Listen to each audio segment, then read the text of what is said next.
Hello and welcome. This is Grant Hughes of Grant Hughes Investigates on YouTube. This channel evaluates all aspects of true crime. As you are aware, videos and live streams in this genre often discuss elements of crime that may be disturbing to some viewers. If necessary, take the precautions needed to avoid these feelings. Factual information related to cases is the key to fostering rational true crime discussions. Fortunately, you will find that here. Please hit the like button only once, share the video, and subscribe if you like my content. Thank you very much for watching.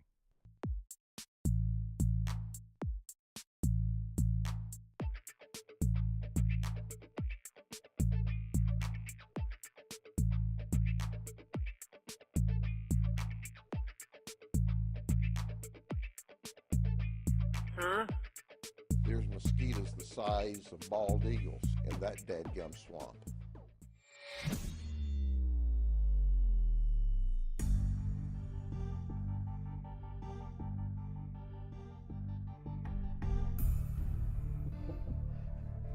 Oh man, I'm so tired. What the hell's going on, everybody?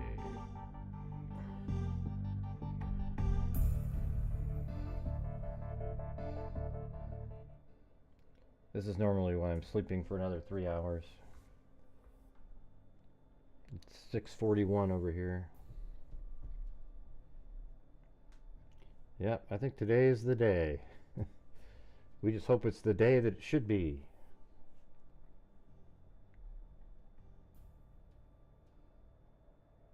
Who are you talking about, Pozo? Yeah, it doesn't matter. I'd like to go to trial, but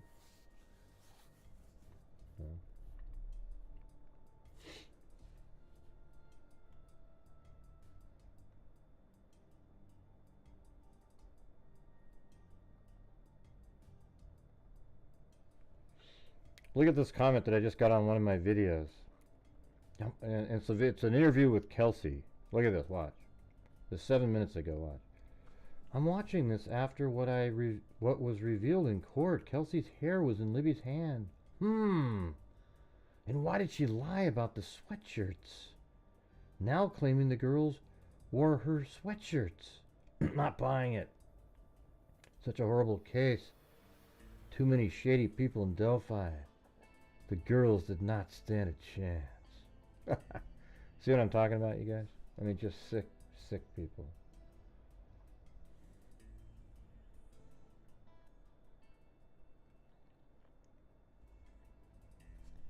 Yeah, I know what time it is over there, Cindy. Why do you always do little things like that? Do you just think out loud, or? She always said the girls were wearing the sweatshirts. Yeah, right. Yeah, she said that all the time. The lies that people say are so stupid. There'll be stuff like, she said she got there at 37 after, and it was actually 49. Wow. What difference does it make? You know, it turns out that's when she left the house. They were basing it on a phone call, and I think, you know, she called her boyfriend right when she was leaving the house. She thought maybe it was later, you know, because when you're just trying to remember when you called somebody, can anybody really remember, like, let's see, yeah, I called, I know I was on driving, but, and it doesn't even matter anyways. The timing doesn't help anything. It's still after Richard Allen got there and before the murders. Let's see, here's one.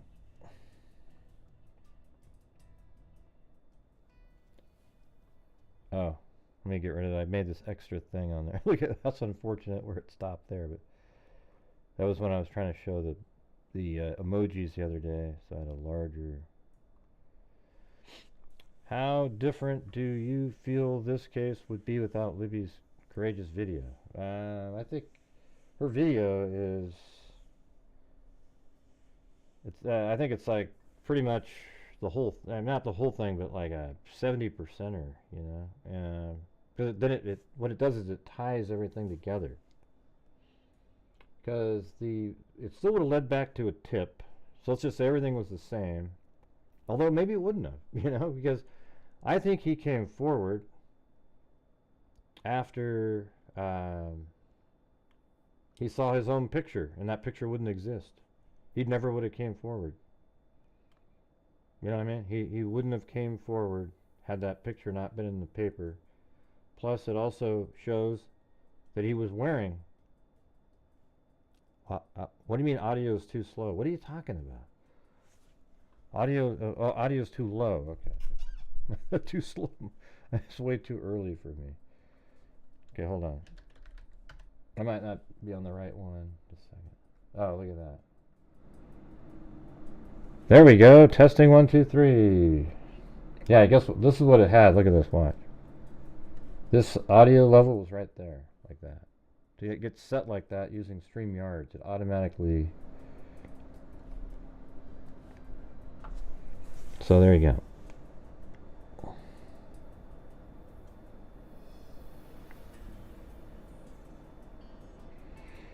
Yeah, and so let's just try to work through it with the, if you didn't have the image, let's see, or the video, you wouldn't have been able to link the descriptions of anybody. It wouldn't even make any difference. So the part that would suck is like the bridge guy has blue jeans, dark blue or black Carhartt jacket with a hoodie and some sort of head covering. But nobody would have known what the bridge guy looked like, and you would have had to rely on all of the witnesses remembering what he looked like. So you'd have an idea that he was wearing blue jeans and a blue jacket, and then when you went over to his house to arrest him, who cares if he had a pair of blue jeans or, you know, blue jacket, etc. The bullet still would have matched his gun, so you would have had that. And then, but he wouldn't have come in. There wouldn't be any of the. He still might have said later, I was wearing. So even later, when he was brought in, he was said, yeah, I was wearing blue jeans, dark blue or black Carhartt jacket with a hoodie and some sort of head covering. It wouldn't have meant as much. You know, because the girls would say, well, one said all black, one said this, and then you'd kind of be like, well, you know. And then would you get to the point where he's arrested and in jail saying, I saw a guy with a van, you know? I mean, it's just, all that stuff wouldn't happen without that video. So there you go.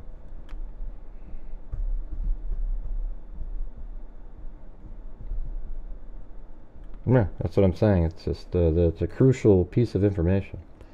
It really, what it shows is also, this is what it proves. The person in that Libby, or that Betsy Blair and the three girls saw crossed the bridge. That's what it shows, and he's right there following the girls. So that means the person that they all saw is the killer, because they all said it looked like the person is the person in Libby's video. So without that, you wouldn't be able to place him across the bridge. On the other side, it could, you know, then you'd think, well, maybe it was somebody else, you know, it could have been somebody else, but it wasn't. It's the same person that they all saw. And we know that because Betsy Blair cleared the area. That person that was on the bridge did not go back out. Man, I hope it's today, though.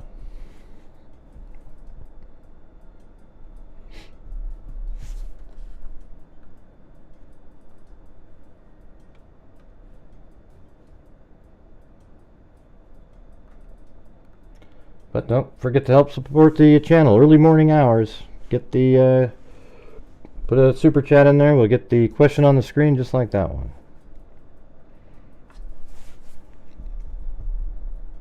And we know if court opened Monday on Veterans Day. I don't know. Feels like there's something going to happen today. That's why I'm up early.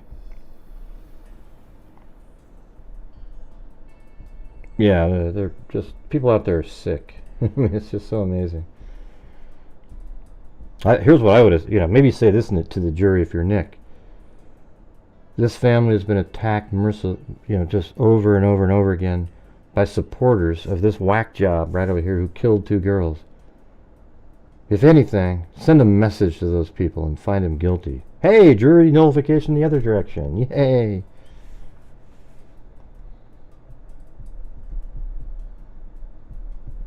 Yeah, they're showing up now. Yeah, that's right, because it's almost 10 o'clock there.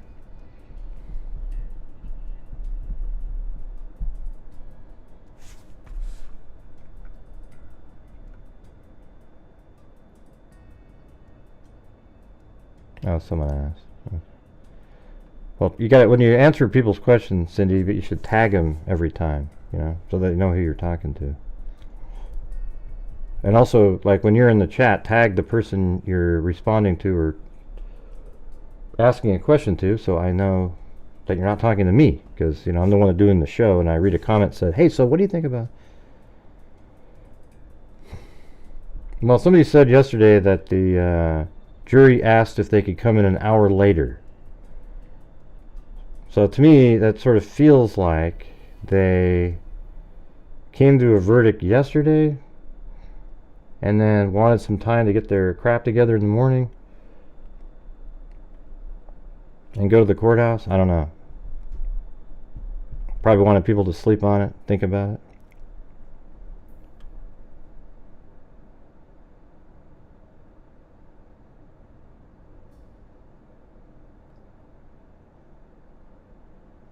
Yeah, they probably want to get the hell out of there. If they don't, you know, it's like they came up with a verdict today. They don't have to sit there all the way through Sunday. I don't know if court's on Monday. I'm sure they would. Hey, thanks, Dan H.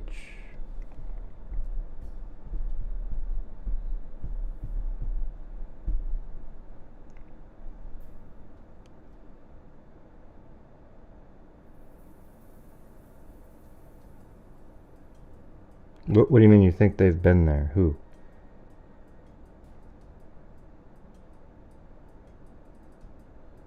Right. Yeah, well, he is coming in at 10. Oh, he's coming in. Well, why would... Yeah, that's interesting. Why would the jury... Why would the attorneys be there when they're... Well, I guess the attorneys need to be there for deliberation. Just to be around if there's a question. But why would Richard Allen need to be there?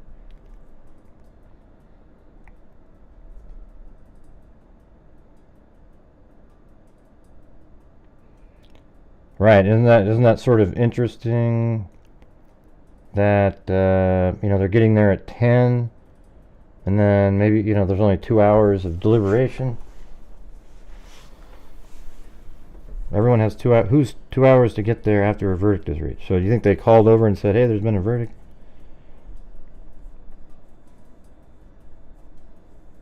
Who's saying that, Amber?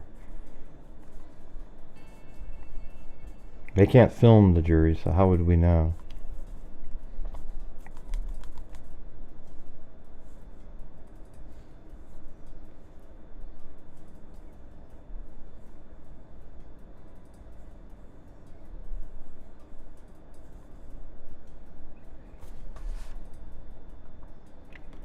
It's a great day for guilty verdict. Justice for Abby and Libby. All right.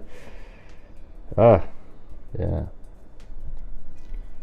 And this just needs, you know what, it's just, if this is a hung jury, I don't think it is. Imagine, though, being the family in a situation like that. You have to wait again for months and months to go back up and then view the autopsy photos again, the crime scene photos again. Also, that you can prove a guilty person is guilty a second time. Just sucks. Now, obviously there'll be appeals and all this shit. But I'm just hope to God the jury used common sense, which isn't common anymore. So that's what I'm saying. See, I get this backlash when I say, if the jury says he's not guilty, a hung jury, I could sort of see just some other person holding out. But if they say not guilty, they're idiots, literally. And people go, "Gray, that's mean. How dare you? They served it." And it's because they would be. The information presented at trial is just, there is no doubt that he's the killer of these girls. He places himself there. The people who saw him said he looked just like Bridge Guy. When they saw a picture of Bridge Guy, but their memory was a little different because that's totally normal. That's how it works. And then He's at the bridge, and Abby and Libby see him next. They go across down the hill. He was going to assault them down there. Then he takes them across the creek, kills them. You know, all the shit that we've heard. He confessed to it with information the only killer would know, with a van driving by. He confessed many times and really calmly, rationally. Had a written confession.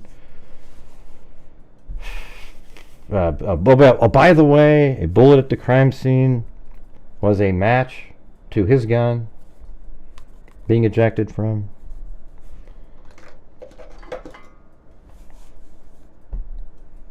He admits freely to being there, and he looks just like. And so there's so many other things too, like the girls' bodies were found on the 14th. On the 15th, a image of the bridge guy was put out to the newspapers. And hell, I'll even show it to you. Watch this. For those who aren't really sure.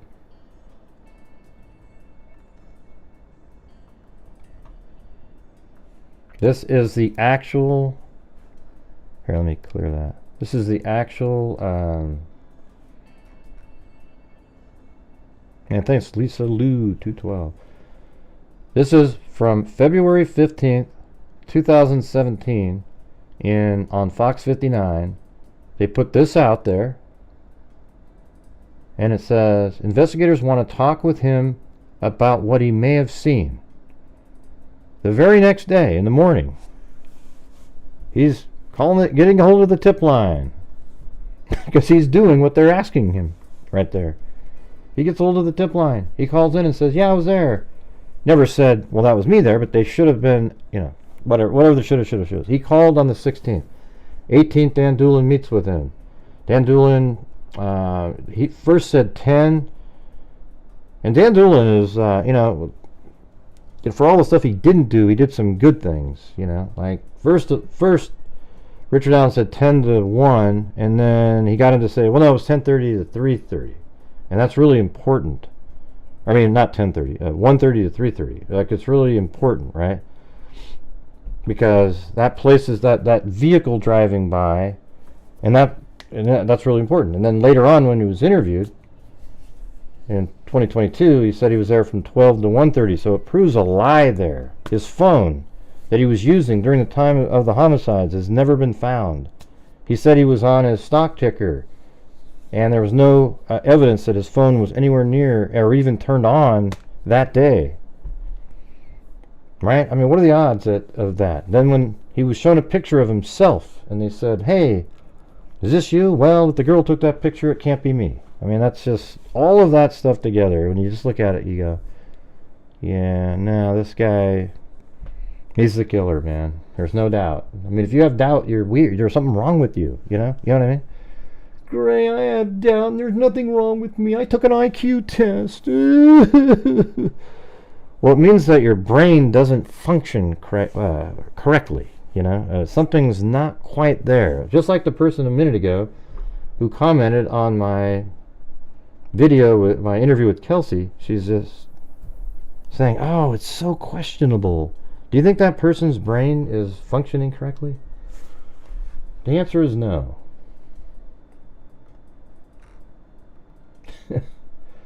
Look at, is this person's brain correct? Dolly Damp Man, whatever the hell it is. I'm watching this after what was revealed in court. Kelsey's hair was in Libby's hand. And why did she lie about the sweatshirts? Now claiming the girls wore her sweatshirt. She's always said that. She said that from day one. Not buying it. Such a horrible case and too many shady people in Delphi. The girls did not stand a chance. And then I said, why are you so brain dead? Gray, can't somebody just have a different opinion? Gee. Yeah, you can, but I'm going to say something like that if you say something like what you said. Can't I just say what I want to say? That's why your channel's going down, man. Well, I've never been doing better. I get subs every day, you know, I could probably get more if I pretended. If I had no integrity at all and just pretended all those comments were interesting and good, I could probably have a hell of a lot more subs in here. Yeah, everybody, let's look into it. Let's do a deep dive into that hair. And I don't need to do a deep dive into that hair in Abby's hand. As a matter of fact, it's pretty obvious.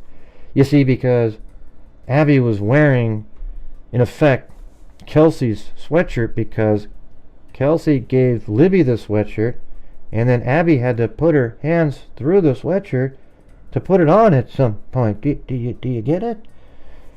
Hey, thanks, Jack O'Shea. Look at that. Joseph Brennan gifted 10 memberships. Wow, we got... Will Cindy get one? That's the key. Will Cindy get one? Ding, ding, ding, ding, ding, ding, ding, ding, ding. Come on, Cindy. We got Kim. Oh, come on, Cindy. Wasn't there one more? 1, 2, 3.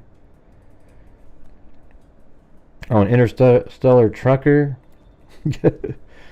Well, there's some that are still out there, though. It's Kim, Deborah, Katie, Cotton, Richard Allen, The Myth. What am I looking at? What am I looking at? What am I looking at, Sarah? What happened? And then Interstellar Trucker did 5. E. Nick, Karina, Bide, The Toxic Tink.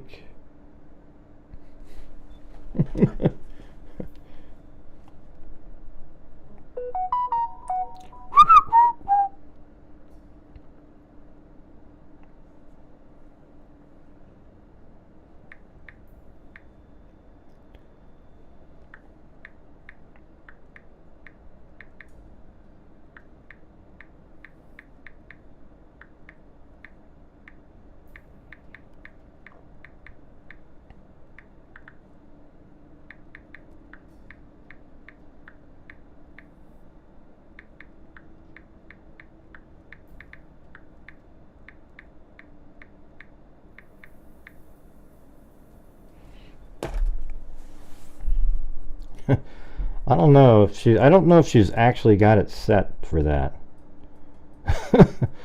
Hey, yeah, I know all these people have got them, or you've never been around, but are you sure? I just texted you. Are you sure that you were available to get one?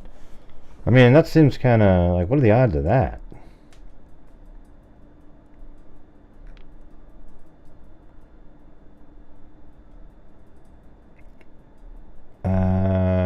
Because we're all friends, Jason? I don't know. Why are you here? What are you hearing out there, Cindy? Anything interesting? You always like to go check out... I don't know. I can't be playing somebody else's video. Oh. Well, she said she might not get one because she has gifted memberships elsewhere. So who knows? I don't know. I don't know if it works like that. You'd think it'd be random. And by the way, I mean, shouldn't it be where,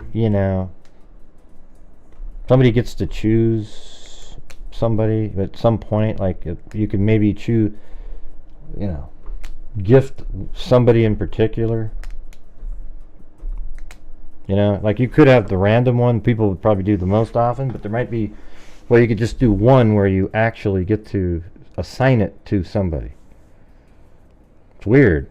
And I think it almost, I don't know if it could be, when you do 20, get to 20, do you really want to go look around and see if you can find somebody that... But the thing is what isn't good about it is there's these trolls out there that actually make themselves available for membership gifting, and then when you gift memberships, they get one, and you always find them about 2 days later when they make their little asshole comments in the chat, and you have to remove somebody that got a free membership that could have gone to somebody who really needed it. Or wanted it, I guess there's, nobody needs it, but like, it's not all, I mean, it's not very common, but some, I'm just saying, like, if you gift 20, maybe 3 of them are trolls, it's like, God. But happy to get the other 17, and maybe they'll stay around. All right, look at that. A Blank Slate's giving it a shot. And thank you. Lane Dune. I used to say Laney Dune all the time. I don't know. Or maybe that is what it is. Laney Dune. Now I can't even remember. Sunshine Country Chickens. And also at the end of the show last night, I was sort of harsh on somebody. I wasn't really.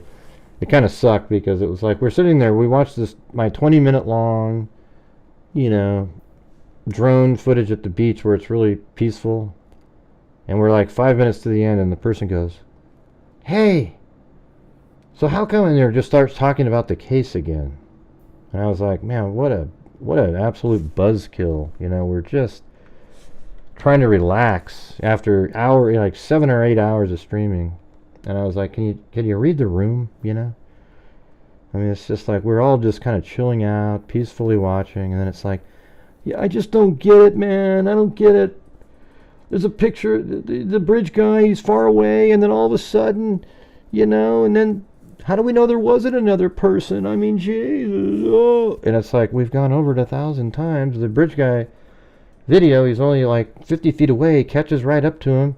You can see that he's coming up, and then the crunching of he's coming up right behind Abby.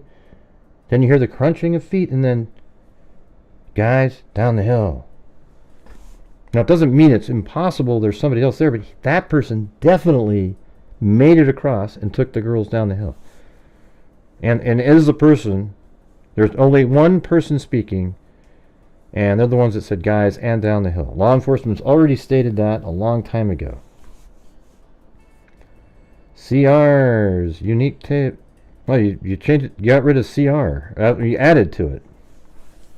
So now it's CR's unique take. Gifted 1. Grady's investigates membership.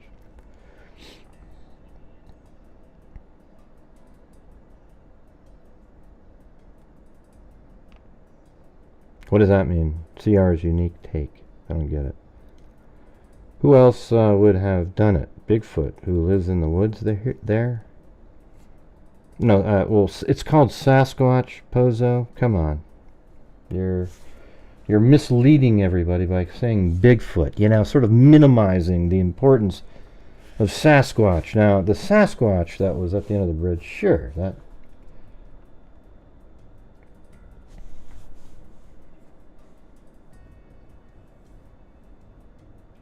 I wear lingerie. Gifted to Chucky, Karma B. Yeah, I don't know, Cindy. What's going on, man?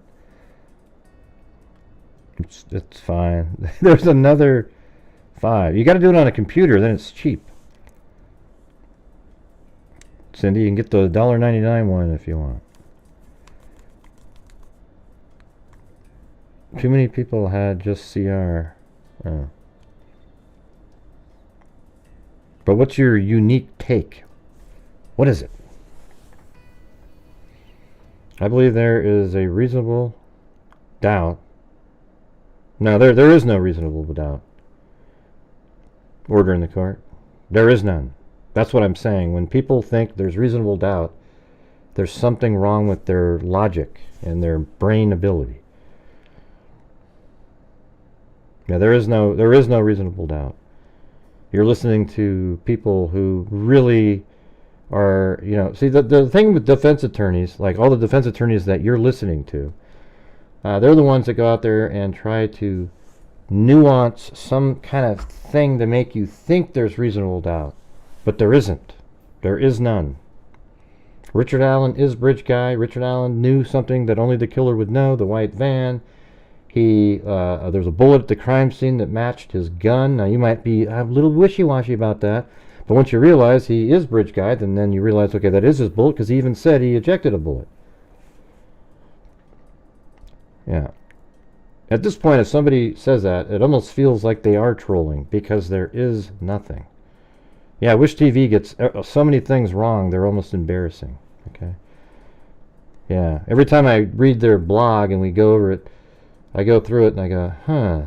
And they're so, like, I mean, if you compare Wish TV's blog to Lauren's, it's not even close. Like, she has so much stuff in her notes where Wish TV leaves out the critical information that would allow a viewer to realize a different story, but they don't do it.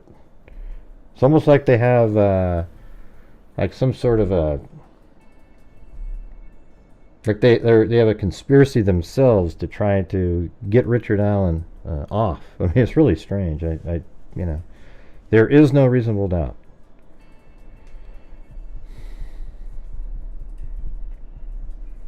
Yeah, I totally respect the way she takes the notes, and I mean, it's just unbelievable. So, it's close to being there, you know.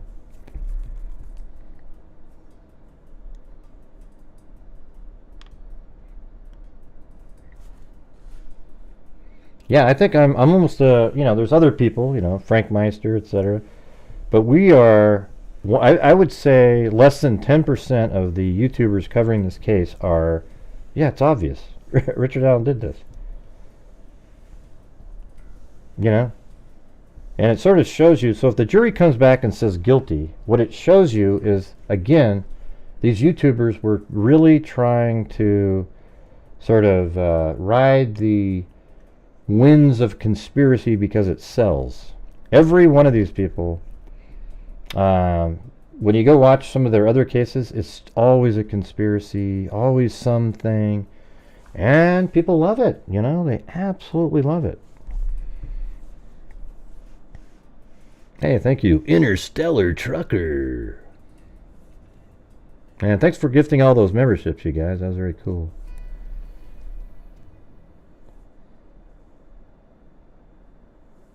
What do you mean? He's talking about what she was saying in them? Yeah, it might have been one of the earlier ones. I had similar negativity on Lauren, some of her first live streams. But then, I just totally changed my mind. I was like listening later. I could tell she cared, and then she just was like nailing all this stuff. And it's like, wow, look at that. That's not even close to what you look at the pool notes, the reporter notes that they're giving to everybody else, and it sucks. Absolutely terrible pool notes comparatively. Some were good, some were bad. I mean, what was, this is what one of the pool notes said. Listen to this. It said, what was it?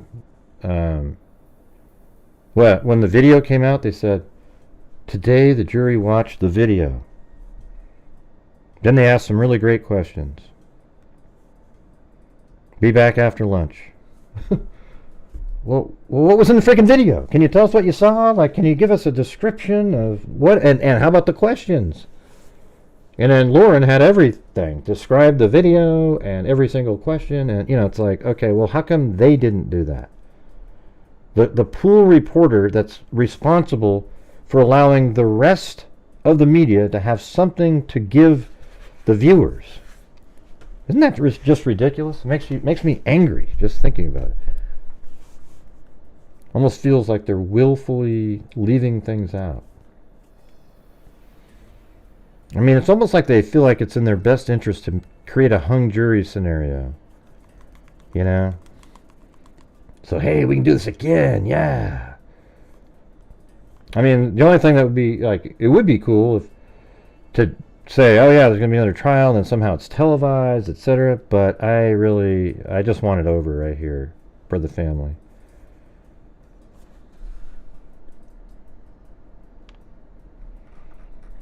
I mean, all of us YouTubers who do live stream and have channels, we want to make an income on here. But when you're selling your soul, that's what sucks. I mean, it's like when you're making stuff up, inventing things for the excitement.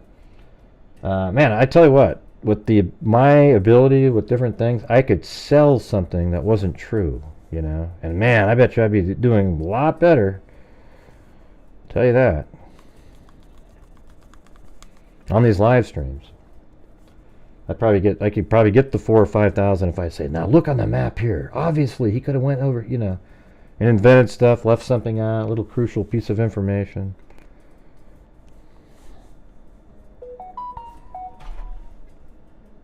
Oh, let's see. Hold on.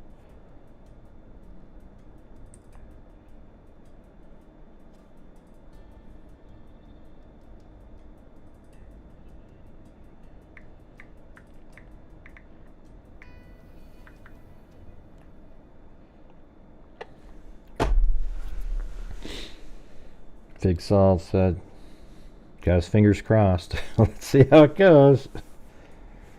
Oh boy. Waited years for justice. Yeah. And I'll tell you what, if they came back and found not guilty or something, or a hung jury in that little bit of time, that would be incredibly disrespectful to the girls, the family, everything. So for me, if there is a verdict today, then I think it would be, it just feels like it would be guilty. They went through, we probably did a poll early on. It was probably like 10-2 or something, but some were like, at this point I wouldn't, but let's talk about it. And then it's like, then they went, oh yeah, okay, you're right, yeah. They just worked through it. That's what I would think. But if it's like not guilty this quick, then it's incredibly disrespectful because they didn't work through it, because the facts were given to them that 100% show that Richard Allen is the bridge guy, is the killer in this case. It's not confusing. It's not even a complicated case. But it was sort of mucked up by the defense, pretending, oh my God, look at this mental thing. He was tortured into confessing all these times. It's ridiculous. Hey, thanks. I wear lingerie. Let's start a money train. Let's go. P.S. Gray, you bastard. You bastard. Gray, you bastard. Stop hurting people's feelings, okay? Let them have their dunce cap theories. Yep. Hey, that's what Lee said. So you have that one. And then, Gray, I appreciate you always sticking to the facts and the timeline. Some people's versions of reality is so skewed. We can disagree on politics, ice cream flavors, but bridge guy is Richard Allen. That's right, that's right.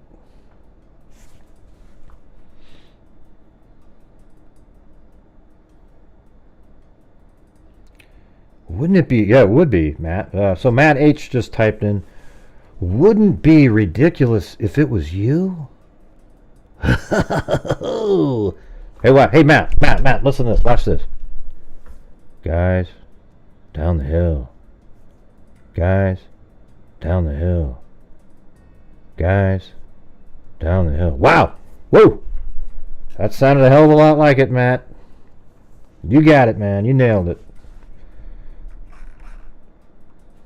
I flew 2,700 miles to... You're just... Crazy people, you guys.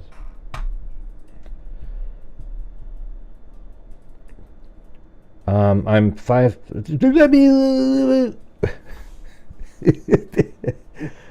I was about to say 5'4", but okay. Listen, if that's me on that bridge, and you say he's 5'4", that can't be me. Oh shit! Hey, are you guys ready? Yeah, let's do this again, everybody. Here we go. Day 20 showing the same damn thing. Here it is, everybody. This is on Cindy's request. See right here, these three. Oh wait, let me get that out the screen. See the three spheres down here? That's actually 4. Now there's 4 girls. One of them didn't testify. I was really young at the time. And that's at 12:43 at the bridge. However, they were over here. Bree was at 12:25 at the Freedom Bridge, way up here in the upper left-hand corner. And she walked all the way this way. Did not see Richard Allen. Did not see Richard Allen. Did not see Richard Allen. Did not see Richard Allen. Then she's at the bridge at 12:43. Did not see Richard Allen. He wasn't on platform 1. He wasn't standing there. He wasn't anywhere. Then at 12:43 they walk, and eventually they make their way all the way to the bench over here at 126. Did not see Richard Allen. Did not see Richard Allen. Did not see Richard Allen. Then they're heading out, and oh, there's Richard Allen coming in at around 1:34, exactly the time when he said he got there at 1:30 to 3:30. However, his lie, saying he was there from 12 to 1:30, was proven to be a lie. And he also said that he had a cell phone with him, looking at a stock ticker. That's a lie. And nobody's ever found the phone that he was using during the time of the homicides. Isn't that a huge element of the case, too? That the phone that he was using during that time is missing when he has a treasure trove of other phones sitting around at his house. So then the Richard Allen, wearing blue jeans, a dark blue or black Carhartt jacket with a hoodie and some sort of head covering, passes the 4 girls. He saw 3 of the 4. And those girls continued on, and they walked across the Old State Road 25, and Betsy Blair looks up and sees them, probably right around 1:45. Richard Allen is almost at the bridge at that point. Then Richard Allen gets to the bridge at about 1:46 if he passed the girls at 1:35. Then Betsy Blair pulls up and parks at the parking lot across from the Mears, and she had driven by the Hoosier Harvest store there at 1:46. So almost the exact time that Richard Allen gets to the bridge, she gets there. Then she gets out of her car, and then at some time between 1:53 and 2 o'clock, she runs into bridge guy. She's 111 feet away. She turns around at the barricades, looks over, sees a man standing on platform 1, the exact same platform that Richard Allen himself said he was standing on. And again, Richard Allen's wearing blue jeans, dark blue or black Carhartt jacket with a hoodie and some sort of head covering. And Betsy Blair, that's the type of clothing she said the person was wearing. Her description of him was different than Richard Allen is, because she was 111 feet away, and that's just what her memory filled in later when she was asked.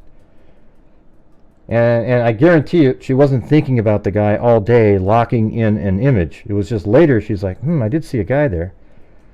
So anyways, Betsy Blair turns around and halfway back passes Abby and Libby. Abby and Libby therefore have to run into Richard Allen, who's standing on platform 1 at the time Betsy Blair left, but he likely passed them and waited back in the woods a ways to watch the girls go across. He then followed them. He did something with his gun, he said. He took them down the hill and was going to assault them down there, likely in this area, right back in this corner. And at that time, a white van driven by Brad Weber drove by exactly when he said it was driving by, and proven by his timestamps of when he got off of work. Then Richard Allen got scared, took the girls across the creek, and eventually killed them over there, then covered them with sticks, wanted to make sure that they didn't suffer.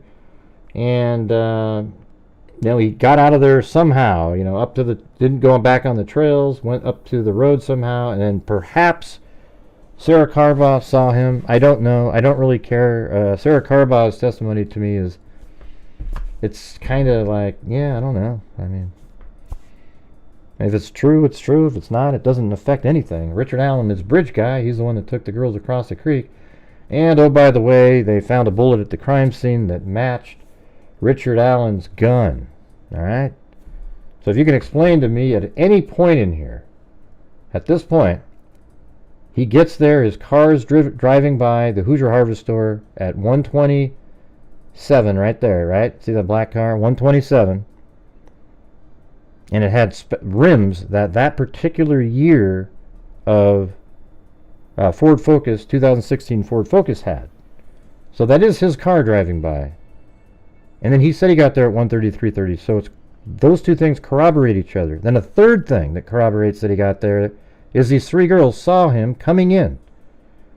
So there's 3 things that prove that he got there at 1:30 and left at 3:30. And it also proves that he lied intentionally in 2022 when he said he got there at 12 and he left at 1:30. Right? Does all this stuff make sense to you guys? And there's these other little elements that I forget a lot. There's these little things that he said in some of his confessions. I know there was a part about he was over at his mother's house. They were going to have lunch. He decided he didn't want to go. So then he went off and got a 6-pack. I think they said it was I think it was 11:15 or 11:45. He went to go get a 6-pack.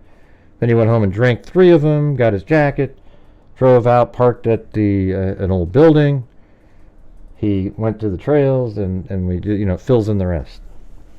The key is that he saw a white van, a van that nobody knew about other than him. And rumor came out a year later that he told somebody that. And so that's interesting, right? Because the rumor was that it was in a confession that he said that he saw a white van. You know, nobody came out and said, "Hey, Gray, there's a white van." You know, hey. Like, nobody out there was talking about Weber driving a white van at exactly that time frame for Richard Allen to have known about it to put into a story. Who are you talking to, Esther? God, Jesus.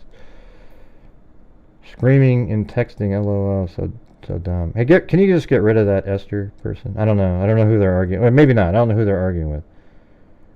I'm biased, unlike you. Who are you talking to? Jesus. I don't know. I can't tell what she's talking to. And by the way, when anybody says, let's agree to disagree, and it's not something that literally is an opinion, don't do it. Okay? Because it's not an opinion that Richard Allen is Bridge Guy. He is Bridge Guy. There is no doubt. There isn't any lingering, well, you know, there's nothing. Yeah, we don't know who Esther's even talking to. Does anybody know who she's talking to? Let's see if I can go up and find it. No way he did this in a short frame. Alright, here we go. Let's talk about this one. No way he did this in a short frame and no DNA. Okay, well, it wasn't a short frame at all. As a matter of fact, it was like an hour and 45 minutes to 2 hours. Secondly, whoever killed them left no DNA, right? So if it was the Odinist with 5 people there, ooh, a big Odinist convention of everybody sitting there, wouldn't it be more likely that DNA would have been left there? So isn't it even more likely that one person didn't leave DNA? Right. Okay, you'll have an answer for that one too, I'm sure. Great, that made too much sense. Let me say something else then. Yeah, putting himself there, if it was him, well, he did put himself there because he wanted to get ahead of the story. Oh, forget it. I don't have time. These are the trolls that show up, man. No brain power.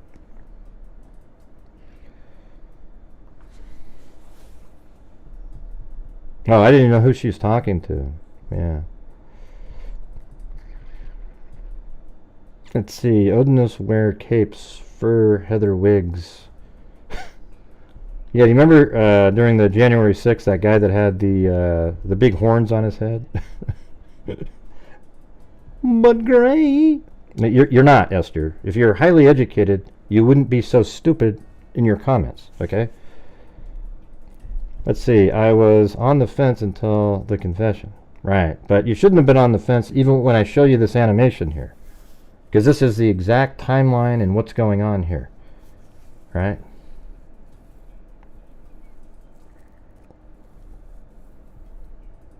I know I've been saying this for almost 2 years. Fallout. We've almost got this timeline is exactly the same. It just got stronger. I think it's funny when say, I'm highly educated, but I have 0 common sense. Wow. Hey everybody, I'm really, really educated. I have no common sense, however, and I want you to believe everything that I'm saying. Hey, good morning. Baba. The legendary Baba.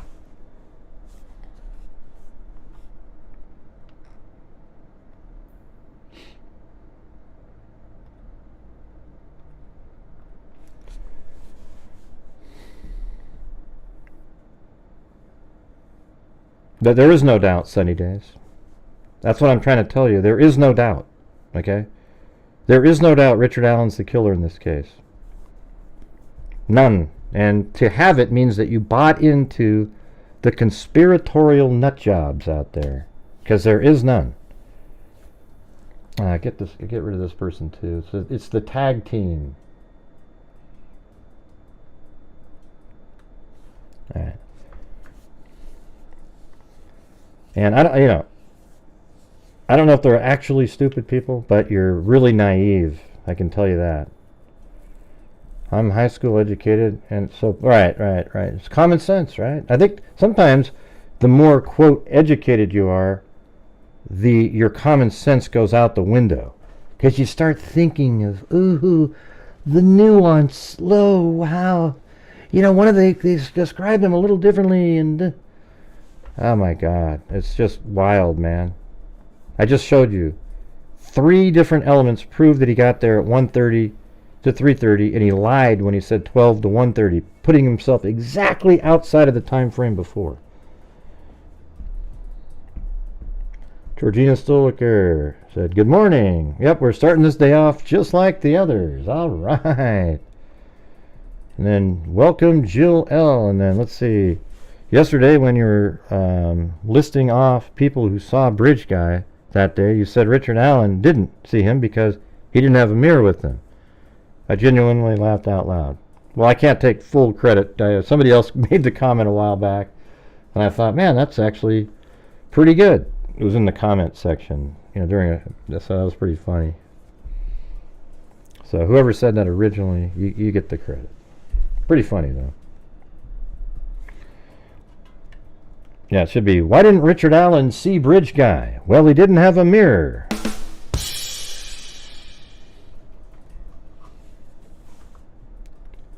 What does that mean, 10:30? Truth and Justice Channel. Richard Allen is Bridge Guy, it's clear. Yep.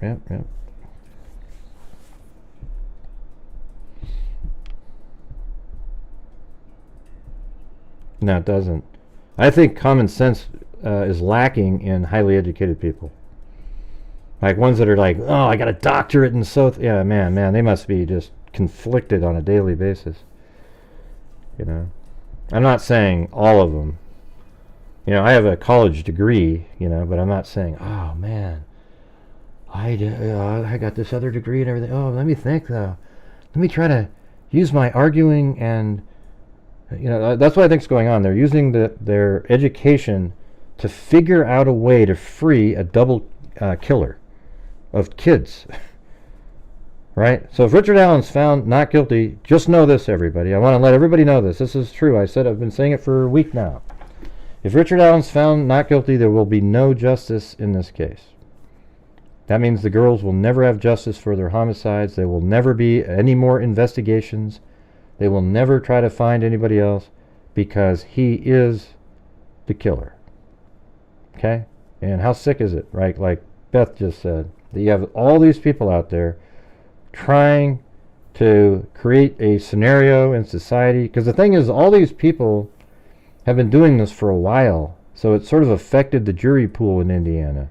People have seen it. I don't care what they say. There's nobody in Indiana that doesn't have a little bit of information about, oh my God, Odinist? There's some weird stuff going on. But they're not going to admit it because they want to be in the trial, right?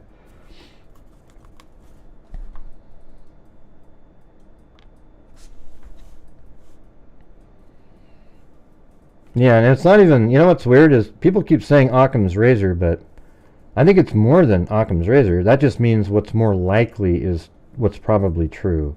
This is Richard Allen is Bridge Guy. It's like factually he's Bridge Guy. There is no out of him being that person. Because if you just look at what I just said, he told Dan Doolin he got there at 1:30 and left at 3:30. That's what he originally said.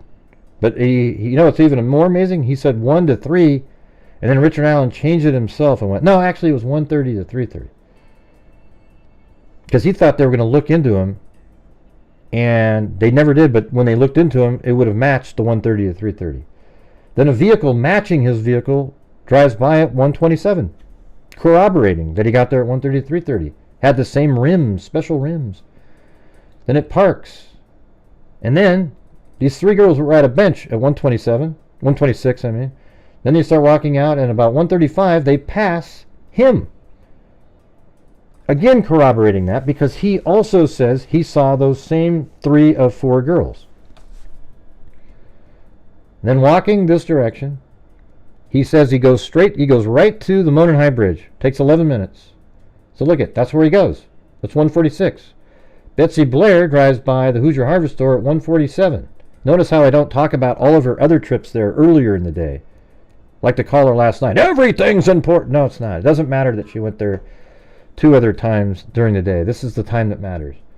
So she gets out of her vehicle, and probably 148 or so, and then makes her way down here, gets to the bridge. I don't know, it might be like between, I'd say 1:53 and 2 o'clock, really know. Then turns around and passes Abby and Libby. But when Betsy Blair gets to the bridge,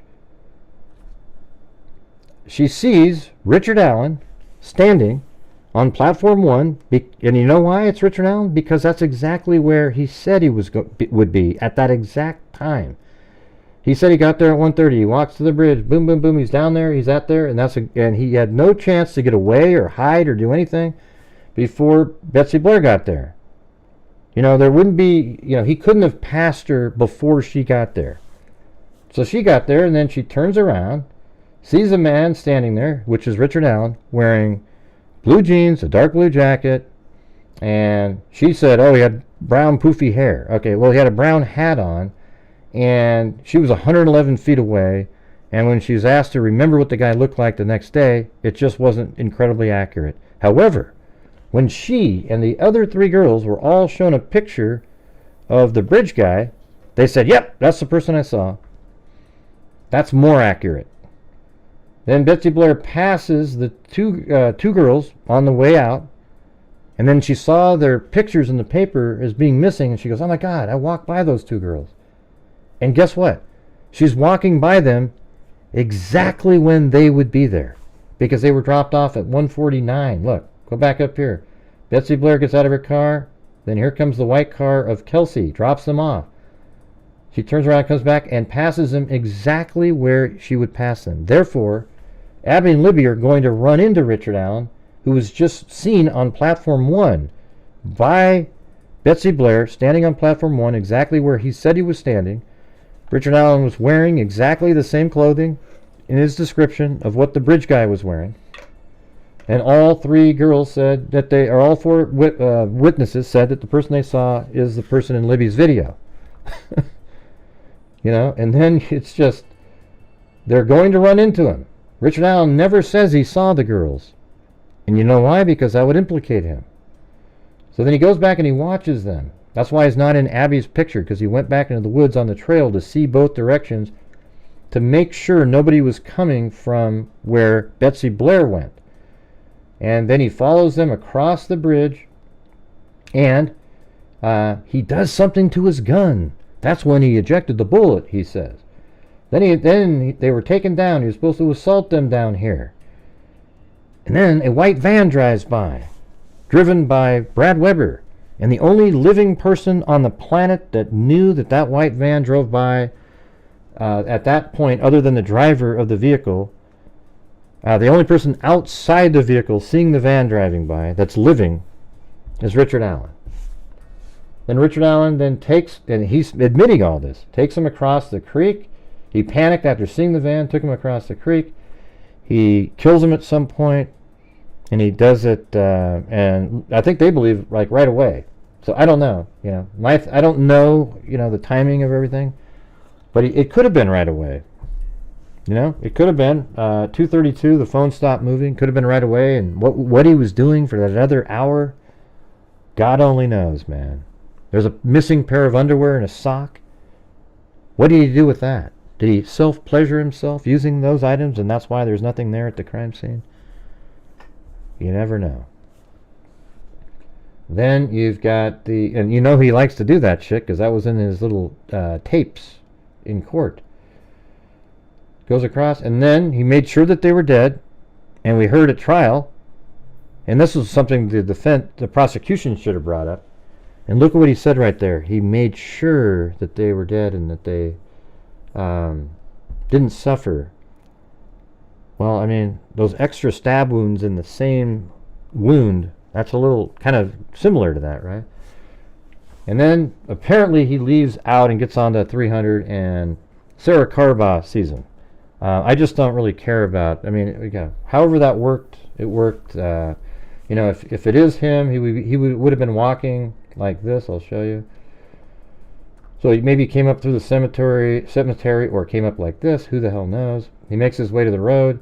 Then Sarah Carbaugh drives by. She sees a group of people standing here. I believe that's totally accurate because that's right when they would be there, right around 4 o'clock. And so she drove by and saw them, and then sees Muddy and Bloody Guy. And then, obviously, Muddy and Bloody Guy would have seen the same group of people standing there and isn't going to walk by them. So would have cut across and went behind these buildings over here, and nobody would have been suspicious at all of that person. And they're not even looking over there. They're over here talking, gathering, and they're going to head on to the trails and start looking. And he just got really fortunate. Like, he cut across there. He just looks like, you know, they're not thinking about them. They're just wondering where Abby and Libby are. And he makes his way back to his car. Then probably when he left, I would say he went like this, came out, drove around, and then he went back out to the highway, Highway 25 there, and then all the way around to here, takes this exit. It'd be really fast getting home. I mean, takes this exit, come up like this, and he avoids going downtown. So there you go. And some of that stuff is just me filling it in at like how he got home and stuff like that. But this whole segment at the bridge here, all the way to across the bridge, is verified. That's him. It's not really Raptor Man. You have to have the whole thing connected. The video itself isn't proof that he did it. The video, though, without the video, this case would be like, I don't even think it would be enough to go to trial. The only and he wouldn't have come forward, by the way, you guys. See, that's the key, is Richard Allen never would have come forward if he hadn't seen his own picture in the papers. That's not true, Gray. Richard Allen's an upstanding citizen. That's why he came forward. Gee. No, it's not. Why didn't Richard Allen come forward on the 15th? You know what I mean? Like, wow, there's missing girls on the 14th. Bodies are found. Everybody knew it. He should have went, oh my God, I was there that day. Wow, wow, wow. He didn't come forward. You know when he came forward? The next day on the 16th. When the picture was put out in the paper on the 15th, he saw himself and went, oh God, oh Jesus. Next day he calls in. He thought he was toast.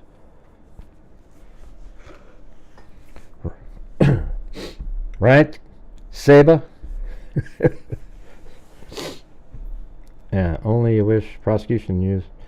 Yeah, I mean, I think it's interesting because a closing argument, like just going over this the way I was just doing it, and then kind of get into then granular detail after that, would just be devastating. Like, it's so obvious. You know, I can't tell you how many people have seen it when you put it together graphically and where he would have to be and everybody else. They just go, holy shit, that boxes him in. That's him. There's no out. There's no option. And the other option, another option that you could come up with, changes his timeline.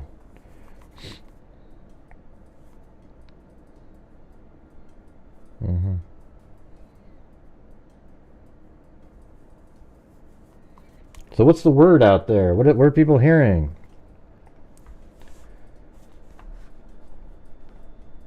Chuzziewicz? I don't know what that means, but hey, thanks.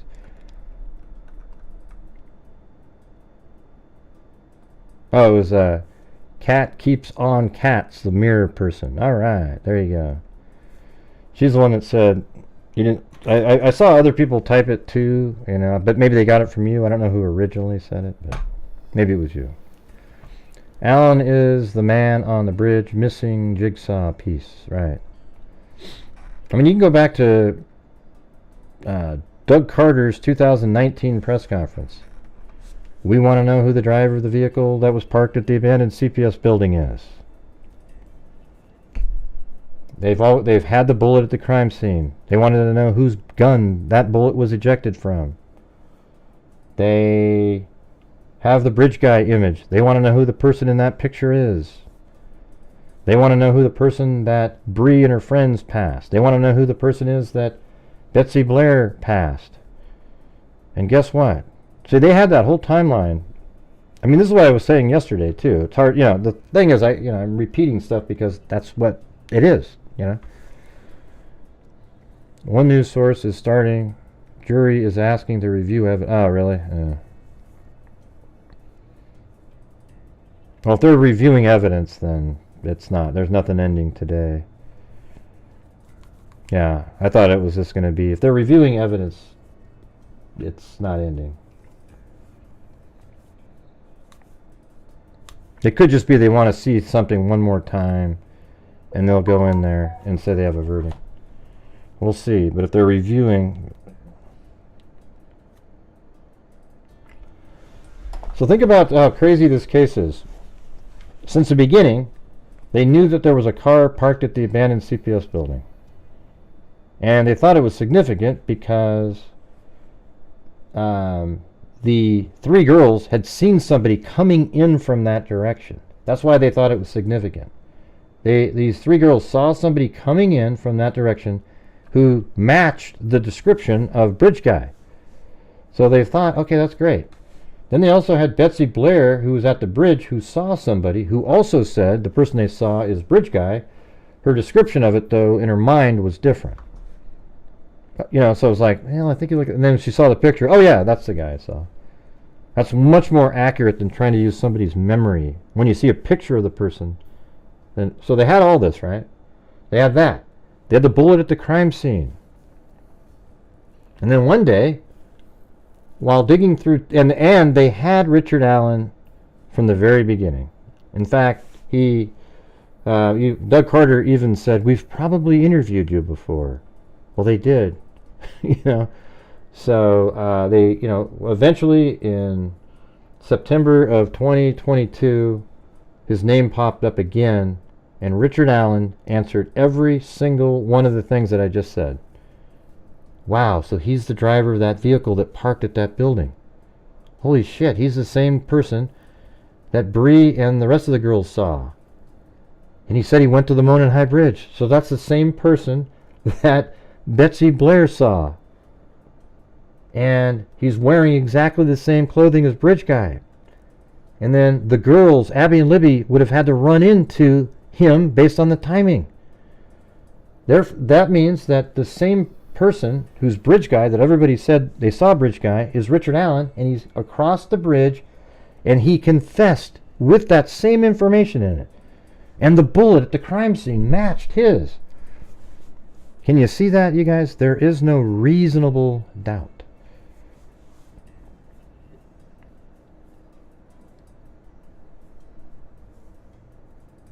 Oh, the clothing issue? Yeah, it was, well, we've gone over it many times, but yeah, let's see. So Libby's tie-dye shirt, basically all of Libby's clothing other than her jeans and her sweatshirt were in the water. And Abby's jeans and her gray sweatshirt, the zipped up sweatshirt she's wearing, those were in the water. And one of Libby's tennis shoes was in the water. And then when they found, and so at one point they were both naked. And then when they found the girls, Abby had on Libby's sweatshirt and Libby's pants. And she also had on her own pink shirt that's underneath the image you see on the bridge. And she also had her Chuck Taylors on, her shoes, and a couple sports bras. And Libby was completely nude still. And nobody dressed Abby, and nobody undressed either one of them. Using his gun, he made them do both. That's why that Odin document's so stupid. One single solitary man, acting alone with dexterity, would have had to then take one arm and pull it through and put it down. Then that same single solitary man, acting alone with dexterity, how about just using a gun? Well, that's that too, but let me go through all these things really quick. Yeah. So Alan got there a minute ago and they want to review evidence. So why would they need Alan there for that?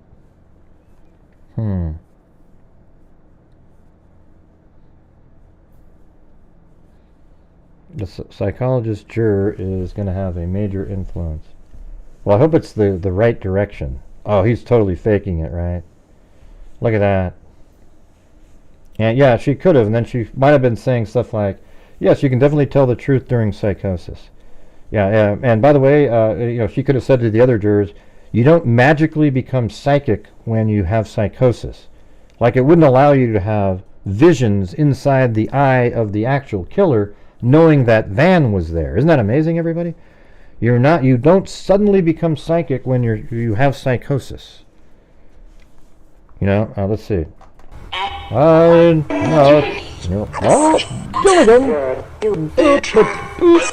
Oh, Gilligan, little buddy, Skipper. Yeah, it is batshit. You're right. Right at the end there.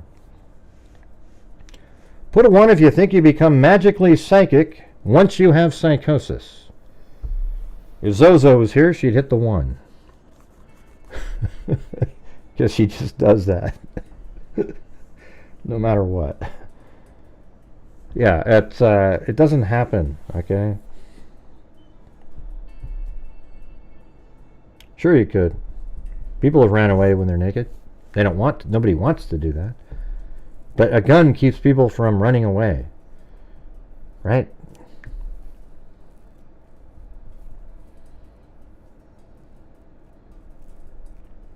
On the flat earth, Foxy. Yeah. I've seen that, man. One time I was looking out over the ocean, and a bird went straight down and went behind the corner of the flat part of the earth. It's really strange. I now believe that, but I tell you what, in this case,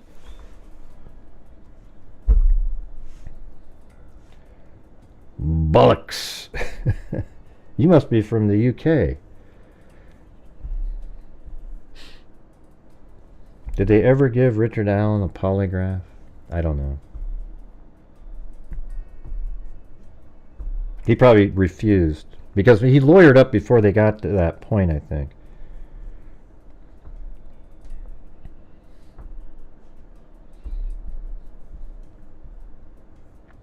Defense team just left the courthouse. So they came in to help review something, and now they're leaving again? Did Richard Allen leave the courthouse? He took what by choice? Oh, yeah, he took a... Yeah, because they're probably like, you live right there. That would be a suspicious thing, right? But he's proven not to be. You know how we know for certain Brad Weber has nothing to do with it? And law enforcement should have been able to clear him like almost immediately. Is he got off at 2:02 and it takes 20 minutes to get home. The guy on the bridge was 2:14. So, they may have thought, I guess at that point, they're just checking everybody out, I guess. But he can't be bridge guy, I can tell you that. But maybe he was somebody else. He was the other guy. He just happened to be driving by and looked up and said, "Hey, can I help you out, sir?" "Yes, I am thinking of abducting these girls." "Oh, wow, I'm in." Except it was even after that. It's so stupid. The theories out there. Hey, Grant, thanks for your coverage. You are one of few who get it. Yeah.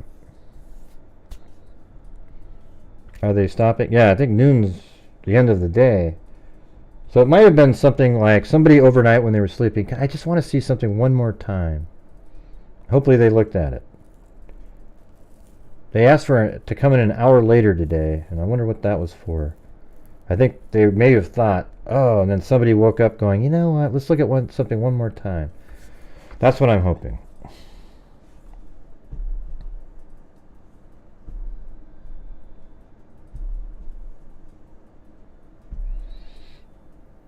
Right, yeah. And by the way, don't you think it's weird, you guys, for all of us who have been following the case, that they had all these Odinists they were trying to blame it on. And when they weren't allowed to do that, they magically find, hey, let's try to suggest Brad Weber did it. Well, which one is it, guys? You had this whole Odin theory going. And you notice that none of the wacko supporters, the Melvins of the world, they don't bring that element up. Like, what happened to your Odinist theory, man? You guys are so into that. And now that it was disallowed, you go after a guy named Brad Weber? What did he do to you? It's so stupid. Yeah, I don't think... Yeah, you're right. Plato. Like, usually they guilty and then sentencing, like, next week or whatever, maybe a month.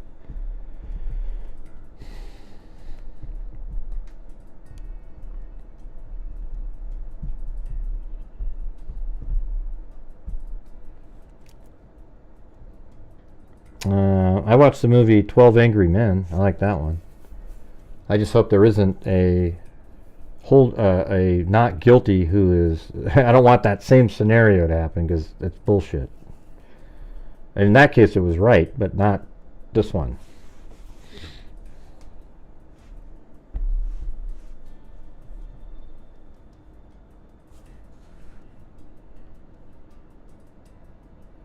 I know, I said that, Adam, like 17 times on the show. It's so strange. How many times have I said on the show, you guys, that they think it's weird that Richard Allen didn't leave any DNA, but their theory was that there was 5 Odinists running around and none of them left DNA. Okay, I've said that probably, I don't know, 20 times at this point now. Let's see. The people that don't understand this case haven't been there since day one. Right.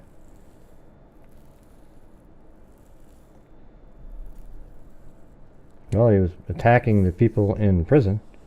I know, almost 1 million. So it's always weird when somebody types it in, something in chat, and everybody goes, wow, that's amazing! And it's like, yeah, we've said that 100 times. Law enforcement always thought there were multiple people involved. At the beginning they did. Yeah. And especially after they arrested Richard Allen, they still thought maybe Keegan Kline may have been involved. And so then it's like, is it part of that network? I heard a rumor, so innocent, makes me... What rumor? You heard a rumor that he's innocent? How would anybody have any idea at this point?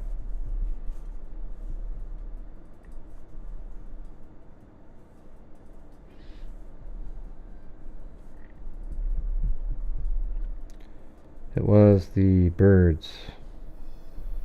Angel Bear. In this case, I don't know. Hey, thanks, Angel Bear. You know, if you have a question you want to talk about, throw it in the super chat. That's what they're for, and we can talk about it.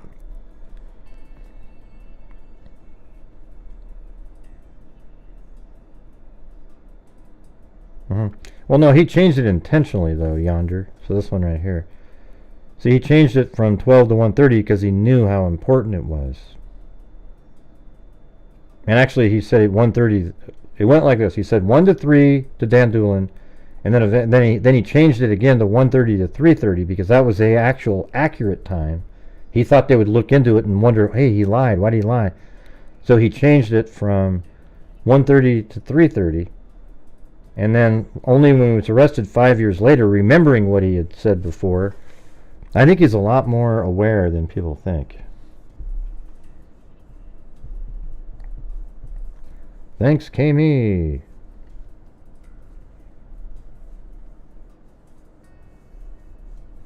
Police was right all along. They said he's hiding in plain sight. They likely interviewed him, yep. Exactly. We were saying that earlier in the show. Not the hiding in plain sight, but they likely interviewed him.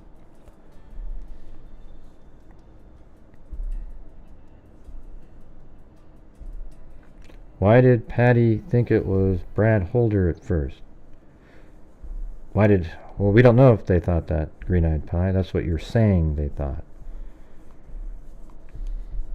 You kind of dig around in the fringe areas, I've noticed.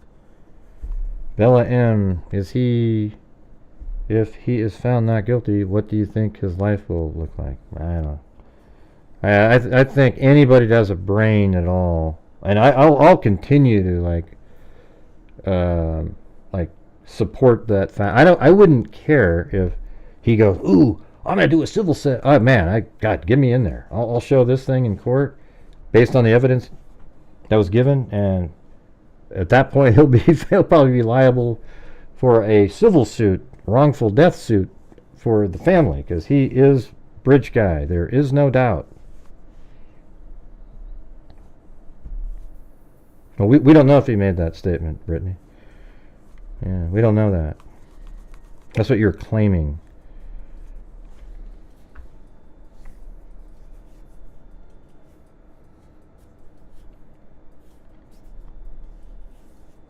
See, a lot of the people that watch the conspiratorial places, they believe stuff like that. Won't be any, and what you'll see is like an edit, like a screenshot, little edited, you know. Dates missing, things out of place, out of context.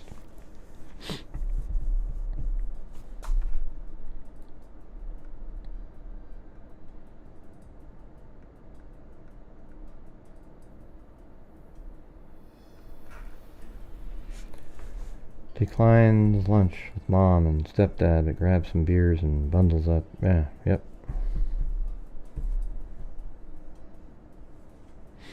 What do you mean? I didn't have a cold yesterday. I feel worse. I mean, like, I'm waking up in the morning, I sound like I have a cold. It's like the exact opposite.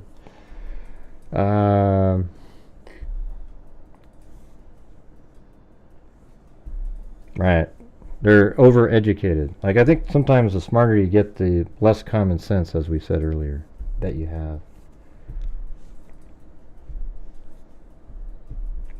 The phone could have gotten wet over time. Water seeping. Well, yeah. Well, listen, you guys. We've already discussed this. Does it bother anybody that the phone, that something was plugged into the phone? Did they say that? That the phone thought something was plugged into it? Because all you have to do is look at it and just look how stupid that is. The phone never moved again after 2:32. So somebody, like a surgeon, reached under Abby's body and plugged a headphone in to see if there was anything to listen to on there, because they were bored.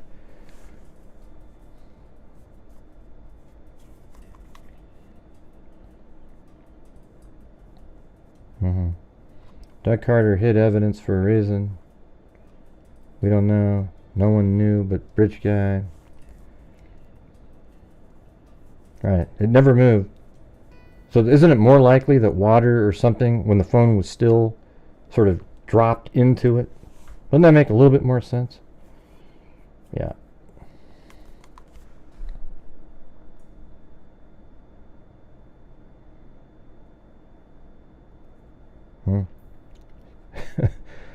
Well, listen, if you think Richard Allen is not guilty, you're not using critical thinking. That's the problem. Okay?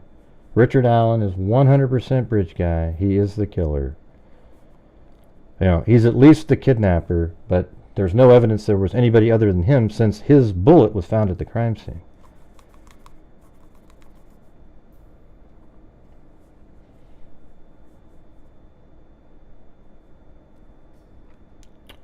Oh, jeez, you can hack a phone. So they snuck in there, Captain Ravioli, really quietly, and then put the phone jack in to hack it really quick. And add a video that didn't exist to imply that it was Richard Allen. They took this. Come on, you guys. Might sound awful, but it could be possibly that bodily fluids. Well, I don't know. Her legs were wet, remember? The jeans, so it's more likely water or something got in there. Yeah, and then they said it was right before a call, I guess. I don't know. I guess I haven't seen the timing. I need to have the transcripts of that. Yeah. See, the only thing that matters is, it doesn't matter that the whole mental element of this case is irrelevant. The defense made it something to talk about, but it's irrelevant to the case. Everything I just showed you on the screen right there are all factual elements, and he confessed with information only the killer would know. And he confessed, and he tried to confess over and over and over again, and nobody would listen. And I'm talking even the first ones, when he was totally normal sounding, calmly speaking, and he just wanted somebody to believe him. Then, after his wife heard the confession, He tells the attorney, and then things went downhill miraculously after that, psychologically. And they did that to muck up the waters for the true confessions. And this defense team is dirty, okay? They use like just absolutely ludicrous tactics. Like that whole Odin document was disgusting. Then they used Mitch Westerman to put out the crime scene photos originally to try to bolster their Odinist theory. They claim, oh, he went and snuck the photos out, but that's absolute garbage. Mitch Westerman was given the Frank's memorandum with attachments. He already had the photos, so he wouldn't have needed to sneak into the office to take the pictures. He just is the fall guy to protect Rosie and Baldwin, 100%. Do we know if Richard Allen was at any of the press conferences? I don't know.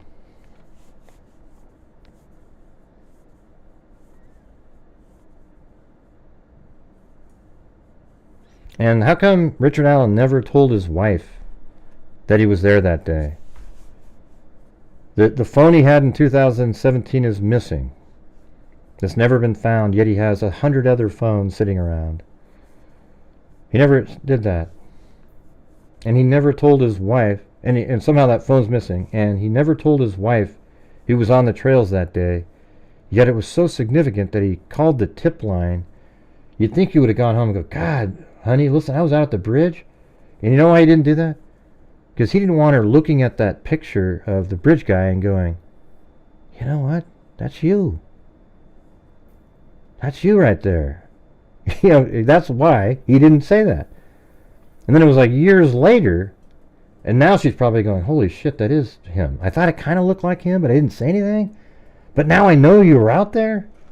Doesn't that sound more reasonable?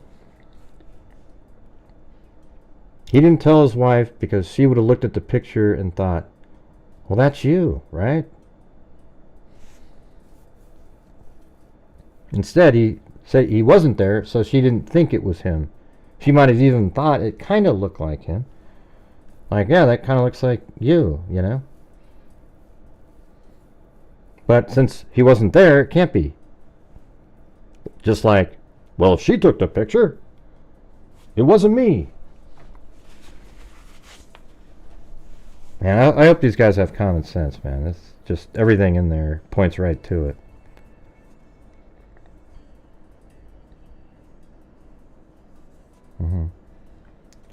I think he's crazy like a fox and guilty, yeah. What echo chamber? Hurry. Your echo chamber? Yeah, I think it is real. With the defense, all those defense attorneys out there and the crazy conspiratorial nutjob YouTubers, yes, absolutely. They all say the same thing over and over again. I'm just putting out the common sense.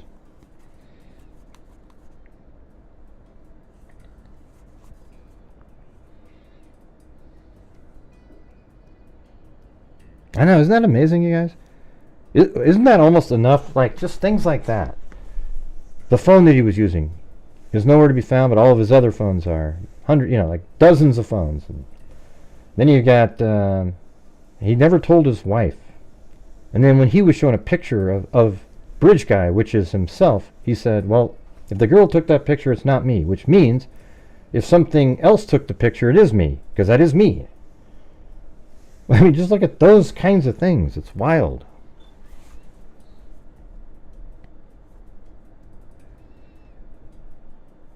Yeah, it's totally legit that somebody said they were looking at fish. Okay? That's like the least interesting anything. And the only thing is the water was murky that day. So when he got there, he realized he couldn't see any fish and may have turned around and left. But Betsy Blair, her timing makes sure that could not have happened. He could not have walked past. And then Betsy Blair clears the trail twice. Yeah, on his first one, I think on the first one with Dan Doolin, he said he went to the bridge, I thought. He didn't say that where on the bridge he went. He said he Passed 3 girls, and he went to the Monenheim Bridge. We can go look it up, actually. I can probably find it here.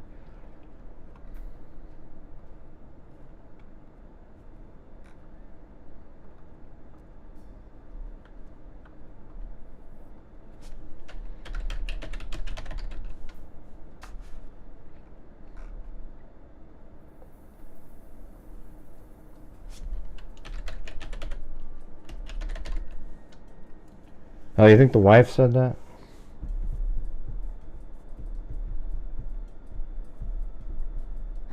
Okay, well, that's a little bit more, yeah.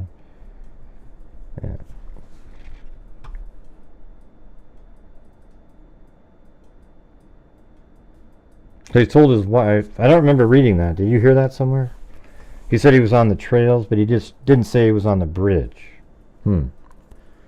Okay, well, I mean, I guess he was trying to be like, I was on the trails, but then, I don't know. Do you think his wife knew it was him on that bridge the whole time? Or had suspicion that it looked just like him?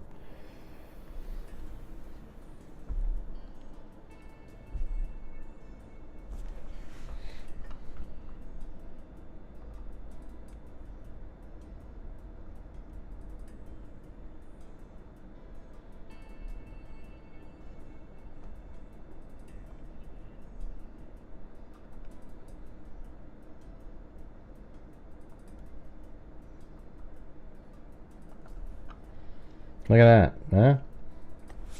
Doesn't that look consistent?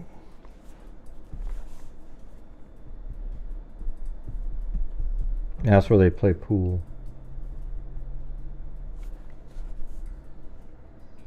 And see what he started looking like later? Look at the difference there, like later on.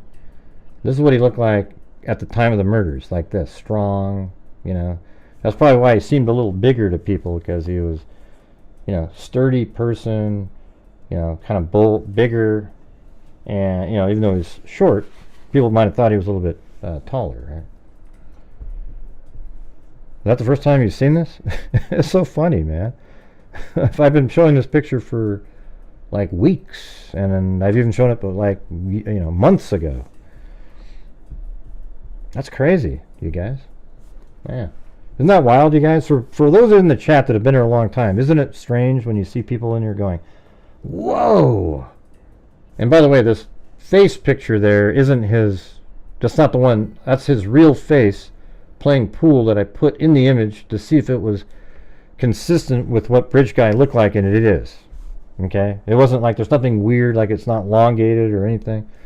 So this little face in there is actually when he's playing pool, and since this is Richard Allen, and that's what law enforcement's theory is, you should be able to put his face on there and not have it be something, crazy, and there it is. Yeah, so you see that, and look what he looked like, you guys, back then. He looked pretty normal. Like if you saw that picture there, you wouldn't go, oh my God, what a psycho. You do now, but look, he's bigger, easily somebody that could move somebody that was 200 pounds for sure. And that's the full shot of him, strong legs there. There he is right there. Does he look like somebody who's just some meek little guy sitting in prison, That's what he wanted to look like, so that he didn't look like how he looked then. Yeah. But hey, I'm glad that there's new people watching finally over here. When you look at that body, so of course what I'm doing is I'm scaling down the, his image to match the same height. So what all you're really doing with this is, are his proportions the same? Like his leg, shoulders, etc., are they the same?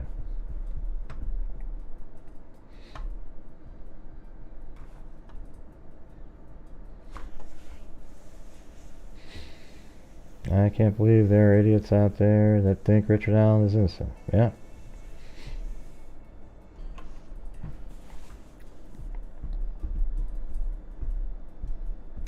I guess I don't have tolerance for people who say, I don't know, man. I just don't think, and it's like, what do you mean? What do you mean? It's just, It's so clear and obvious, this case. It's actually a simple case that's been made complex by, psychological mumbo jumbo, question. Oh, look at that, the gunshot, the ejection marks. I don't know. I mean, why did she use a fired bullet? Well, because I would look at it like a fired bullet.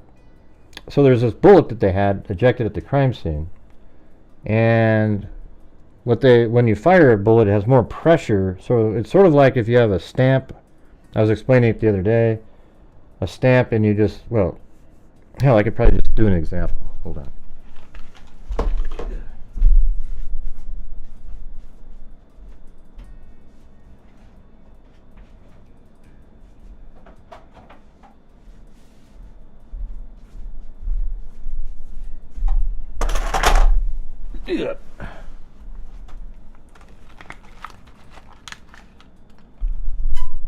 Yeah, so check it out. So I've got this little paw stamp right here.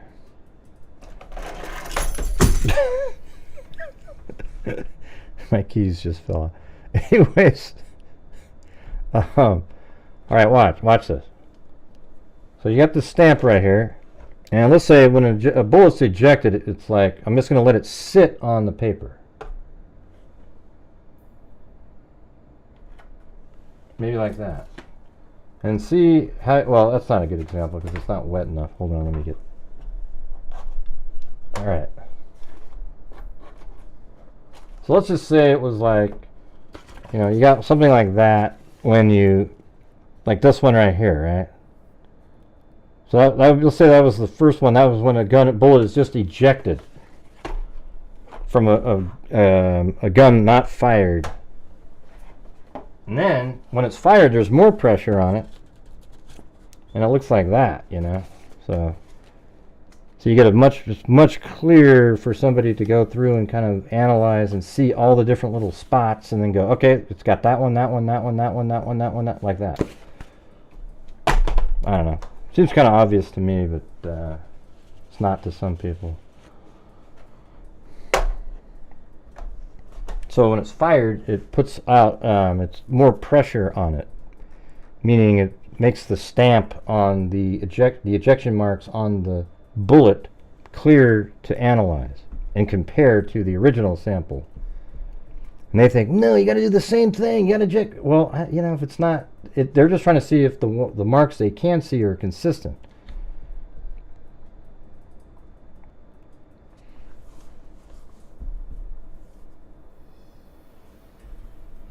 No, it just made it, well, it makes the imprints easier to see is why they did that. Because when you fire a gun, it still ejects the bullet. But there's more pressure on it, and it makes the imprint. I just showed you the example. Let's see. Never had a gun in my life, and it seems super obvious when demonstrated on video. Yeah.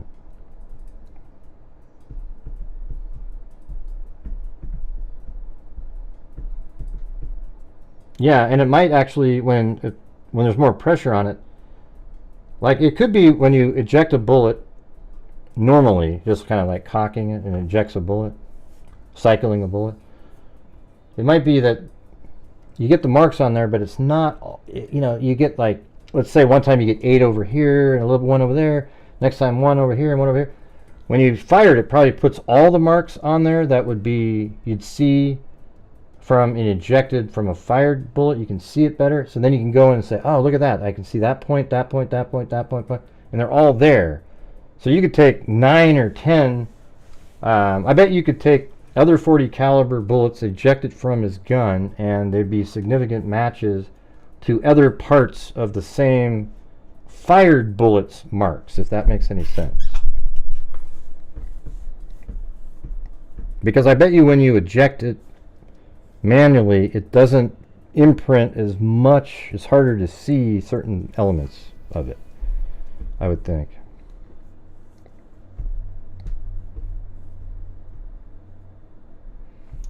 Yeah, so there's only another 40 minutes of deliberation, right?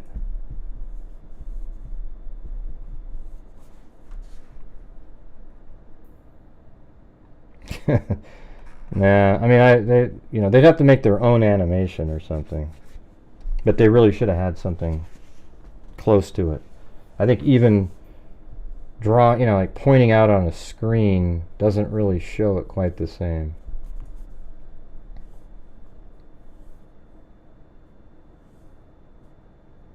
Now, people are talking about Brad Holder? Jesus.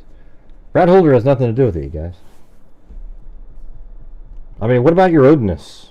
You guys were so into the Odinus crap a month ago. Well, it's not allowed. Ooh, let's go after another guy.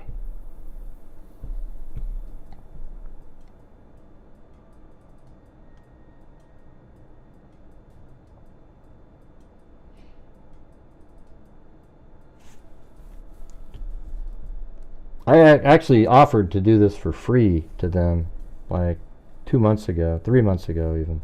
Maybe even longer. I don't even remember. It was just, I said, hey, if you want something like this, but it could be that they'd have to say in court, well, who created this animation for you?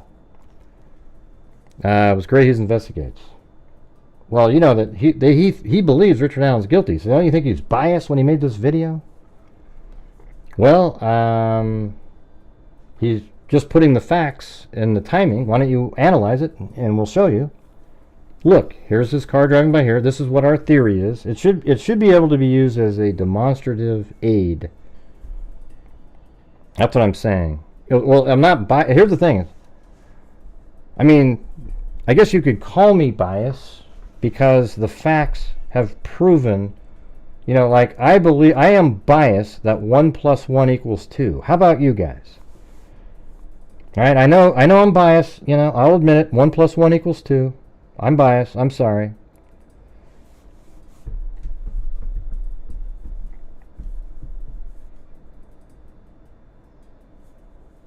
I mean, how could you not be?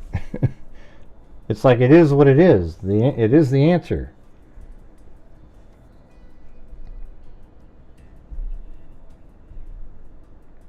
Well, that's what I'm saying, but I mean, you can call me biased, but I mean, the thing is people call me biased because I believe something to be true. But I didn't have any, there's no like anything that made me go, ooh, I'm looking at this, so I'm changing the reality to match what I believe. What I'm showing you guys is the truth, and it matches the evidence at trial. Okay, the camera at the Hoosier Harvest Store is a factual piece of information. The witnesses who said they saw somebody is a factual piece of information.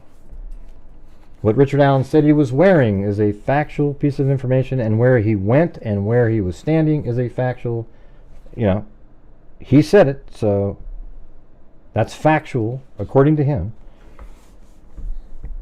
And it's also factual that Richard Allen's phone did not ping out there that day. It's also factual that Richard Allen's 2017 phone has never been found to be able to be analyzed. It's also factual that he never told his wife that he was on the bridge that day. It's also factual that there was a bullet found at the crime scene that matched the ejection of Richard Allen's Sig Sauer P226. It's also factual that he got a hold of the tip line a day after the image was put out there. It's also factually changed the timeline from 1:30 to 3:30 to 12 to 1:30. You can go through all of these things over and over and over and over again. It's also factual that he, the problem is Walla's interview wasn't recorded. So I can't say it's factual, but really we're going to pretend that Dr. Walla, in her notes a long time ago, added in the white van that he saw just for the hell of it, because she's somehow biased. I mean, that's unreasonable.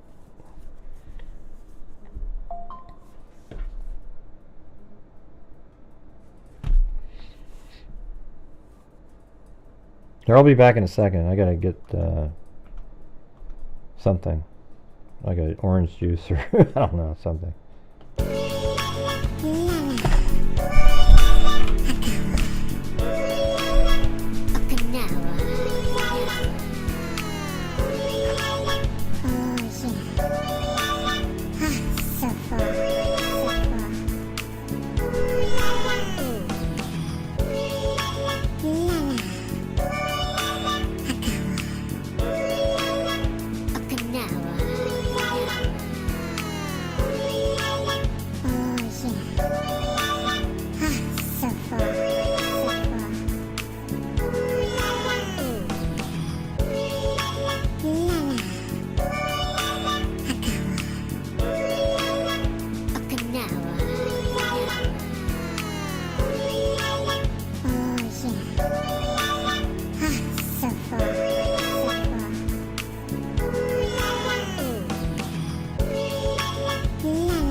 Alright, well, I got an apple I gotta eat, so.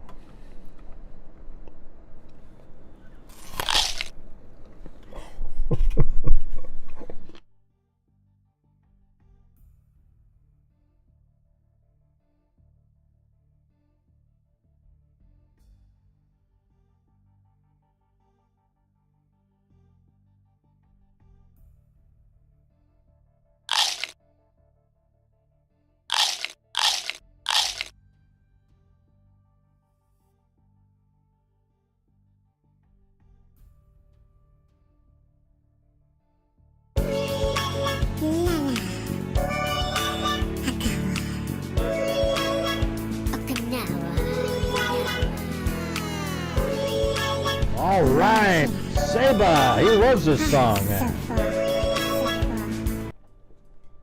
You know, Seba, he emailed me privately. Seba did, and he said, Gray, I love that song. It's one of my favorite songs. I try to pretend in the chat that I hate it. But man, it's the greatest song I've ever seen.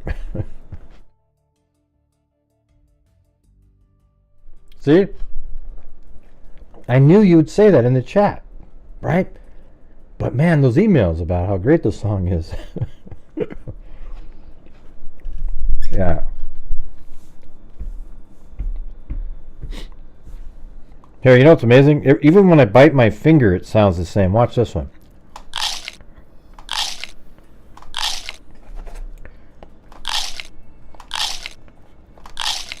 It's wild. Let's see. My son came in the room and asked if I was listening to Chipmunk porn. Jesus. Jury wants to see a piece of evidence. Oh boy, I wonder what that is. The Bridge Guy video?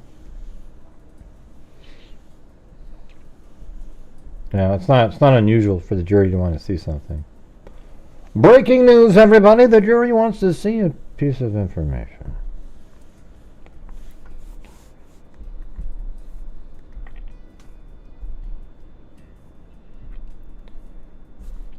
Oh yeah, look at that. It's the crime sleepers. One key moment in this case was when Alan claimed to have seen the juveniles. At that very moment, Alan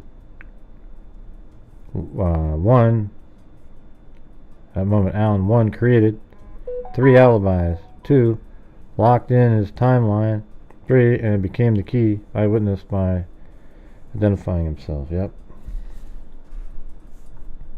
Yep, we talking about that earlier, yep. Very cool. Hey, thank you so much.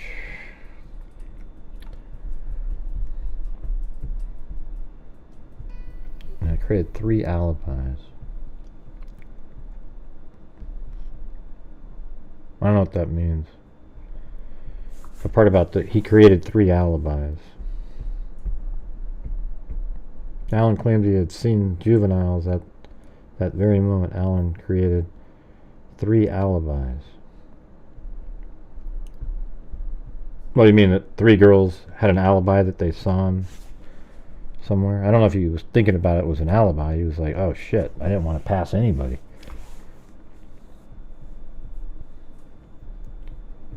What is Doc? Doc TJB, what is? When someone shows you who they are, believe them the first time. Yeah.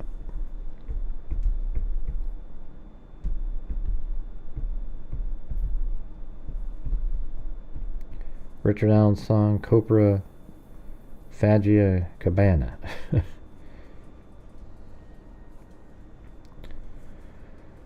Let's see. When someone, yeah. Or they're just having a really bad day. Yes, maybe they went and one the piece of evidence was the confession when he calmly said it.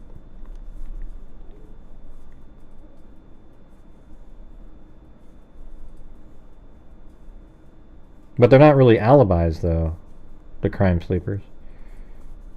They're not alibis at all. They actually show that he was there. You know? Alibi is when you have some excuse of how you weren't there. They actually show that he came in at 1:30. Maybe you guys use it differently over there. I don't know. So did his wife not know he went to the trails until 2022? Well, it sounds like Beth's saying that she didn't know he went to the bridge. That he told his wife he went to the trails, I guess. I don't know. I don't know what the transcripts say or anything. But it's not an alibi. It's proof that he was there. Alibi is, hey, look I have proof that I was there at a different time. But I don't know if it means something different in the UK, because a lot of times words are different.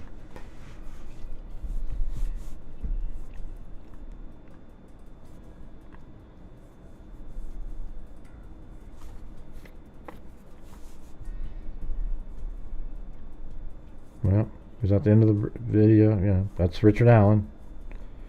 In the Bridge Guy video, that's him.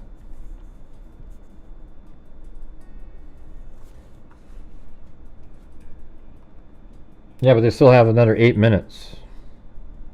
Or another 28 minutes.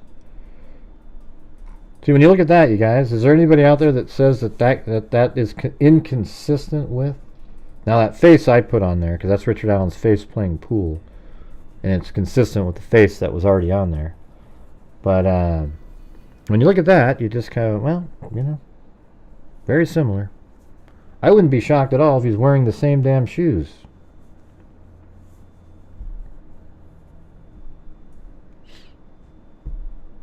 I think there's, if it goes through today, that means there's holdouts for not guilty. And these other jurors are trying to convince them of something.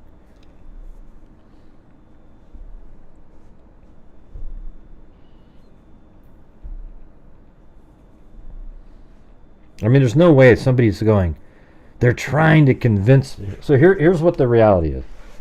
There's nobody out there. The defense is going for a hung jury or jury nullification. That's what their goal is. They're not. I don't think they believe that they can get a not guilty.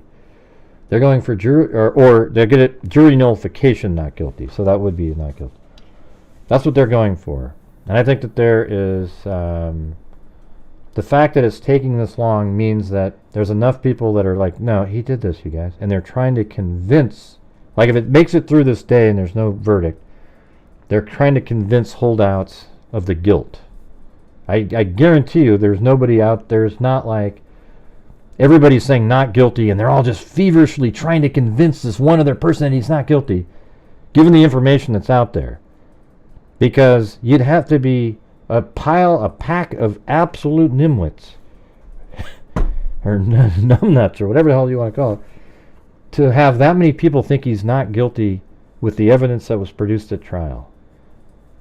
So there has to be holdouts in the not guilty camp that the other people are trying to convince.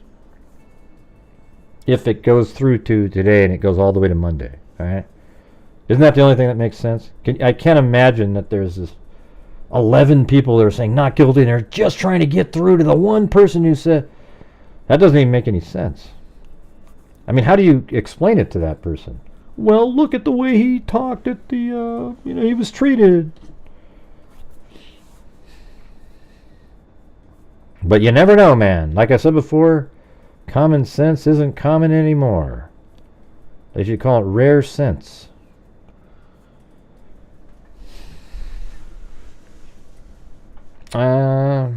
Walking on the bridge, I don't know. It just felt kind of.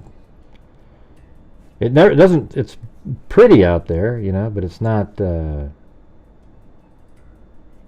doesn't make you happy or anything. It's sort of a melancholy. You're sort of.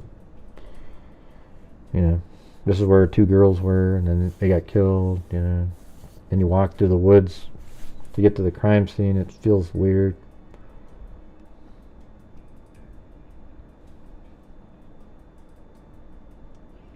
Are they only deliberating 2 hours today? That's what they were apparently.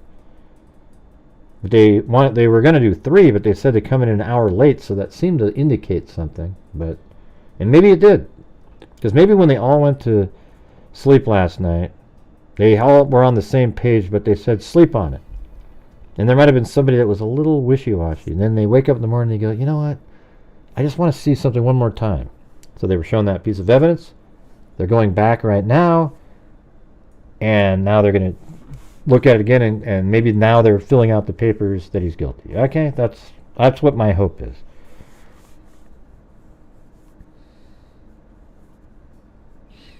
There's no doubt he did it. No, I don't have any. And we all heard the different descriptions the girls gave and everything, but anybody with common sense knows that all three girls that are the witnesses saw the same person, because there was one person. And it just shows you in that, even that small microcosm, how all three have slightly different descriptions. And that shows you why Betsy Blair has a different description, because they weren't told they had to remember something. They're all remembering the next day, like, oh yeah, that guy looked like that. And then when shown a picture, they all go, yep, that's the one I saw.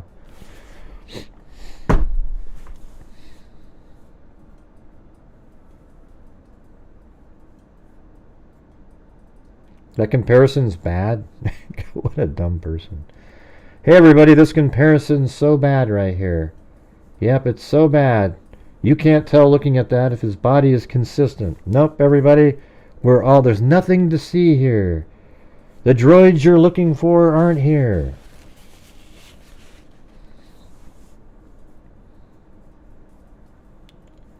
I don't know. There's a lot of branches out there. It's cleared out there. I think the hunters that are there. So there's a lot of branches on the ground. Like when I was there, you guys, there was branches on the ground and some of them were cut.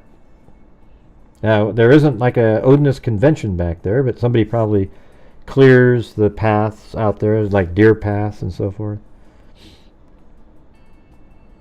There's literally, and that's what's so funny about the whole Brad Weber thing. Oh, he had branches in his garage. Ooh, ooh.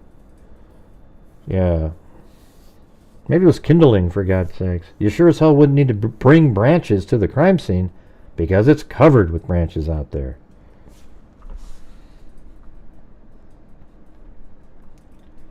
Gray. Hey, thanks.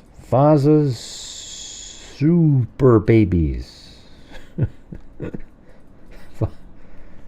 Faza Super Babies.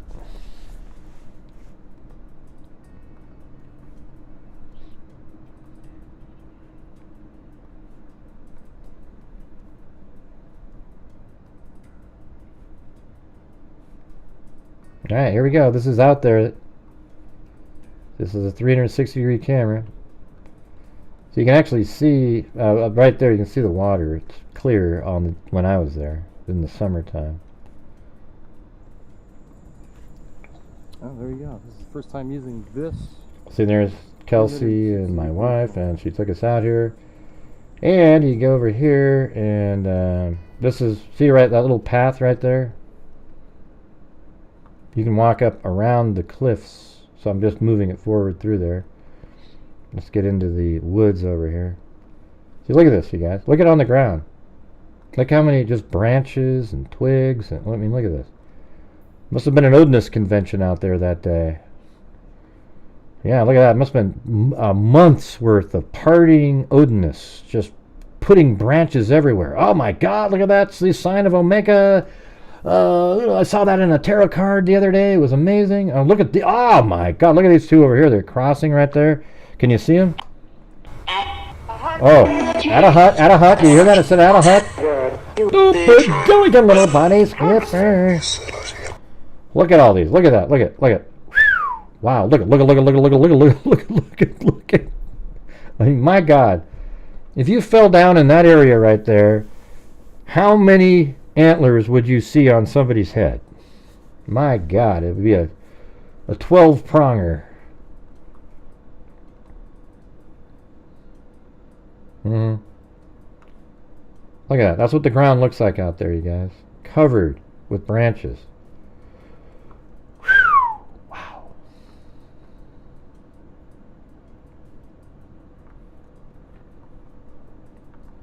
So right now I'm way up above on the cliff. Water's down there. And where we are right now, if you don't know the case at all, we are walking around like this towards the crime scene. I actually make it about here, something like that. I didn't know exactly where it was, but oh my God, look at these things. There must have been other sacrifice. Oh God, you see how those two logs are over those logs? Holy moly.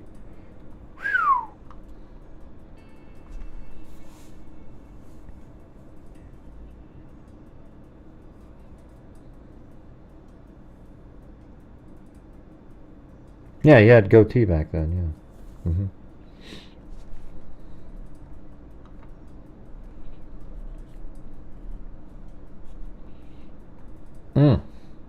God, I wonder who died right there. Man, that's amazing. Probably like another group of people died there. They obviously weren't from the state, or we would have heard about it, but unreal, really.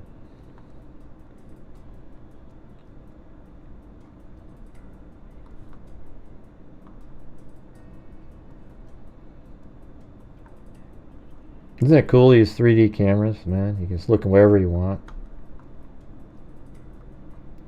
This is with my newer one. Pretty sweet.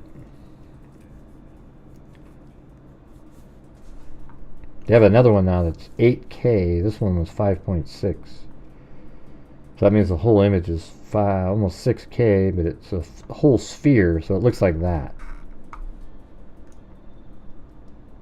See that? Isn't that weird? But you get into the little sphere, and now it looks normal. Oh my God. What kind of knife did he bring out to cut that log there? Holy crap. Oh my God, look at all those. Ooh! Those are all cut. Did you see that? There had to have been something out there.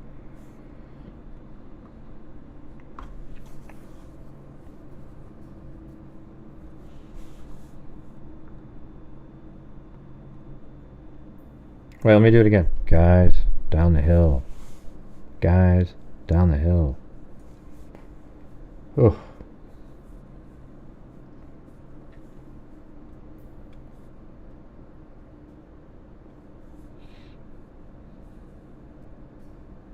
Ah, no way. These cameras are worth every nickel. Just like the drone with the goggles and everything. Totally worth it.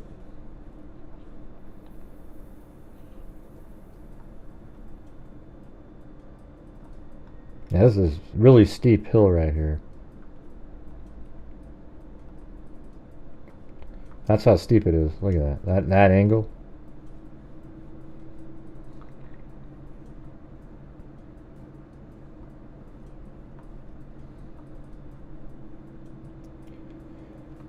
Well, let me know if the jury goes home for the day at some point.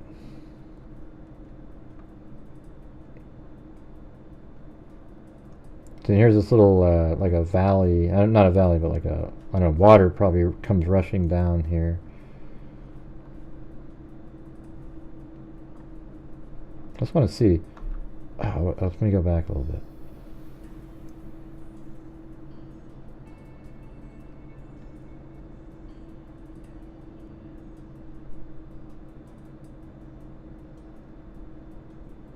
I wonder if we can see those three. I tried this the other day, but those three rocks that are right there.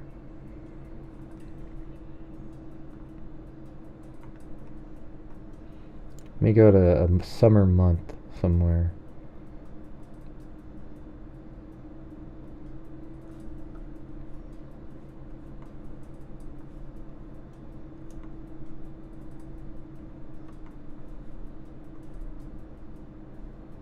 That's the other direction, so it should be. I mean, rocks that big aren't moving in the water.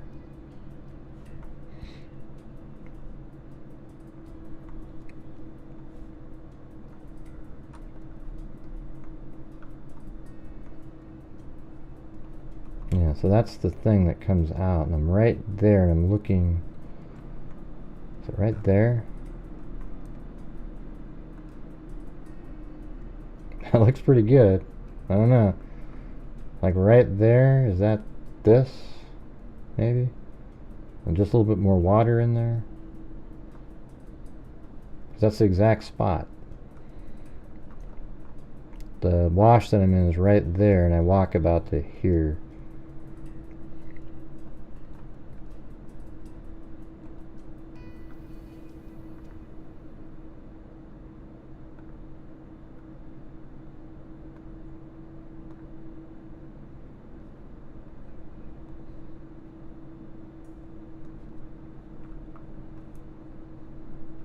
Anyways.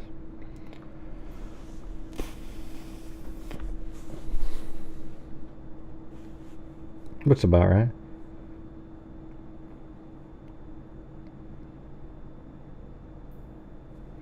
Yeah, can we get that like button going, you guys? Jesus. Let's hit that like button right now. Hit that like button 10, 20, 25, 30. Hit that like button 40, 45, 50, 55, 60. Hit the like button. Hit the like button. Use your nose, use your toes, whatever blows. Hit that like button 10, 20, 25, 30, 35, 40, 45, 55, 60. One more time. Hey everybody, hit that like button 10, 20, 25, 30. Hit that like button 40, 45, 50. Hit that like button 50, 55, 60, 65, 70, 75, 80. Hit that like button. There we go. 30, sir. 25 to M, you're out. I'm 25, 30, 30, now 5, I'm 35. Alright, now send in super chats right now. 10, 20. Okay, never mind. Let's see, it was 10, 20. 10, 20, 25, 30, 35, 40. Use your nose, use your toes, whatever blows. Yeah, don't hit it again. Yeah. Anyway, so I made it that far past that. You know what we could do is I could actually count my steps. They're usually about a yard. So let's see, I'm right here, looking around, then going this way. 1, 2, 3, 4, 5, 6, 7, 8, 9, 10, 11, 12, 13, 14, 15, 16, 17, 18. That's probably a little less. 19. Like, I don't know. Let's just say 20, 22 yards total.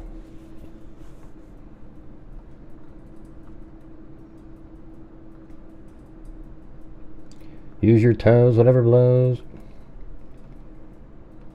So right there, probably came out.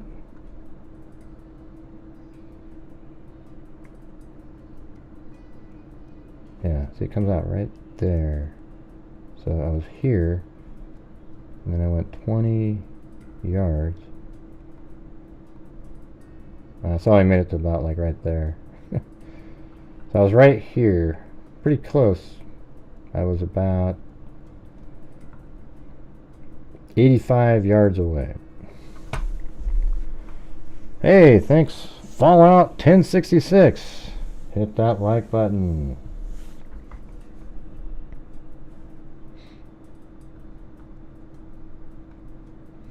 And for those of you guys want to see the drone footage flying out there, I'll go back to this one. I got a whole bunch of drone footage. If you want to see what it looks like inside the courtroom, it looks like this. Alright, that's exactly what it looks like. I was in there with Robert Ives, and so everybody's sitting right there. Defense, prosecution, jury sits right there. There's the television set there. They probably wheeled it in close to them. You know, so there you go.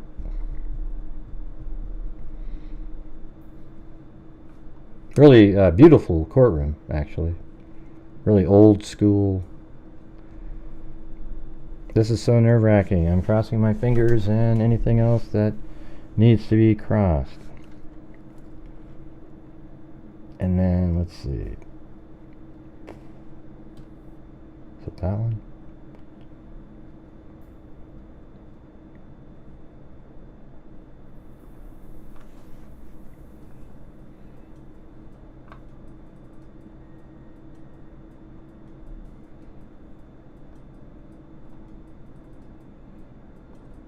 Oh, okay, it's one of these. Maybe this one.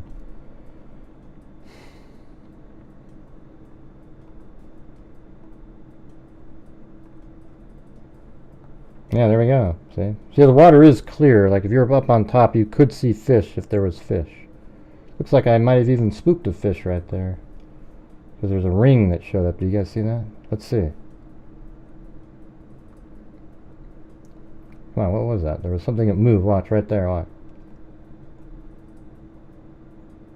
Oh, right there on that little edge.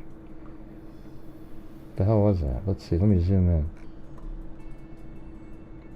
Oh, right there. Hey, we're sleuthing this out, man. Let's do this. Yeah, it was right there. What was that?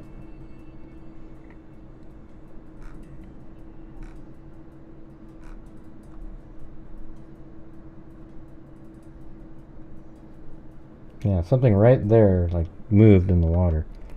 But anyways, that's the drone footage.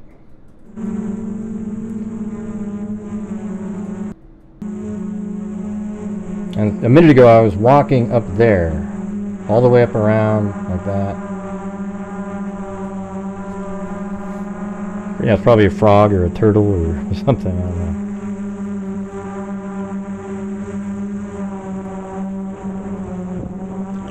It was a lizard eye.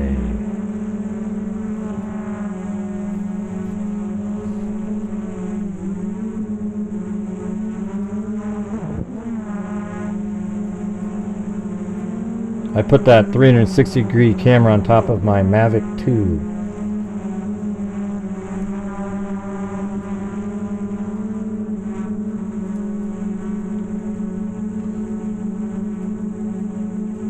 Hey, thanks Tammy, appreciate that.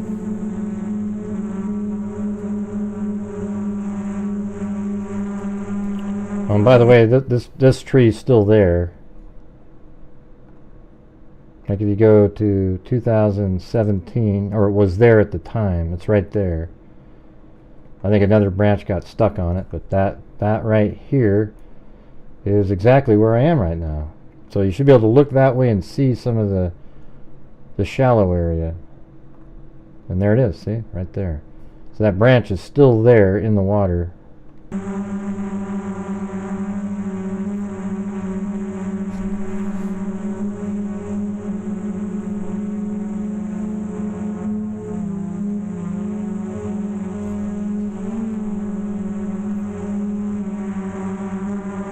I agree.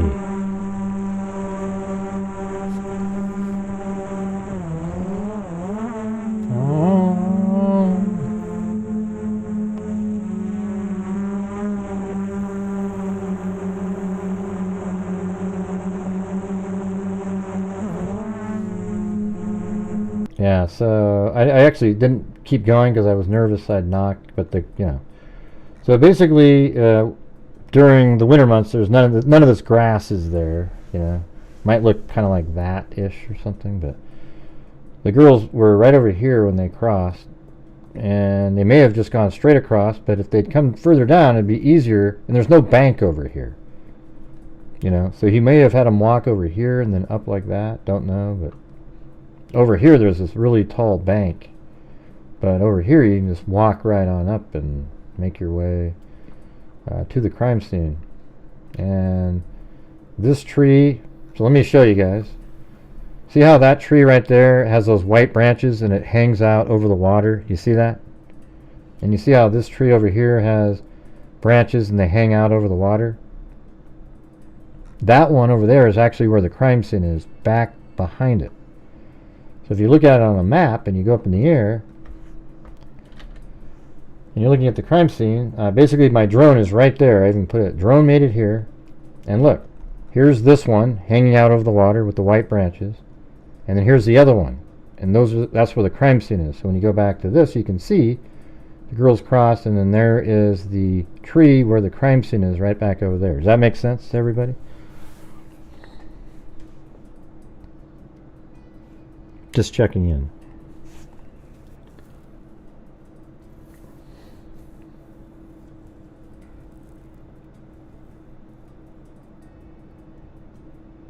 Gray has left the building? What do you mean? I'm right here. I'm right here. Okay, so I didn't go any further.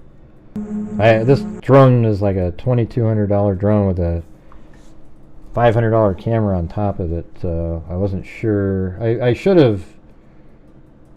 Well, the thing with my new drone, the Mavic Mini, that's got the. I mean, man, I could go anywhere. I could just fly around. I mean, man, that would have been so awesome. But and I could have gone all the way down there, and it would have felt safe. But what I should have done was come up from above and then down, and then just hover and rotate around. I didn't do that. So that's me turning around. So this is what it looks like. See?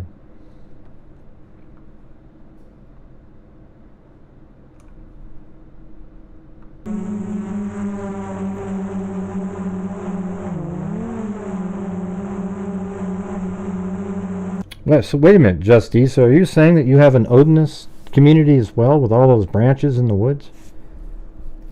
It's amazing. Because normally there's no branches in woods. It's only when Odinists live there. You know, it's strange too. Like there's a winter storm and branches fall off. You know, they don't exist anymore. They disappear unless Odinists live there. Then the branches that come off the trees were put there by them. It's really weird, you know. Okay, those are those 3 rocks we were looking at a minute ago. Oh, that's cool. Yeah, so there you go. That's awesome. Here, hold on. Yeah, those 3 rocks that shows me exactly where that little valley is. So hold on. Right here. See, these are those rocks we were looking. I'm right above those rocks. Let's see.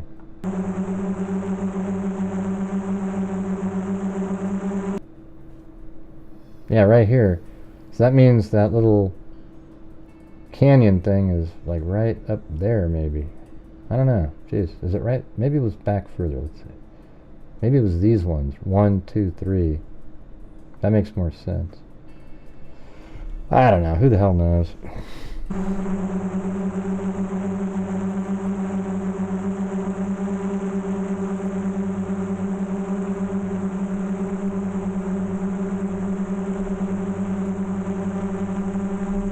Who else gives you this kind of content, huh?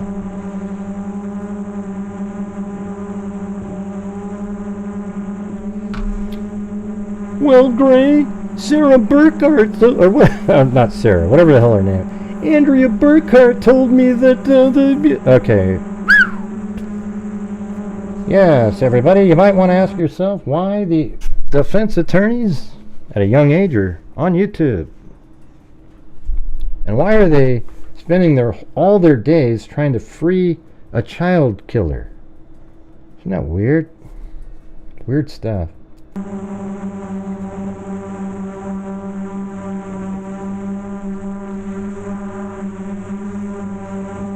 That's me and my wife's up down there. See, that's how little people are. If you're looking up at the bridge, you look tiny. Look at that.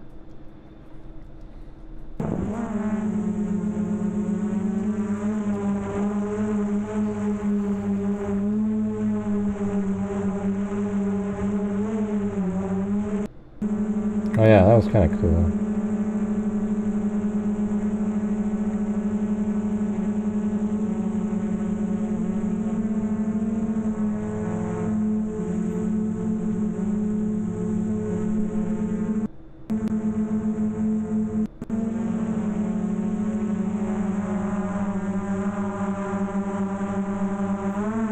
I was pretty close to the branches here.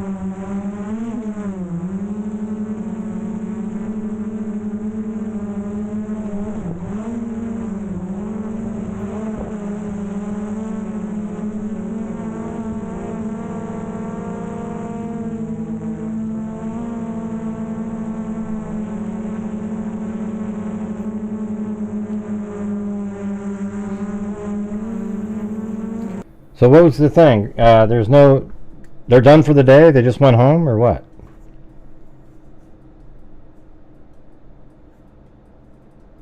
Okay, so they went home for the day. So maybe it was have the weekend to think about it in your room. Jeez. They're going to sit there on Sunday, all the rest of today, all of Sunday, and then come back in on Monday again? Jesus. Yeah, you could definitely see fish if you were on that bridge. That's like the least interesting, sleuthy thing to try to figure out. That day the water was murky, though, so he wouldn't have seen any fish. And yet it's still possible. If somebody says, hey, I went to the bridge to look at fish, that's a legitimate claim to make. Doesn't mean obviously he wasn't there to look for fish.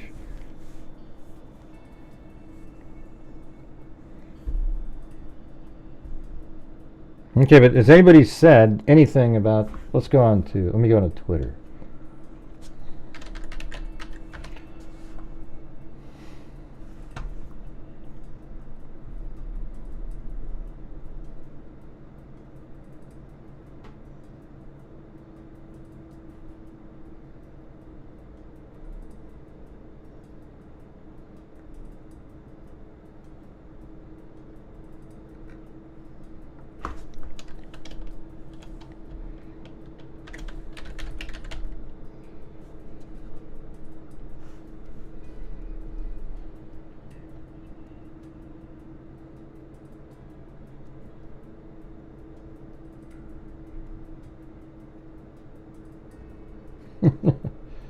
The bridge guys.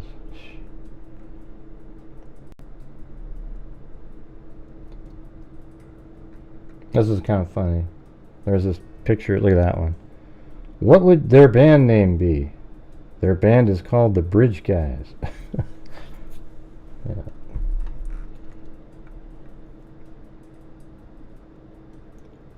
Okay, 1 hour. Attorneys arrived at the Carroll County Courthouse. The jury will review evidence in the courtroom this morning as the jury continues deliberation.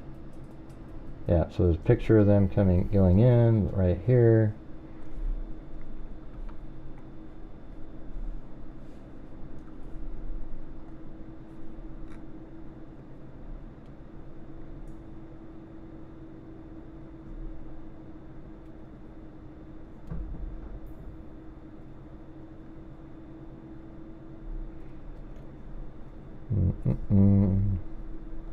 It is now in the hands of the jury. Please take a minute to say a little prayer that they have clarity. That's the right answer. Cheryl McCollum posted, it is now in the hands of the jury. Please take a minute to say a little prayer that they have clarity. Right. That's it. What that really means is like common sense. Are you able to, because it is clear.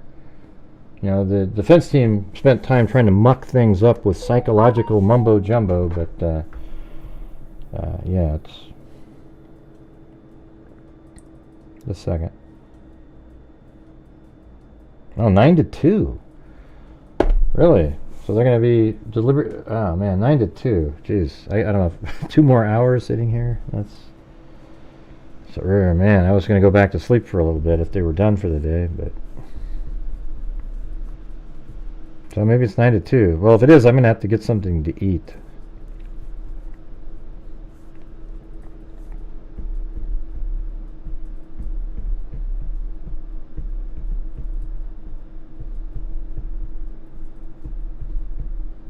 Yeah, the psychological element of the case, everybody, is irrelevant to the factual parts of the case that make Richard Allen guilty.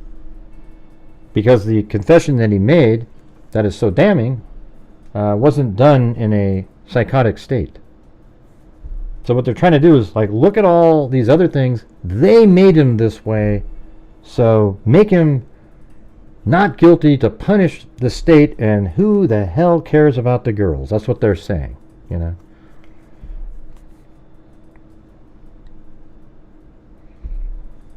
don't know if they have a lunch break. Hey, thanks. You're Gypsy.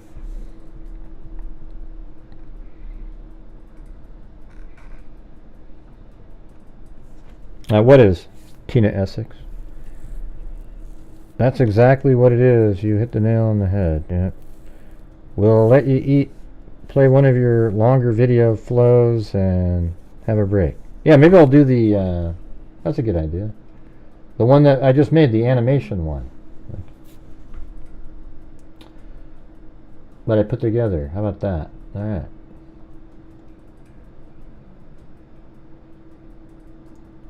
Oh, wow. Well, look at that. Hey. Thank you, Roger. Hey, Gray. Been a rough last 6 months. I'll explain on call if you will. Thanks for what you've been doing. Ah, cool. Yeah, we'll definitely call you up.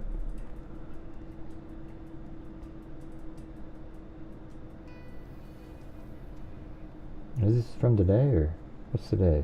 8th, 9th. Oh, yeah.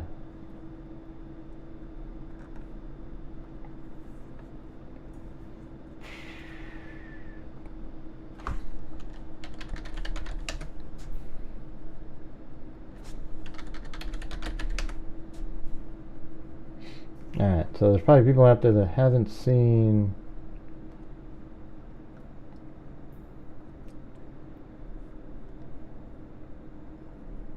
I hope it was just some bit of clarity to convince somebody.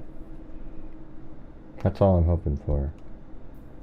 One person.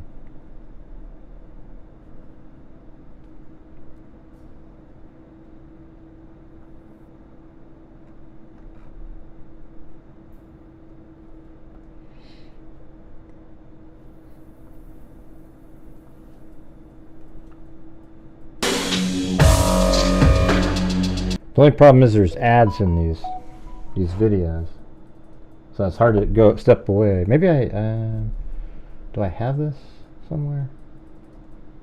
Let's see.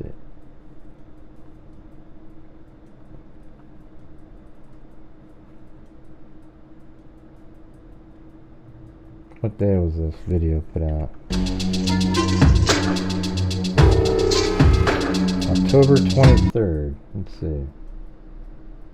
Do I have it?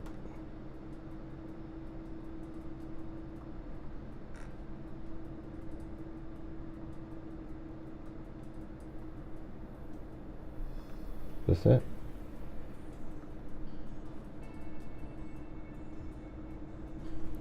Hello, this is Gray Hughes. I don't know, that might be the raw version. I don't know. Hello? Because I have to redo stuff a lot of times. I don't know if that's the...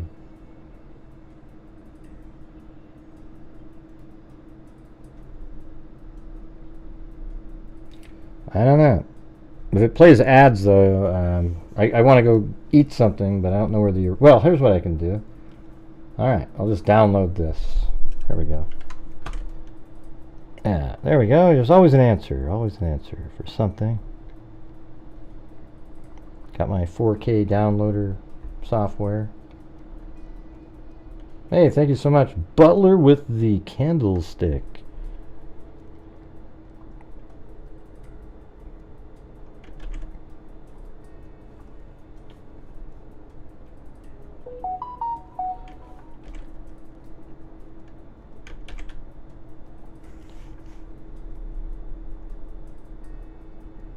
I just don't want you guys to have to listen to ads.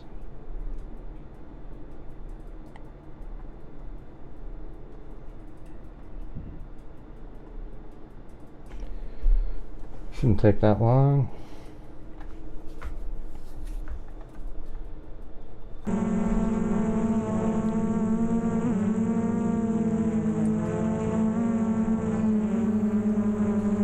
They're watching interviews again. They didn't come... Let's see, they're watching interviews again.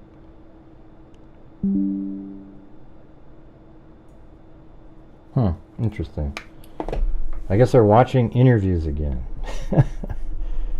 I thought, God, that's a big deal. Because if they're watching interviews again, that means they're trying to look at it and go, man, does he look like he's crazy right there? Hell, the hell no. That's what somebody told me. You know, I don't know where they got their information, but...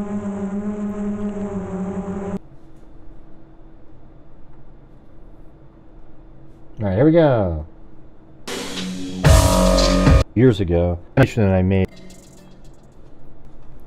Hello, this is Gray Hughes of Gray Hughes Investigates on YouTube. Please hit that like button, share, and subscribe. Today's video is the animation that I made probably 6 years ago. of the sequence at the end of the bridge and kind of how it was for the girls. Now, Patty watched this years ago and would tell people to watch this because it sort of indicates kind of how it went. I mean, obviously the camera that Libby was holding was moving around, you know, quite a bit all over the place, and it was kind of hectic. But on this video, you'll see the entire walk across the bridge, and then at certain points I'll put in animation of where I think the bridge guy was at specific points and where the girls were. Where they took the photographs is something absolutely known. We have the precise location on the bridge where the full length of the bridge shot was taken, and the shot of Abby from Libby on platform 3. So let's just play it right now.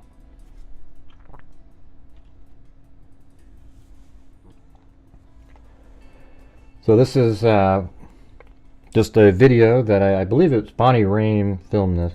And that's platform 1. That's apparently where Richard Allen said he was standing, and Betsy Blair was actually at the behind at the barriers, which at trial she said it was 50 feet away, but when you measured it was 114 feet. So I'm not sure. That's 37 yards. So I'm not really sure how good of a shot you would get of somebody, you know, a picture in your mind of somebody from 37 yards away, which is, you know, over a third of a football field.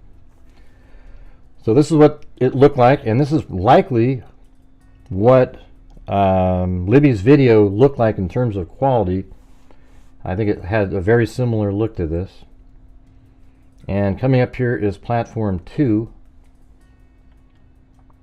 And it's a little bit past platform 2 when the first photograph that we saw as a public. There's many more images and videos that were taken that day, but the only ones that the public currently have are the full-length shot of the bridge, the shot of Abby from platform 3, and then also the video at the far end of the bridge way down there.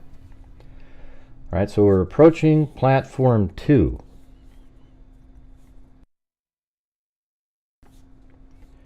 And I mean, you can see the person filming here is trying to stay really steady and moving across, and they're not really walking that fast. And I know somebody that got across the bridge in 3.5 minutes the first time they were ever there.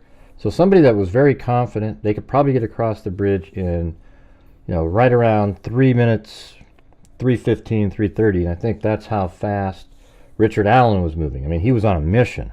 And when I say Richard Allen, I'm talking about bridge guy. Now look at right here.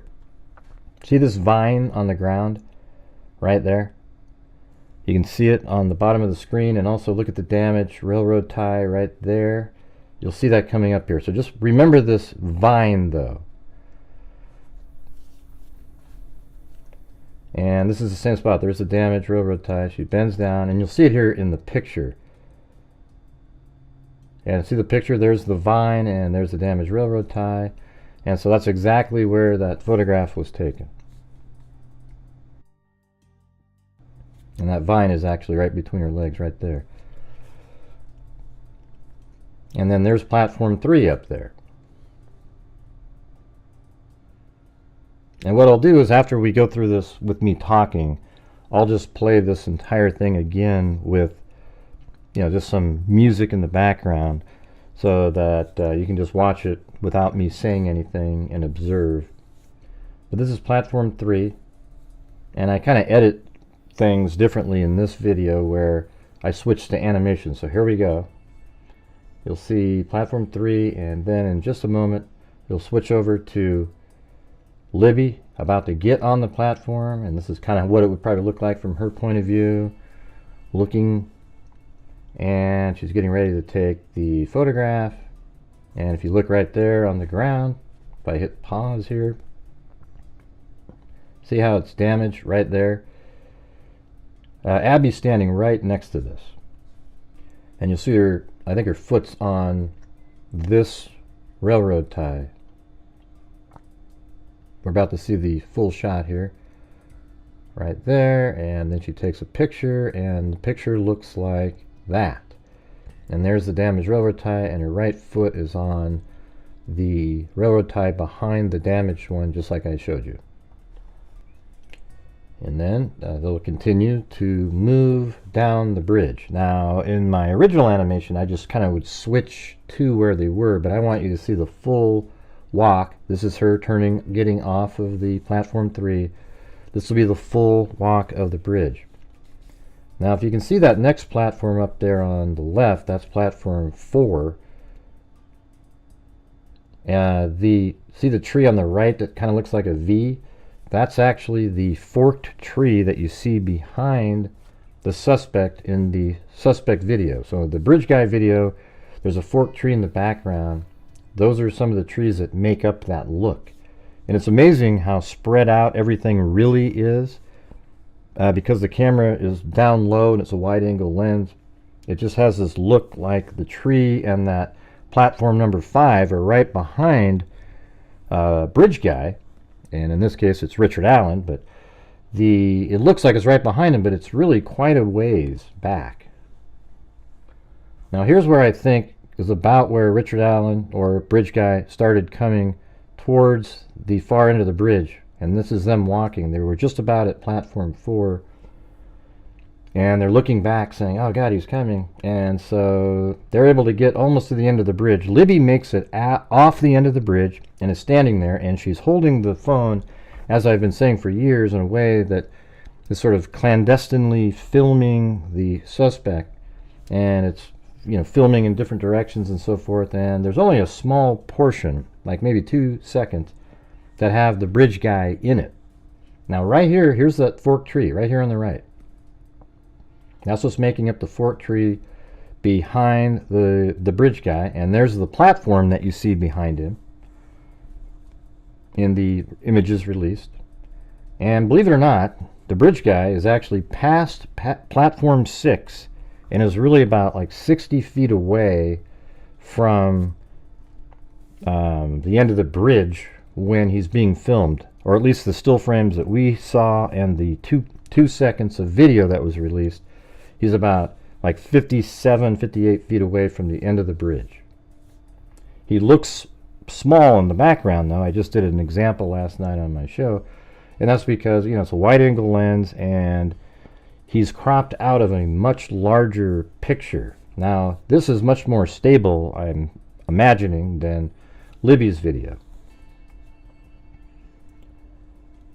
And on the right, if you look at the original photographs of the bridge guy, there's this little white nodule looking thing by his right foot, and it turns out that's a damaged side railing, and you can see it right now on the right. See how there's that discoloration there? And you'll be able to see it pretty well in this video. You can see it's really damaged there, and you can only see that if you're off the end of the bridge and the camera's low. So see right there on the right, there's that damaged side railroad tie. That's what makes up the white sort of nodule looking thing by his foot. Now the suspect is right coming up here. He's only like about 5 or 6 feet past platform 6, and here it is. So this is Abby going off the end of the bridge, and just picture Libby was standing there just like that, and here he comes, and this is the video that I made. And then here comes the suspect, and he comes up on the girls at the end of the bridge.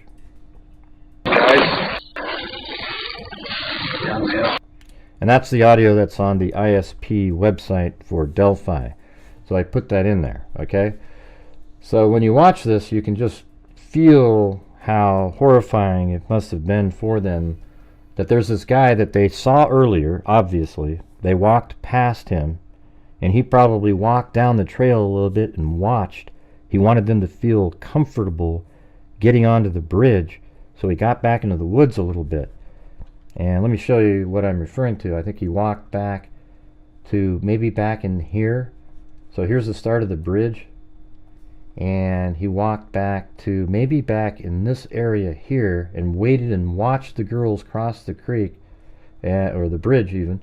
And then when they're kind of over about in this area, he makes his move, because now he knows that they would more likely go off the other end, and he can trap them over there. So that's when I believe he hustles across.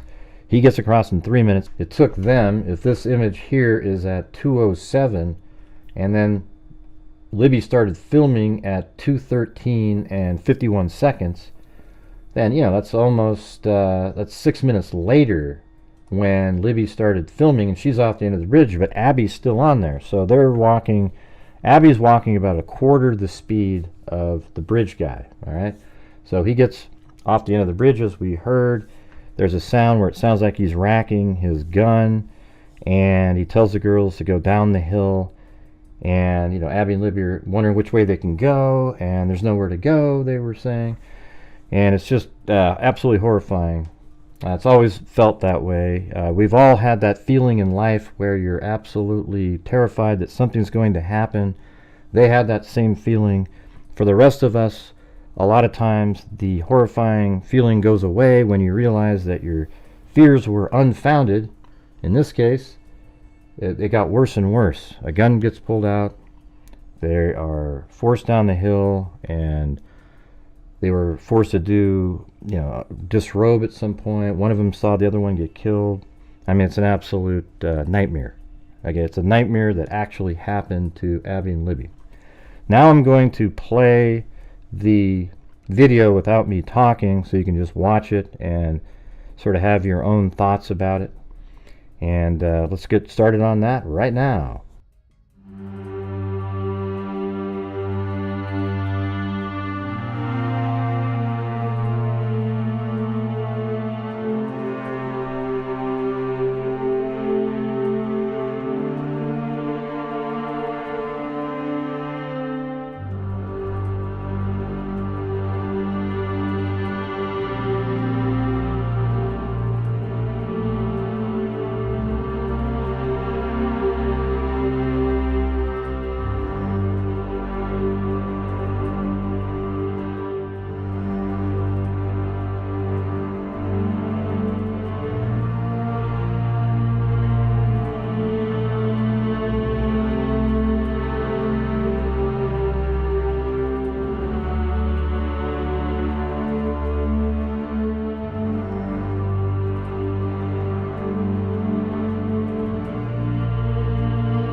All right, thank you all very much for watching. Well, there you go, everybody. How does that? So I guess we got to stay here for another hour and a half. Well, that's right. If you guys want to help support this channel, that'd be great. Yes, on my channel, I actually actively try to get people to help support the channel because I don't get the 8,000 people watching, nor do I cover the same case over and over and over. This is a case I've been following for years, so yes, we've done this, but I've covered thousands of cases literally over the last 5 years. And, you know, it allows me to keep doing what I'm doing. We also give away a lot of the money that the channel brings in each month at the end of the month. So if you have the ability to help support the channel, that'd be awesome. Thank you.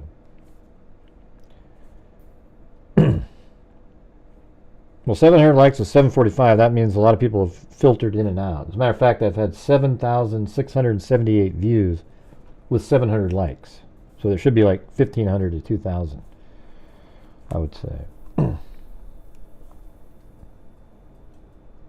Yeah, well, the auctioneer that I play is good. I'm not really that person. See, listen. I'm fired out of it, 10 down, 15, on I better dung bear on 15, I better dung bear on 15, 20, I better dung bear on 15, better dung bear on 20, down 5, better dung bear on 30, and 30, and 30, 25, better dung bear on 30, you want to bet 30, sir, 25, of them, you're out, I better dung bear on 25, better dung bear. That guy's so good. The jury have until 4 p.m. Saturday, so it'll be 1 my time. Oh, that's a long time from now. So they even have longer time now? Jesus. Thank you, Mothra. Like Becky said, pray for clarity. Hey, thank you, TJ Mack. Wait, Gray, you ended the video too fast. We that see it are mostly with tears, and I don't know what that means. I just started talking. I ended the video. Yeah. 6 months later, he weighs 400 pounds and looks completely different. Who? No, he lost weight. He didn't gain anything. Hey, thank you so much, Sundown Farms.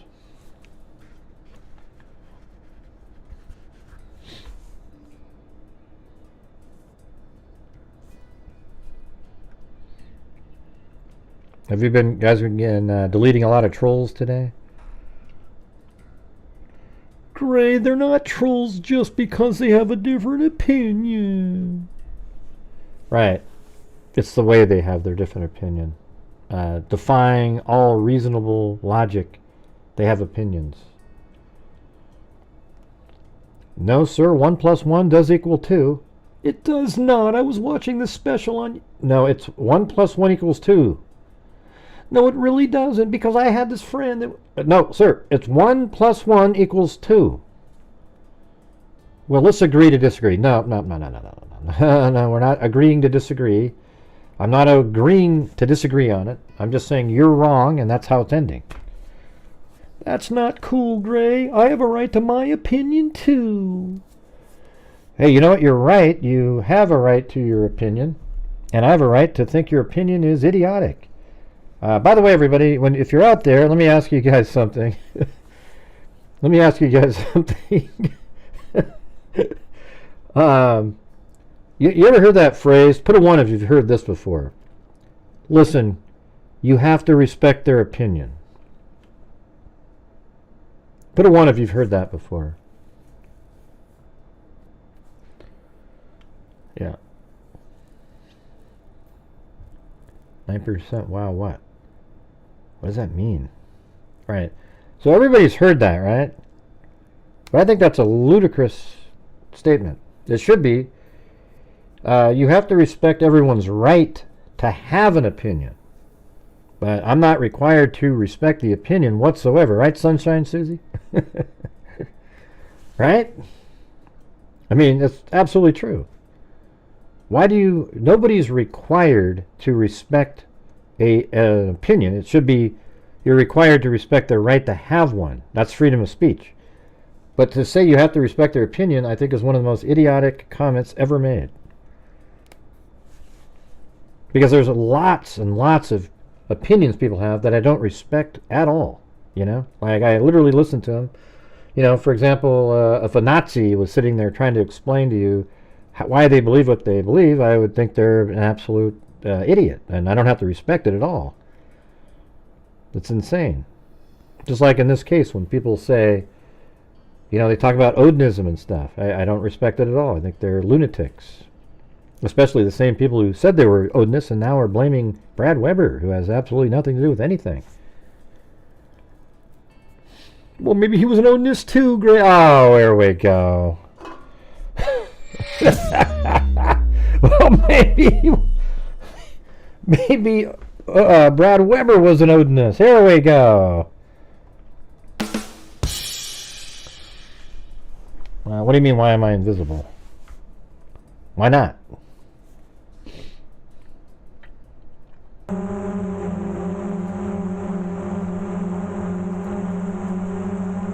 Oh, look at how it's warping the... that's interesting. I didn't notice that. Look how... see the bridge there? The propellers are warping it. Watch.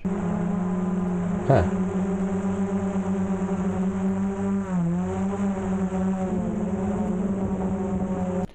See, that's a good way to look at the bridge there. You know? It's too bad the actual bridge isn't still there, because you could probably... You know, I'm 5'11", so it might be like... You could kind of see what I don't know. It's hard to do.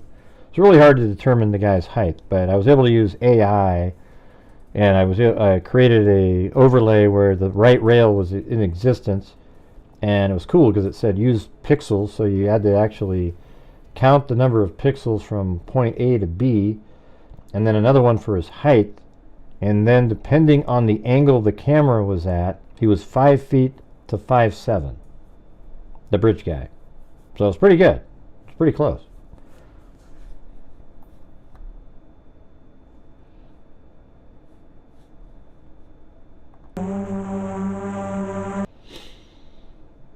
Oh yeah, if you guys haven't seen this one, I do have another one where he walks from the let's see, where is that? That's one with Ives in it. He's like looking at I think it's this one.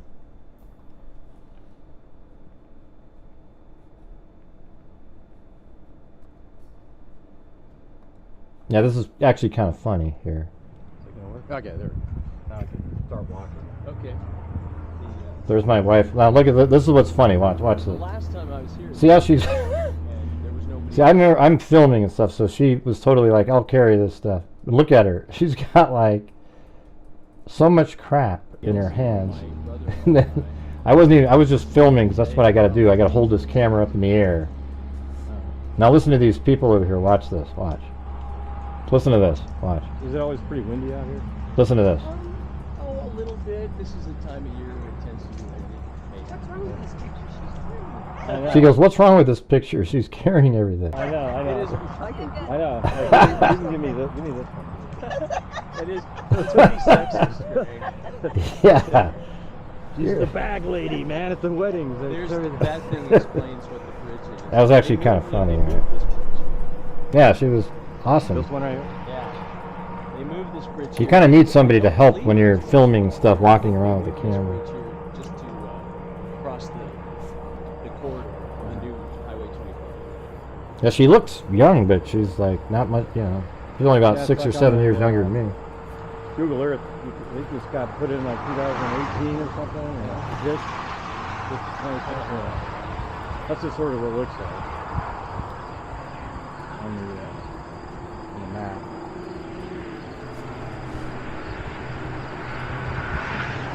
Well, was this bridge well, I don't know if this was here, right? It was not. Yeah. Because there was nothing to go over. Yeah. There was this highway. It didn't look like it was there that long. No, right. It wasn't. So this is that little circle area right here, look. It arose, it was built It was abandoned. It was torn down. All in the last. Finding it though would have been hard just for anybody. That's right there. Not before this was built. Oh really? Because it was just you just drove right out here to the edge of town. It was there. Oh, I see. Now it's a lot harder to maneuver out here. Used to be you just. Hey, and by the way, this thing coming up here is see how the trees start right there? Apparently that's where the girls passed Richard Allen. You just drove out that road right there, and you were just. Yeah, kind of. Like, well, I mean, you keep driving and then you take a right. Right, we could. So see how it gets darker in there? But there's leaves now, though. Down the road, but there's homes and stuff. So it's also kind of cloudy.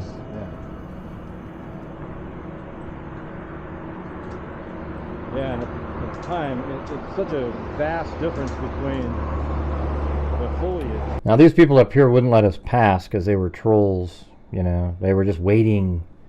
Gray, you covered the floor of fire, and you did this, and you did that. And first, one of them thought that Robert Ives was me. I mean, it was really kind of stupid, the whole thing. Anyways, where's the one? I want to do the one with the path. This one. There we go.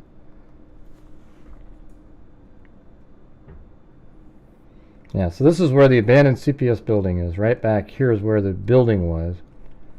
And this is my car at the time. And this is the route that Richard Allen walked to the bridge, right here. Alright. See, she doesn't like to be on camera too much, so she's back there. So anyways, you walk like this, and that trail is right here. So there's the abandoned CPS building. You walk like this, around, and to the bridge, and then like to right there. Richard Allen himself got to the trail. Because he parked at the abandoned CPS building. Alright, so here he is making a turn. Takes like 3.5 minutes to walk. You know, he might have done it quicker because he was in a hurry, so. I think he sat in his car for a little bit. You know, no way of knowing that. And we don't have the exact time. We know that he passed the girls after 1:27.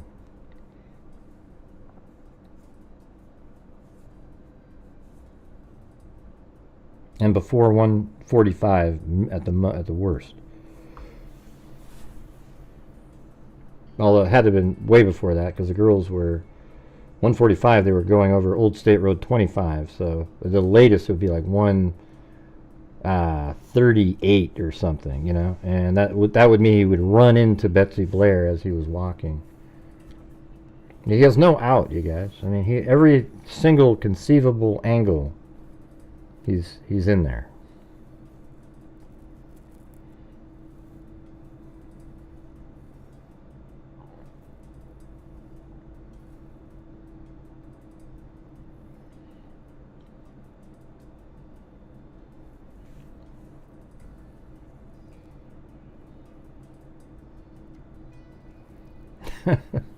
That's right. Yeah, every time I do one of these cases, like a blank slate saying, I always get accused of something, you know, because you know, I look at the information that's presented and I put it out there in a rational way, and it doesn't jive, and it's so devastating, by the way. See, when I put out the stuff, it devastates the conspiracy theorists, so they go out of their way to attack me as a person or some other element because it just absolutely destroys their theory. And they get upset about it.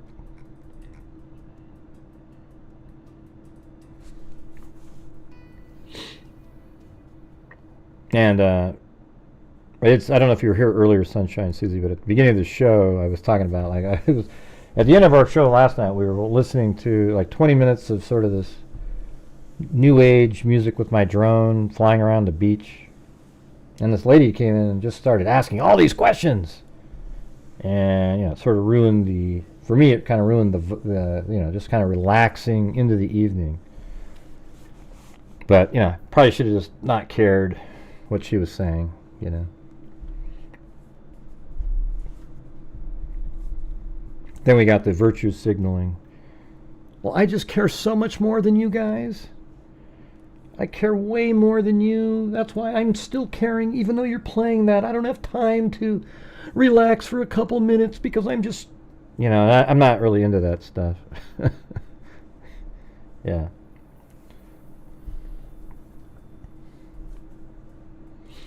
Yep, so then you walk back to the, you know, he didn't go back this way, but I guess we could look at this more. Let's see. Oh, that was the beginning of it. Let's see, way down here. So we made it past those wackos. Jinx and her buddies. I mean, what a lunatic. Hey, Gray, you're the one that was talking about the hey, Gray. Imagine somebody waiting around for you to show up somewhere. Anyways, we're just walking, and we're kind of walking quick to get some distance. He goes back and talks to him later. See, there's one of the benches right there. I don't think that's the one that they were at. They were at the next one behind us.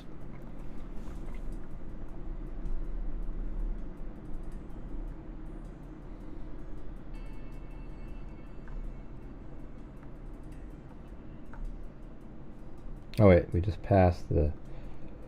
See, that's actually the driveway there. The Mears property is right there. And there's another trail that goes right there. So here's the thing is, he claimed also that maybe he was sitting at a bench looking over the water. Well, that's the bench right there. Well, I mean, you'd see somebody there. Especially with no branches on the trees. That bench back there.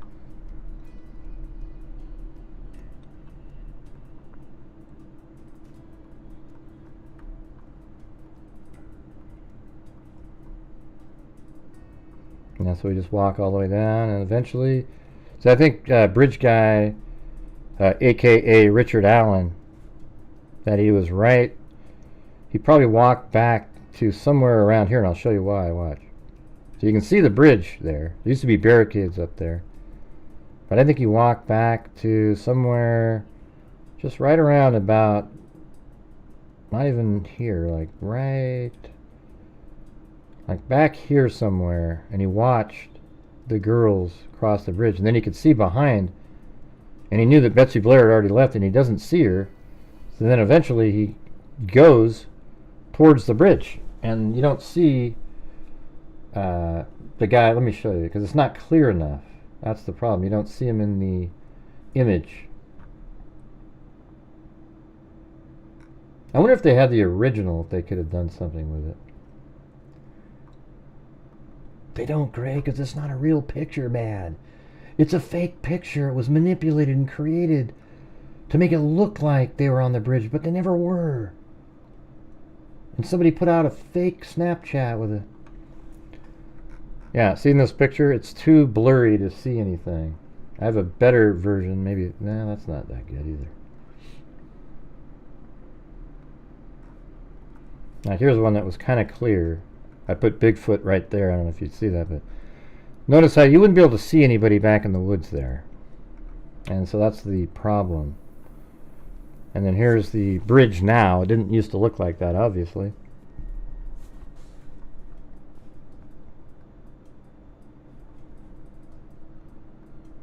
They probably have a new satellite image of this bridge. See, and here's an example for everybody that says you can't look at fish or whatever. You could. I mean, see how it's clear water, and if you're standing there, you know. And I always tell people I was there. I can tell you, if there was fish, you could see them. I mean, notice you can look down there and even see the rocks in the water. So it doesn't mean anything. It just means that he said he went there to look at fish. It doesn't mean a damn thing. You can just see that. That's just kind of eerie looking, isn't it? Yeah.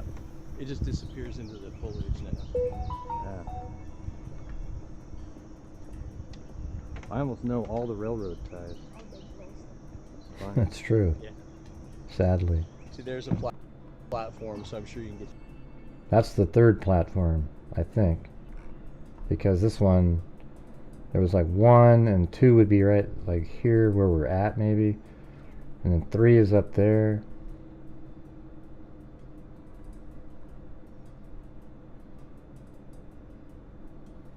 Here, let me see something.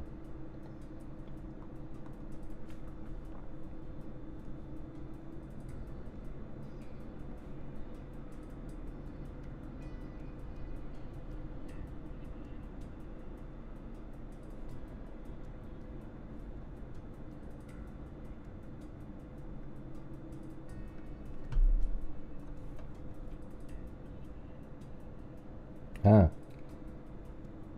God, I almost think that we're... let's see. That might be the one. No, let's see.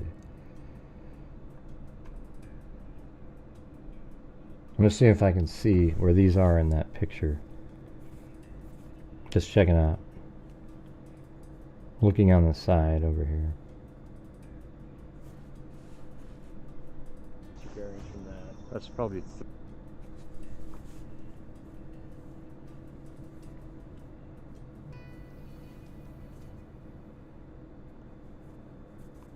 Yeah, I think I'm... Yeah, it might be too hard to see. I'm trying to find, because I know that's the platform, but I'm trying to find some of this. I mean, it might be right there.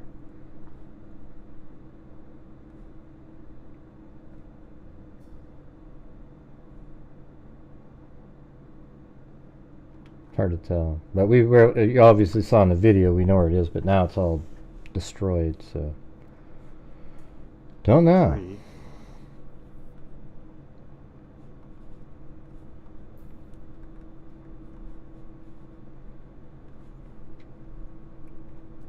Well, anyways, what do you guys want me to do? I can come back later if you guys... I mean, I don't want to sit here and just... You know, maybe I'll come back on at... if they can deliberate till 4, you know, maybe come back on at...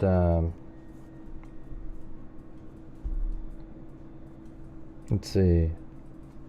like 2 my time, or is that right? No, that'd be 5 over there. So I guess it'd be... Well, 4 o'clock is 10 now, so it'd be 3 hours, it'd be 1. I don't know, what do you want me to do? I don't want to just sit here. Hey, Gray, could you flip the picture of Richard Allen? No, I can't. Hey, I don't think they'll be done any time before 4.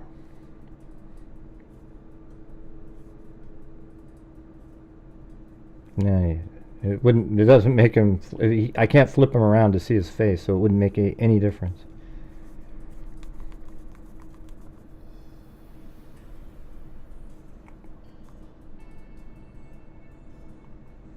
$11:30, so like an hour and a half before. Well, that's what I heard. Till 4. That's what I heard from somebody.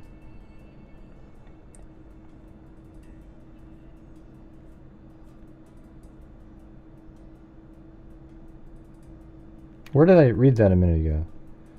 I had 9 to 2. Maybe I was thinking my time. So 9 to 2, that would be 11. Ah, shit. 11 my time.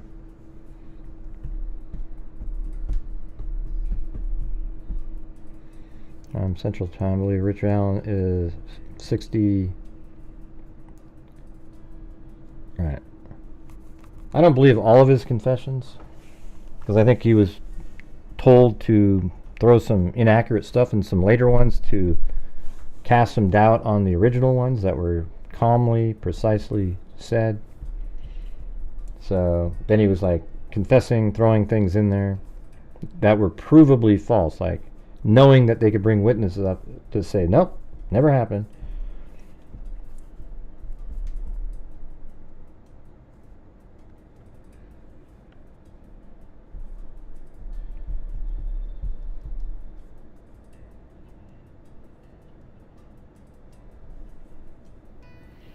I believe his attorneys were telling him after he truly confessed to start acting. Well, yeah, that's what I've said 100 times. Great, even if we wouldn't see his face, the silhouette, I don't want to do it. It doesn't make, it already looks just like him, alright? We've done it 100 times. We have already done that too. And it wouldn't match better because his right arm is in his jean pocket, and his right arm in the other picture is propped up high with his shoulder cricked up because he's holding a gun underneath the jacket. So yeah, it doesn't really work.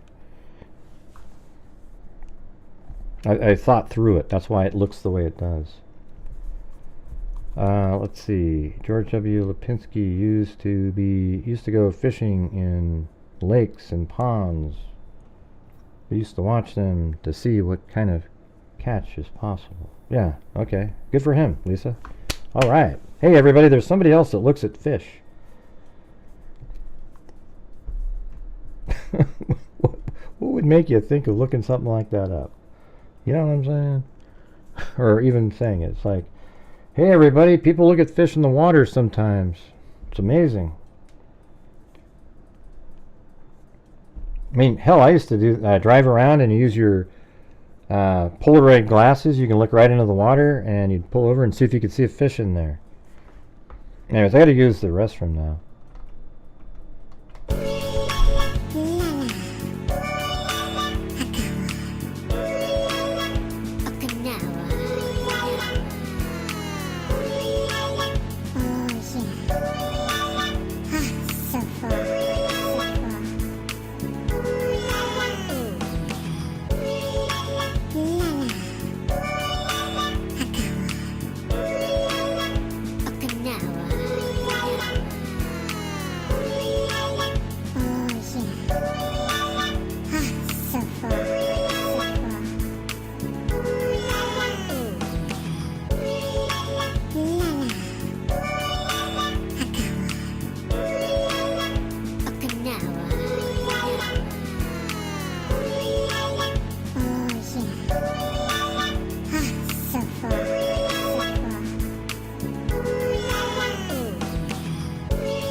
Yeah, sing it to me now. La la.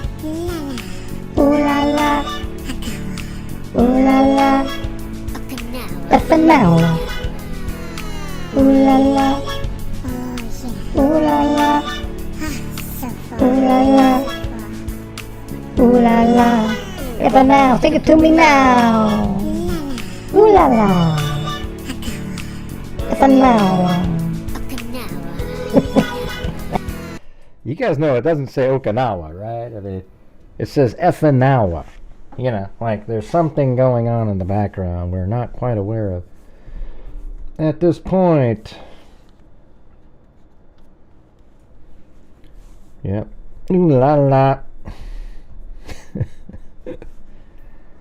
You clearly went fishing on a clear lake or pond. Right. That's why you can see fish in a clear lake or pond. Or a river or stream.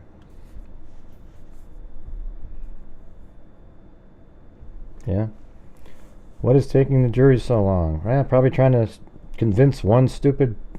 if it comes back not guilty, you can just forget it. The society's lost its mind. Hey, by the way, I don't mean to be political here, but you want to hear something crazy? Hold on a second.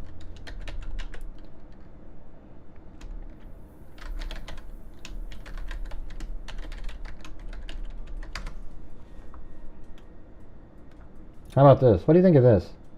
Isn't this... okay, that got removed from there. Hold on. Let me see if this is still there. It says, FEMA official was removed from role for directing hurricane relief away from Trump supporters' homes. Isn't that exactly what people were saying? Isn't that incredible? Like, FEMA official removed. I mean, I don't give a damn if you hate Republicans or not. Don't you find that disgusting? That you would actually, because they didn't believe and agree with you, you know, directed hurricane relief away from them. That's a little weird, right? You know, it doesn't even matter what party you're in. Gray, I'm leaving. Okay, see ya. Let's see. Hey, thanks, Herbert Landscaping. All right, thank you. There said the feeling hung jury. Said she's feeling well. Who cares what she said? I've been saying that. I mean, it's just yeah. It's right now. If they did go in there to look at a interview, that means there's somebody out there that is a conspiracy nutter right up the same alley as the 3 defense attorneys who are covering this case and every other YouTuber other than a couple. Maybe there's like 3 or 4 that actually see this case for what it is. This case is simple, a very simple case. Yes, were there mistakes made? Sure, but all of those hindered the prosecution. And even then, it's just rock solid. Amazing. Richard Allen is bridge guy. Is there anybody in here that doesn't see that? That Richard Allen is bridge guy? Because if you can't see it, we'll have to show you again. And then after showing it to you, and you go, I don't know, then God help you. Yeah, I have no doubt at all. And there is no reasonable doubt because there's no doubt at all. That's the thing. What's the doubt part? Well, they described somebody well, they all said the person they saw was bridge guy when shown the picture. Okay. Well, Betsy Blair said, well, she was 111 feet away. I mean, that's what I would say. They didn't say that. Well, Betsy Blair just doesn't have a good memory of what she saw, just like the 3 girls had a different explanation. But she did see Richard Allen because that's exactly the time he would be there. And again, that's something the prosecution didn't do. They didn't say a person walking normally would be there in 10 to 12 minutes. You know, they should have walked at a good pace from the Freedom Bridge to the High Bridge and had a time and shown that on camera and speed it up and say this is how long it took. Instead, they had something that they showed, and it was like double the time. And they go, well, it was slowed down. Okay, so it was really 10. So it got confusing there, but you just show you what? Is there no verdict today? All right, I'll do it again. This will be the 3rd time on this show. Okay, watch everybody. You know, quit watching the defense attorneys of the world and watch rational thinkers. This is all exactly what the probable cause said. Here is where the 4 girls they're represented with 3 spheres because there's 3 witnesses that are in the documents. And they're right here at 12:43. And it turns out that Bree was at the Freedom Bridge at 12:25.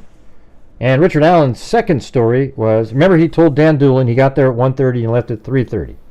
First he said 1 to 3, then 1:30 to 3:30. Then, when he was arrested, or brought in for questioning anyways, he said he was there from 12 to 1:30.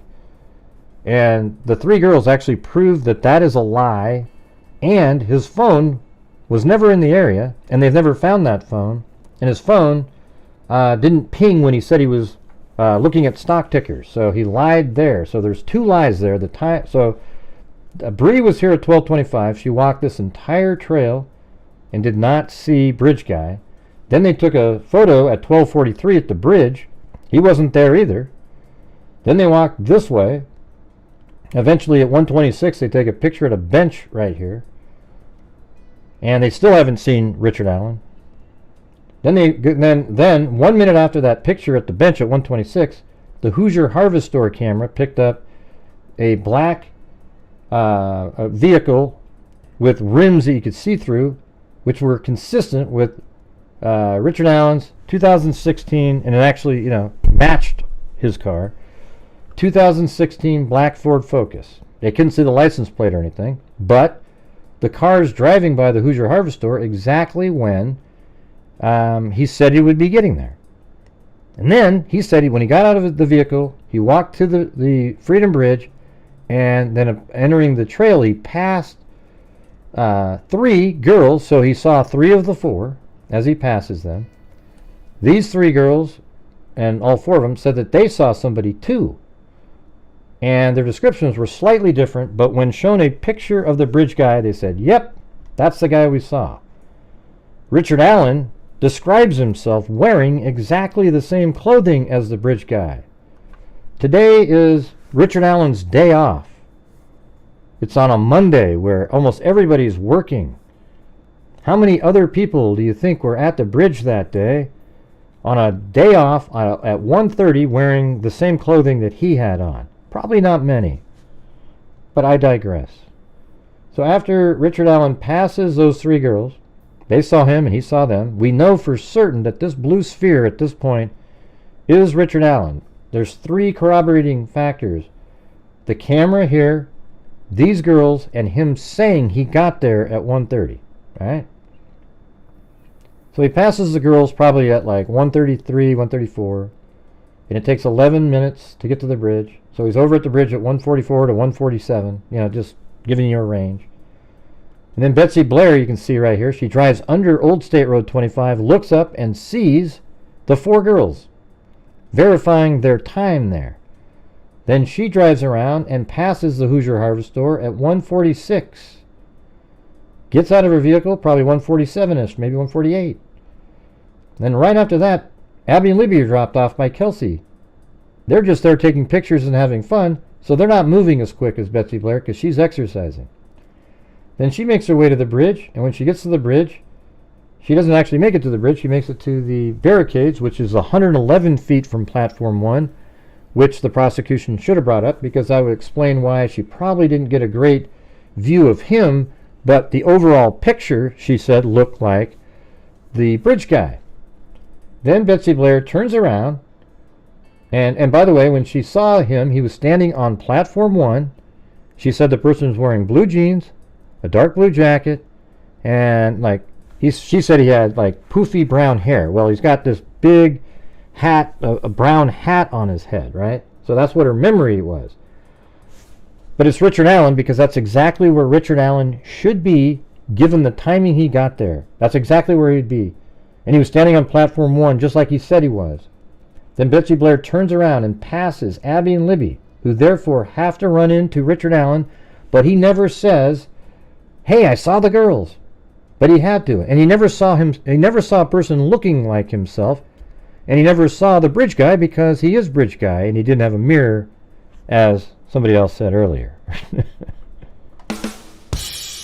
Right. And then, so Abby and Libby then therefore have to run into bridge guy. Now, I think he passed them and sort of hid back in the woods, then eventually crossed the bridge, followed them down, just like he said. And there's Betsy Blair up there, effectively clearing the trail to this point. And at this point, you can see to here. So that means Richard Allen wasn't even in this area, so he was still here when Betsy Blair is leaving. All right? And then he takes him down the hill. He admits it. See, a white van, he cocks a gun, takes him down the hill, was going to assault him. Then a white van drives by, Brad Weber's van. He sees the van. It's been verified, the van. Then he gets nervous, takes the girls across the creek, and then while over there, he kills the girls, covers them with branches, made sure that they died and didn't suffer, for a long period of time, I guess is what he meant. And then he left. All right? I mean, can anybody tell me how it's any reasonable at all, and there's any reason at all, that that's not bridge guy? Watch. Just watch the animation. Watch. Ding, ding, ding, ding. There he is. There he is. Here comes Betsy Blair. He's right there. Then the 2 girls, and then there it is. I mean, it's so clear, it's ridiculous. It's like literally matches the probable cause, exactly what they're saying, and it just is what it is. All right? So if you're here for the first time and you just saw that, doesn't that open your eyes to go, holy shit, that's him? But if you didn't see that before, you're just kind of left to listen to the defense wackos out there.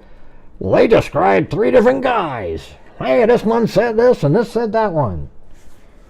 It's just not the case. The prosecution did put out all of this information, and they showed it drawing on a map in the closing.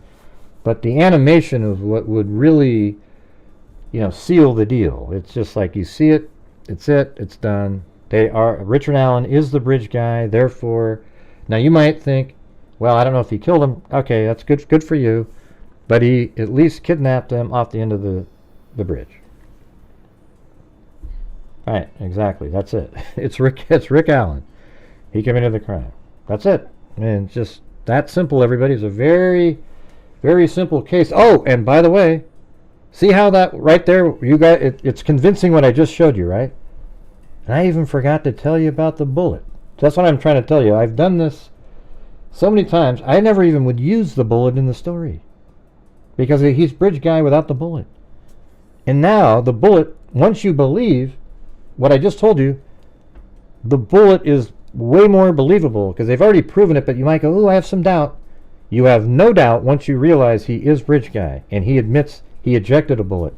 Now everything falls into place. Yeah, so I didn't even tell you about that. Oh, and don't forget the part where he never told his wife he went to the bridge. Don't forget the part where, when shown a picture of himself, Bridge Guy, he said, "Hey, is this you, Richard Allen? Is this you, Bridge Guy?" Well, if she took the picture, it's not me. That is so damning. It's unbelievable. And some people don't seem to get that's damning. It's insane. If you were shown a picture of yourself and it wasn't you, well, your first response would be, "No, that's not me." They'd say, "Are you sure?" And you go, "Yeah, I don't have a coat like that or anything. That's not me." Instead, he basically said, "Yes, that's me, but it's not me if she took the picture. But if another camera took the picture, yes, that's me." It's obvious. That's the only meaning you can get from it. His mind it was too quick for him, the question, and he didn't come up with the right answer. Because he knew it was him. That's what you would say when you knew it was you. But you knew you couldn't admit, and he knew through watching the news and stuff that Libby had filmed the killer, and that's the image. So he said, well, if she took it, it's not me. Isn't that amazing? I mean, they should have made a way bigger deal about that. I don't know if you can, you know. Like, ask a psychologist, why do you think somebody would say something like that? Maybe it's too prejudicial to give the answer. Hey, it's Fig Solves.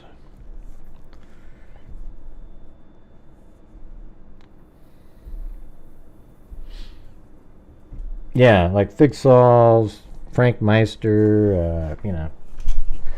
There's very few of us, though, that are actually pro, you know, like Richard Allen did this. You know, I'm actually proud of that. I would hate to be somebody who's out there trying to get a double child killer off. But, you know, some people, that's their gig. They like that kind of stuff. You know, I guess whatever floats their boat.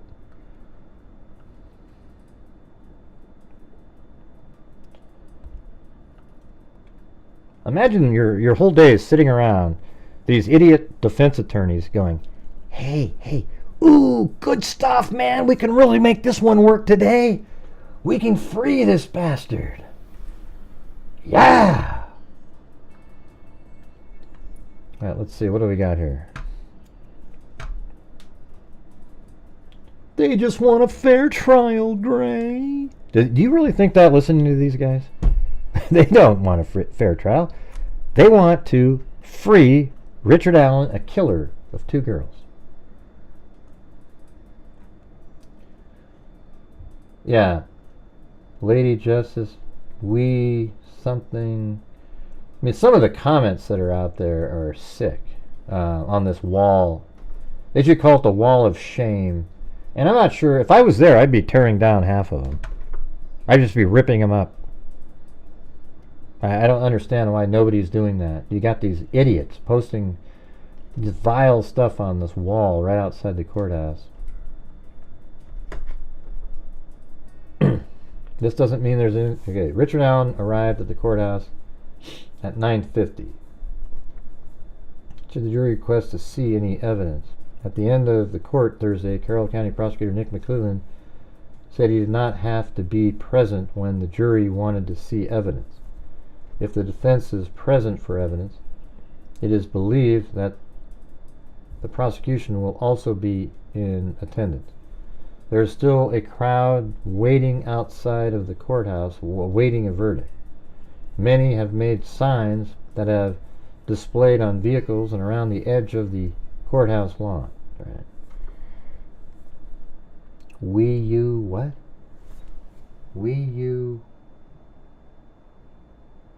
God, no, you can't even, that's not even good grammar, for God's sakes. Something. Bob Mata said he'd use the same excuse. Which one? Bob Mata said he'd use the same excuse. Which one? I'm not sure what you're talking about now. I've said so many different things.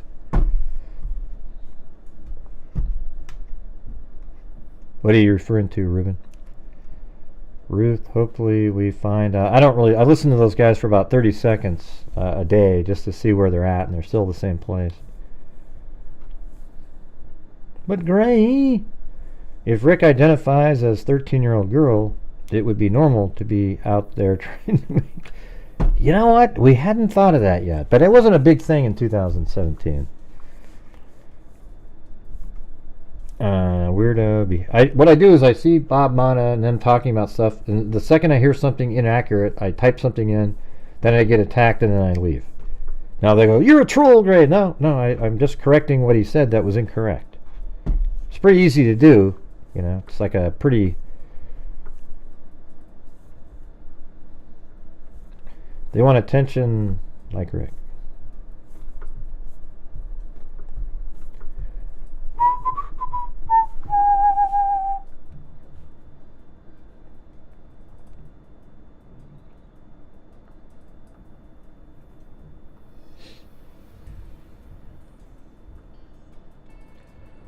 Let's see. Oh. So 4 o'clock, huh? Jeez.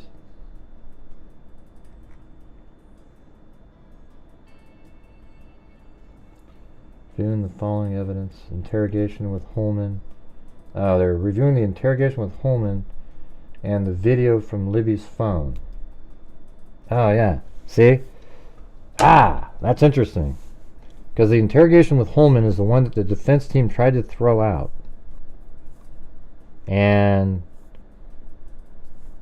But it stayed in. And it might be something regarding what Richard Allen said he was wearing, etc., that were issues, you know. And that he was standing on platform 1. I don't know if it's in that one, but I remember there was something in the Holman. Let's see. Some dummy must be...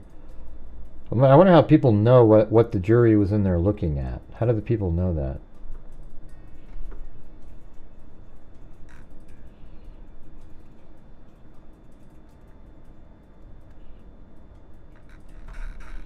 So apparently the interrogation and the... That's interesting because that has nothing to do with like how Holman was treating him. It has to do with what was said in there, and does it correlate with the video? Yeah, I was wearing blue jeans, you know, dark blue or black Carhartt jacket, hoodie, some sort of head covering, a skull cap.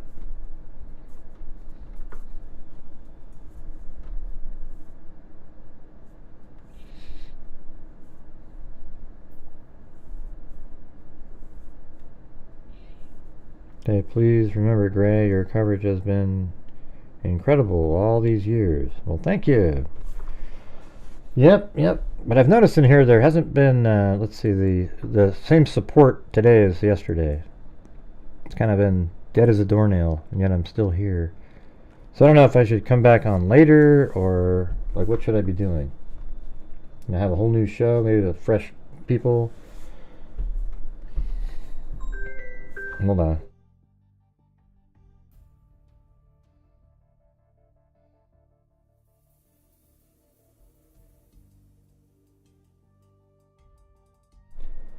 Yeah, I don't know. Yeah, well, I think I'm going to take off, and I'll keep checking in on stuff, and we'll go live if something breaks, alright? So, thank you, everybody. Hey, thanks, Snow Remover. Thanks for the common sense, and I pray that the jury uses the same.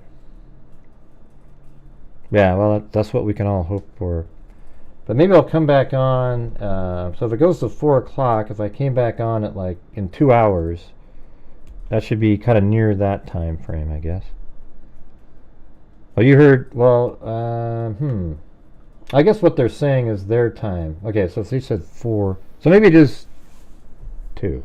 Now I'm behind that time, though. Does anybody know precisely how long they're going to do it today? Deliberate? Anybody?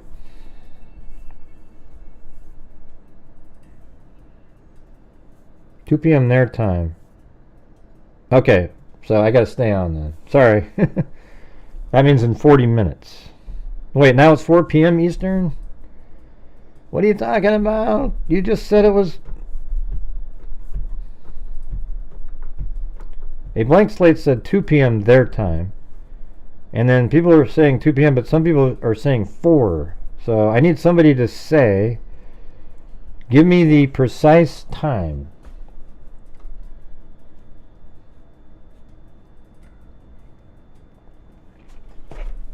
Here, I'll message somebody.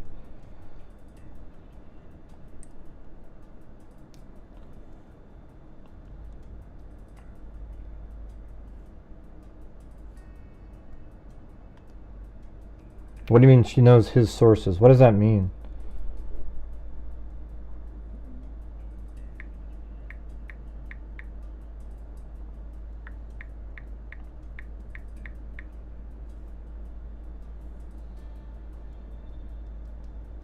I have to do a lot of reading for my job. You know, emails, contracts, PDFs. To stay focused, I use a free Google Chrome extension called Speechify. Oh. Good morning. I am in Delphi, Indiana. Oh, this is Aspen. I just wanted to bring you a quick update. We are on day 3 of jury deliberations in the Richard Allen trial for the double homicide of Abigail Williams and Green German. There was a lot of commotion around the courthouse this morning because after they brought the jury in, they also did transport Richard Allen to the courthouse. A lot of people assumed that was because there might be a verdict, but in actuality, what really happened is the jury is requested to see more evidence, and Richard Allen has a right to be in the courtroom when they review that evidence. And the pieces of evidence that I've been told Thank you, they Allison. are going over are the Jerry Holman interrogation of Richard Allen, and also the video or audio from Libby's phone. They expect that to take about 2.5 hours. They'll have to have lunch, and they are scheduled to break at 2 p.m. today. Oh. So, okay. I'm still hoping for a verdict as soon as possible, and as soon as I know more, Alright, well there you go. That was Aspen. So 2 p.m., alright? No, it's probably people are using their own local... Well, I guess 4 would be somewhere in the middle of the ocean.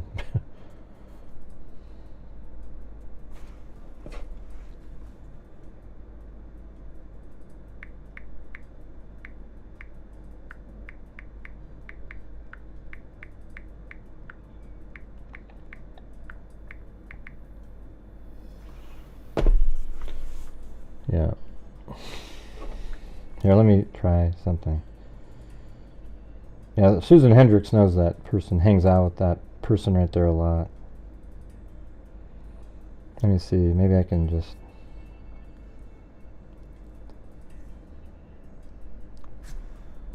Hold on.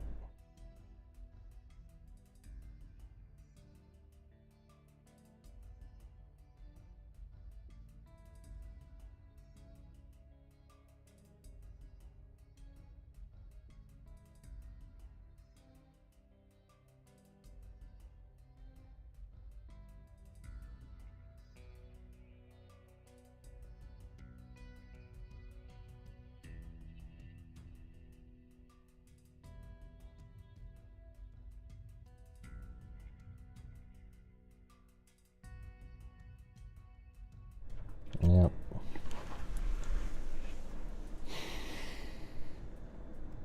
Yep, I know what time it is, yeah. Because right now it's 10:24 over here. Make no sense why they would shut jury down at 2 p.m. Well, it's supposed to be a short day, so it's already gone a lot longer. But yeah, I mean, why not, you know, you're deliberating, deliberate.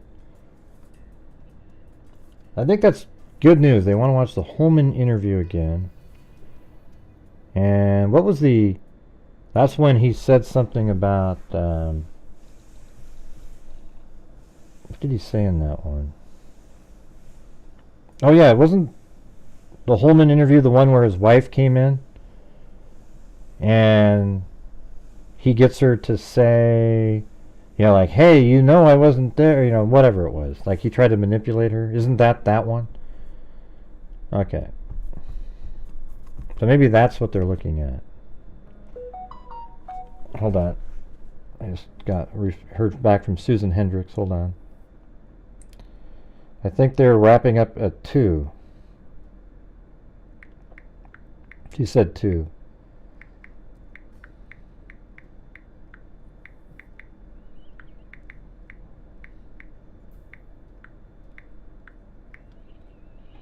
Alright.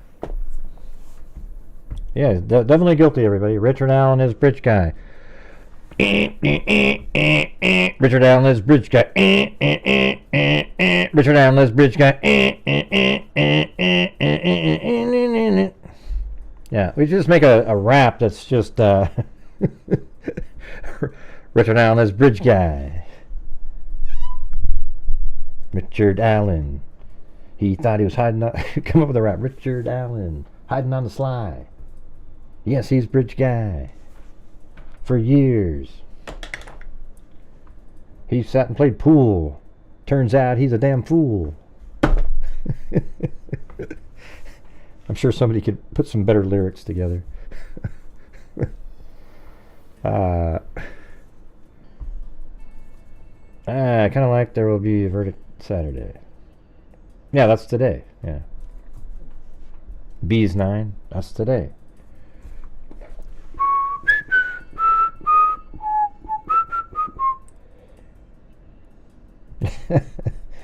I said, okay, Summer's saying 4. And then she had a funny comment back that I won't repeat. Well, I guess we'll see, you guys. I guess we'll see. This is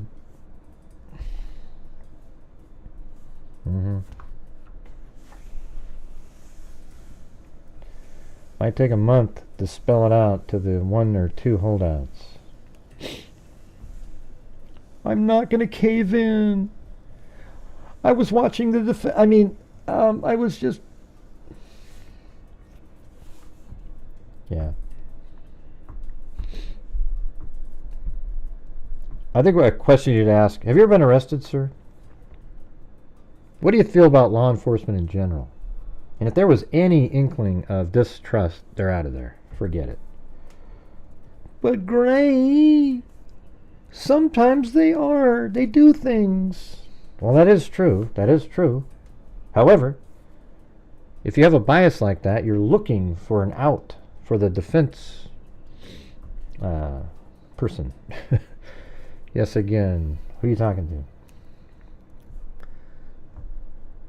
Was the crime scene photo leaked? I think I heard that. Yeah, it was leaked the second time, yes. It was leaked a long time ago by the defense team, intentionally, to try to support the memorandum in support of the Franks hearing. And it's hilariously written, by the way, the Franks memorandum. Here, let me show you this. Let me see if I can find it really quick. Let's see, Richard Allen.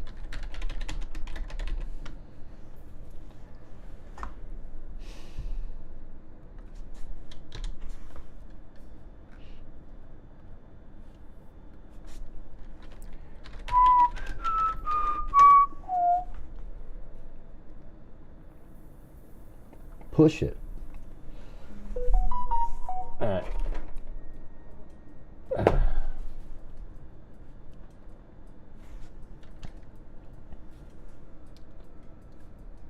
Affidavit, Allen memorandum. Is that it? It's like 90. No, that's not it. Allen confession. Oh yeah, that mentions the confession. And by the way, here's what Dan Dublin's original notes are. I can just find it really fast. Right there. Right here. Interview. Now, Mr. Allen was on the... Jesus, how did that move like that by itself? There's ghosts in my computer. Right here, this is what he said in his original narrative. Mr. Allen was on the trail between 1:30 and 3:30. He parked at the old Farm Bureau building, which doesn't exist. It's down. There's one in downtown Delphi. And walked to the new Freedom Bridge. While at the Freedom Bridge, he saw 3 girls, females. So he's just exiting off the end of the Freedom Bridge. He noted one was taller and had brown or black hair. He said he did not remember the description, nor did he speak with them. He walked from the Freedom Bridge to the High Bridge. He did not see, so he said he even went to the High Bridge. He did not see anybody, although he stated he was watching a stock ticker on his phone as he walked, which is a lie because his phone wasn't in the area, and we know that because Dan Doolin had the foresight to get the MEID number right here. He said there were vehicles parked at the High Bridge trailhead. Now, I don't know what that means. Is that the Mears property or the parking spot across from the Freedom Bridge? I don't know. Investigators believe Mr. Allen was referring to the former Child Protective Services building. Right. Because he was. Where is the Frank's memorandum?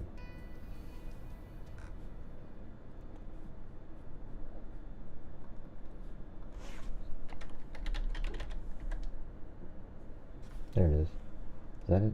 Response? No, that's not it. That's the response to it. And that's another response. So where is the actual...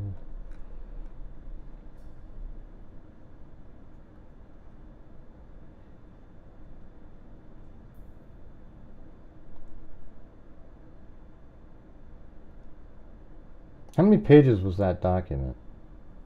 Isn't that it? There it is.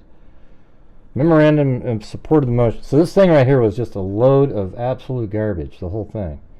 But look at what one of their first paragraphs is. Look at this. Because of the facts in this memorandum are dense. Let me ask you something. So when this document is created, who is it created for? Attorneys and the judge, right? But listen to this. Because of the facts in this memorandum are dense for anyone not yet completely familiar with this case, the defense is providing this introductory section similar to the syllabus that often precedes a long and complex U.S. Supreme Court opinion. The purpose of this introductory section is to provide the court a general understanding of what to expect concerning the facts upon. This was written for the general public, right? They made sure it got out there by accidentally, with quotes around it, putting it out on the public server for anybody to download. And then look at this ludicrous part here. Let me type it in. Is this, yeah, I got it. Solitary. There it is. All right. One single solitary person was responsible for abducting and murdering the girls. All right. Look at this ridiculous thing here. Still, to be fair, Liggett's public proclamations under oath. Let's test Liggett's claim that one man acted alone by reviewing all the tasks that this 5'4" man would have had to accomplish in order to pull off the abduction, ritualistic murder, and then staged. And this right here, you guys, is the birth of the crazy nut job wackos on YouTube. All right, and look at how ridiculous this is. This one man would have to have been solely responsible for marching Abby and Libby down a steep hill. Yeah, that's easy. Yeah, he had a gun. This one man then would have had to march both girls through the woods for some distance. Ooh, wow. That's so weird. Yes, with a gun. At some point in time, this single solitary man would have had to cross a cold river whose depths are nearly 3.5 feet. At this depth, if the water were only 2 feet higher, Richard's whole body would have been completely immersed from head to toe, with the cold river water rising well above his waist. This man acting alone. I feel like I need a British accent doing this, right? Isn't there a way to do that? At some point, and then with the cold river water rising well above his waist, this man acting alone has to worry about himself crossing the rushing river while also trying to corral 2 girls. Well, he's got a gun on them, so they're not going to run away, keeping them from running or screaming, knowing that houses were not far away. This man on his own would have had to then march the girls up the site of the murders while all 3, because of the depth of the water, were wearing undergarments, pants, shirts, jackets, socks, and shoes that were drenched with water from river crossing. Wow, this is so complex. Once he and the girls arrived at the murder scene, this single solitary person then somehow would have had to subdue either Abby or Libby in rope or some other restraining device. Oh, good call. Actually, they mentioned that your client actually put that on one of the girls, perhaps. Some other restraining device in order to have the ability to kill the unsubdued child without fear that the other child would run away or scream. Yeah, but that's what a gun can do. Don't you get it, man? A gun solves the whole thing. The girls undress themselves. I mean, he goes on and on. Let's look at this crazy shit. Once the girls were disrobed and naked in the middle of the forest in the middle of the day in February, and once he had subdued one of the girls to prevent her from running away, the man acting alone could finally kill the girls. This man acting alone would have had to pull the ceremonial knife. This is what the defense team put out, you guys. This is what a 2-year-old, like a little kid in grade school, would think like this. The autopsy notes taken by Liggett revealed that the pathologist stated that because of the particular vein that was severed, Abby suffered a slow death. And they kept talking about Abby over. Listen to this. Look how disgusting these people are. He would have left Abby on the ground. Let's see. Once this man acting alone inflicted the injuries to Abby's neck and she was dying a slow death, we want to repeat that over and over and over again, he would have left Abby on the ground somewhere away from where she was ultimately laid to rest, as there was little blood at the scene where she was laid to rest and posed, and where the man acting alone placed sticks on her body. While waiting for Abby to die her slow death, the man acting alone would have then used his ceremonial knife, or whatever sharp object he used to inflict Libby's fatal injuries at the base of the F tree where Libby's blood was found. While waiting for Abby to die her slow death, and then while waiting for the blood to stop. I mean, isn't that disgusting, you guys? Like, they literally say Abby's waiting for her slow death like 10 times in here. Look at this one. At some point in time, once the blood draining from Abby's neck and stopped, they're almost like mocking these kids in this document.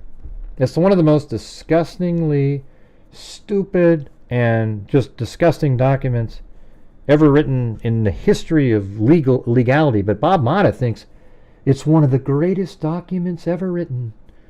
Boy, it's right up there with the Magna Carta, for God's sakes. The Declaration of Independence has nothing on this document. Look at it. It goes on. Look how many of these bullet points there are. First, this man acting alone would have lifted either the right or left leg and foot into the opening of the jeans. Next, the man acting alone would have lifted the remaining leg and foot into the opening of the jeans. Once he was able to position Abby's feet into the opening Libby jeans, then this man acting alone would have to use his dexterity to lift Abby's hips and legs in order to maneuver that. No, he had them dress themselves, you idiot, with a gun. Don't you understand, you dipshit? Whoever wrote this thing is an absolute moron.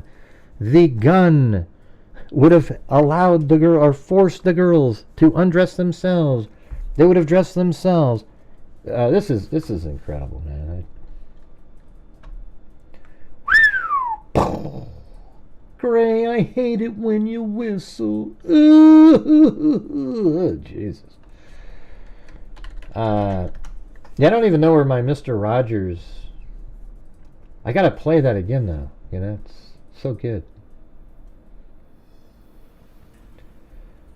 It's a wonderful day in the neighborhood. A wonderful day in the neighborhood. I did a whole video on that, you guys. It was awesome. I don't know why I can't find it though.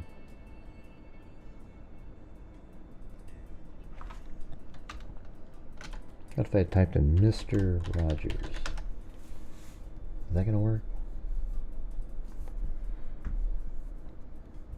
Maybe it was called like Single Solitary Man or something. What was the name of that one? Isn't there a video that I made that's on YouTube or something? Wait, there it is. Ooh.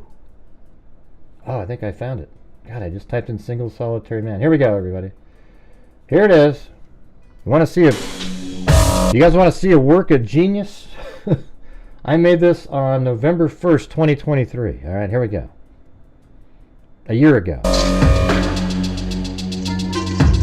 Here we go, everybody. The most incredible video you've ever seen. You know, none of us realize how difficult it was when Mr. Rogers got dressed.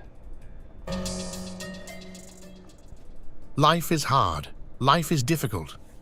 But nothing is harder than this. This man acting alone. With dexterity opens a door to a quiet house. Almost too quiet if you catch my drift. Then this single solitary man waves as if to communicate with higher powers. We all know who those higher powers are. Then this single solitary man with extreme dexterity signals the higher powers yet again, using what vaguely resembles the ASL version of the letter F. Did you hear what I said? The letter F. This man acting alone walks towards a conspicuous closet.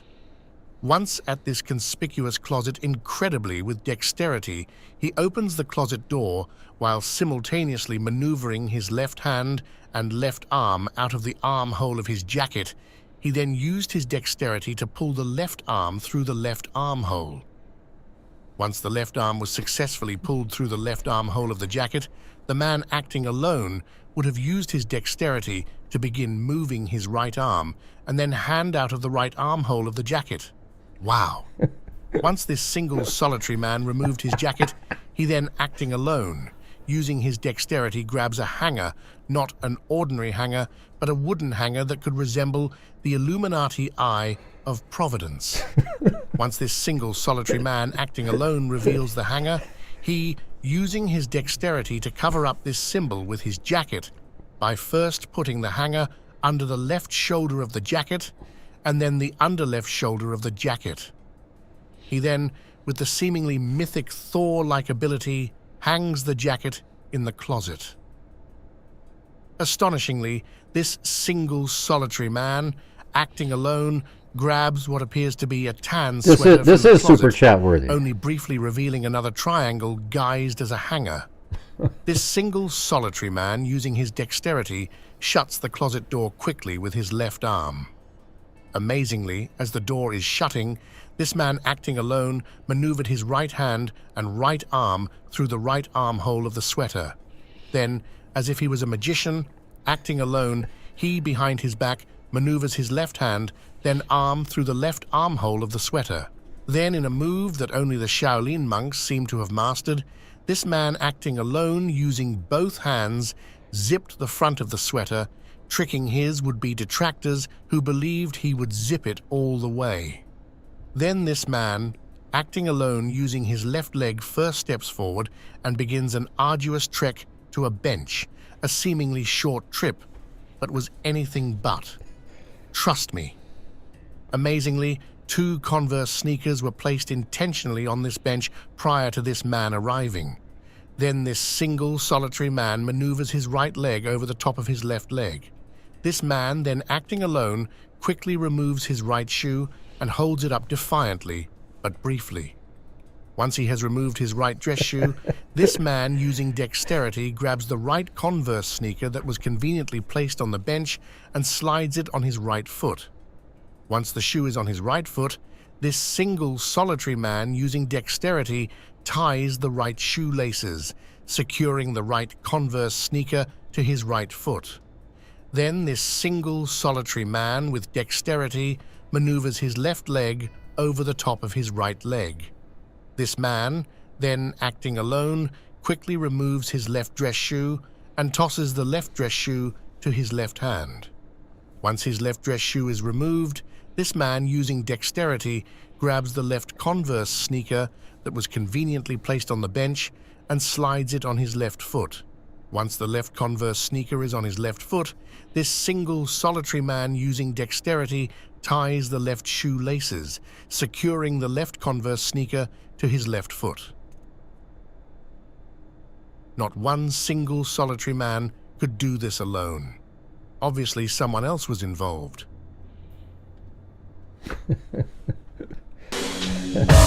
Come on! That was pretty damn good, right? All right.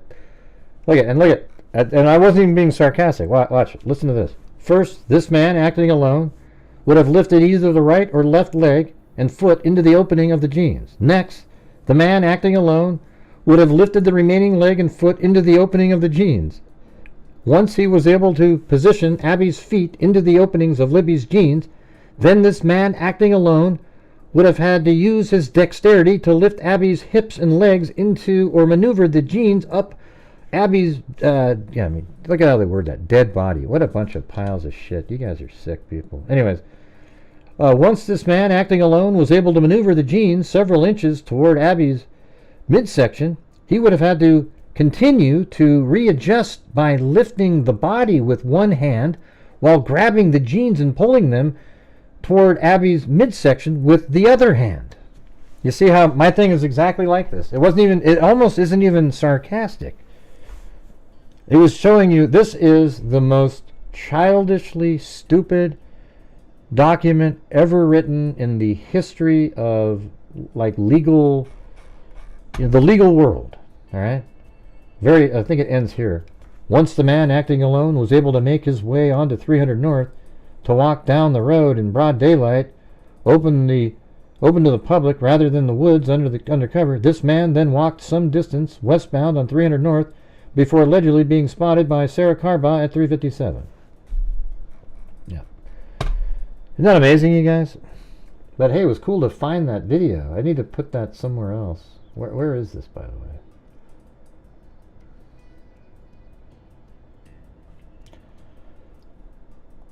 And thank you up there to, hold on. Thank you to Wendy Woobles and then Guinevere Moonmist. All right. Thank you. And then Susie Clue, Sonia, Sandy Shirley, Love Fred Rogers, and Gray Hughes. It's a beautiful day in the neighborhood. Watching this man acting alone with dexterity. Yeah. So what do you guys think of that one? You got to admit that had some comedy value to it, didn't it? I especially like the first parts where it's like the triangle representing the Illuminati Eye of Apostas or whatever the hell it was. Yeah. Let's see. I actually looked stuff up as quick as I could just to find something, let's see. Illuminati.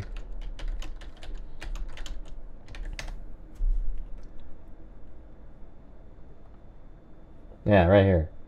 That thing right here, look.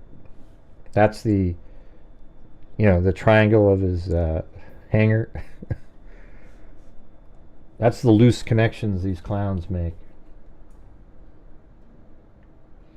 Alright, well, it looks like there's only a few more minutes here, you guys. What is going to happen?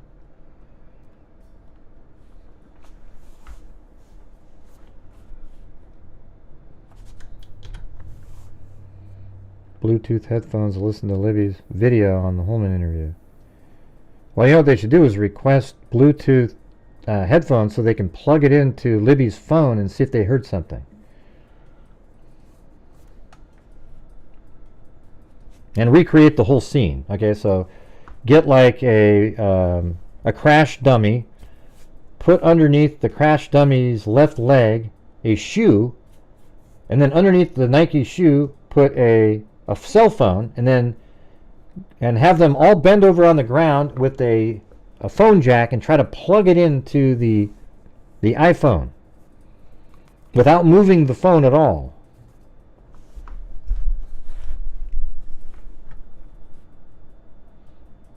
Huh?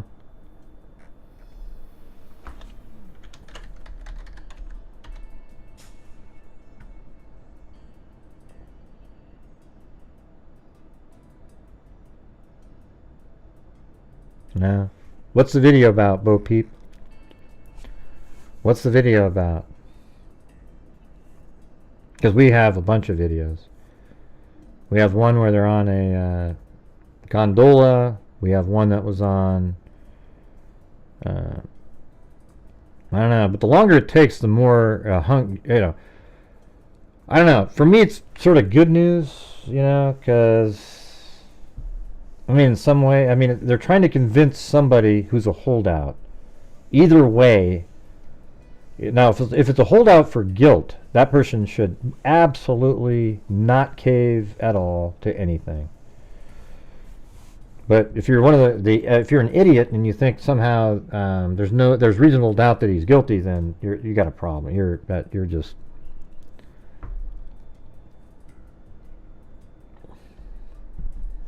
The longer it takes, the more likely it's a hung jury.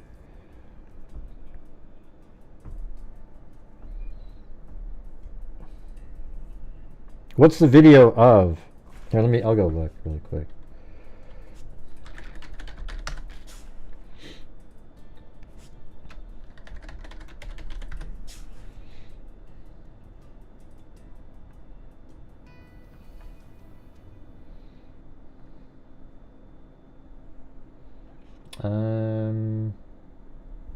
Yeah, I don't see anything.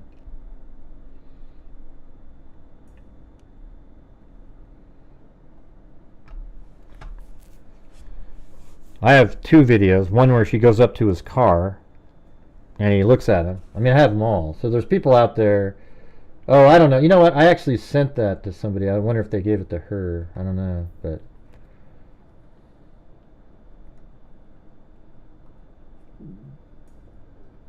I don't care. Anyways, I'll be back in a second. Got only a couple minutes left.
Ooh la la.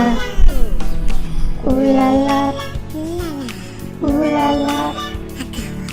Alright, Mary Lou, that's about enough for you, okay? Yeah.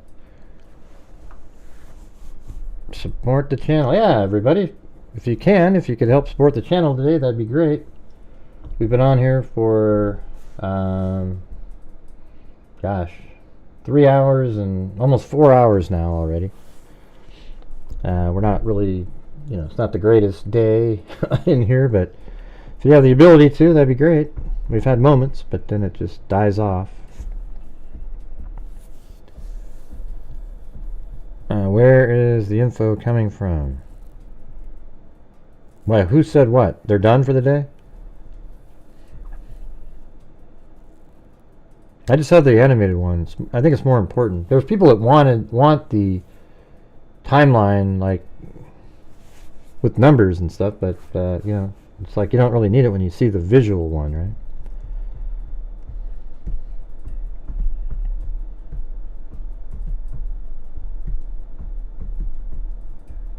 I mean, what I should do is have numbers on the screen when it's doing that. I might work on another version at some point. I mean, I guess if there's a guilty verdict, I don't really need to. I'm not really going to sit there and spend a lot of time making something.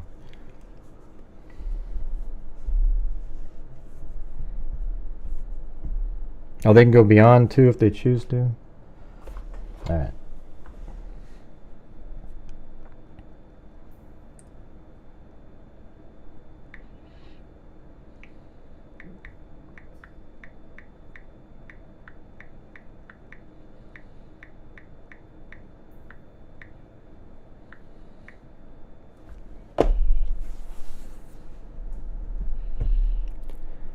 Did anyone else see Lauren's live this morning?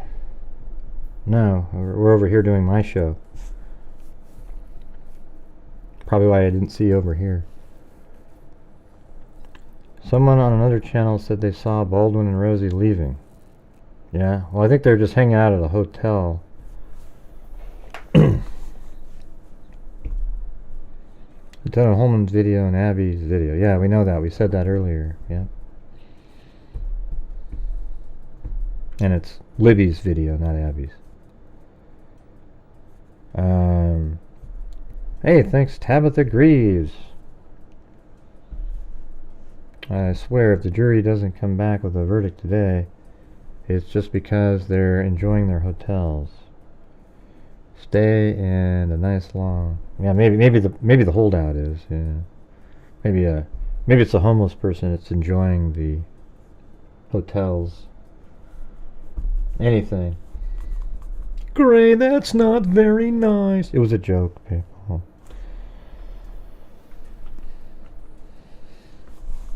People, you know what sucks? You know, I'll tell you what sucks the most is in the last 4 years, more like 8 years, comedians can't even be funny anymore. It's just the stupidest thing I've ever seen. Hopefully we can get some humor back in the world. I mean, has anybody laughed at anything on the late night comic shows? Those guys are a joke. They cry now like freaking babies. Jesus. Hey, thanks Annabella Roma.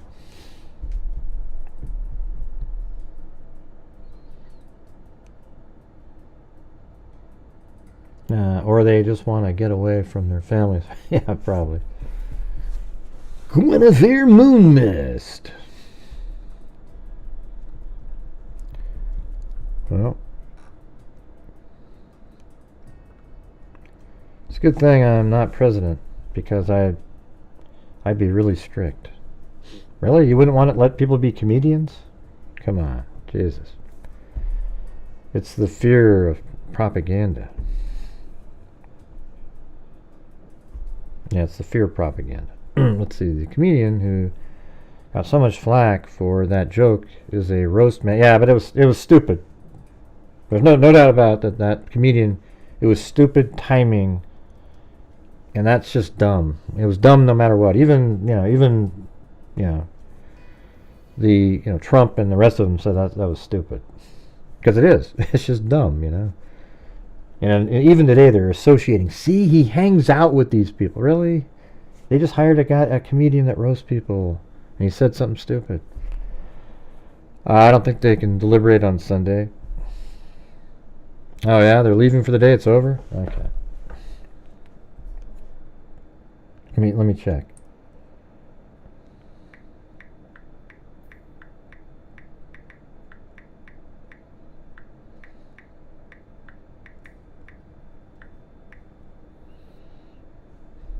I'm checking in.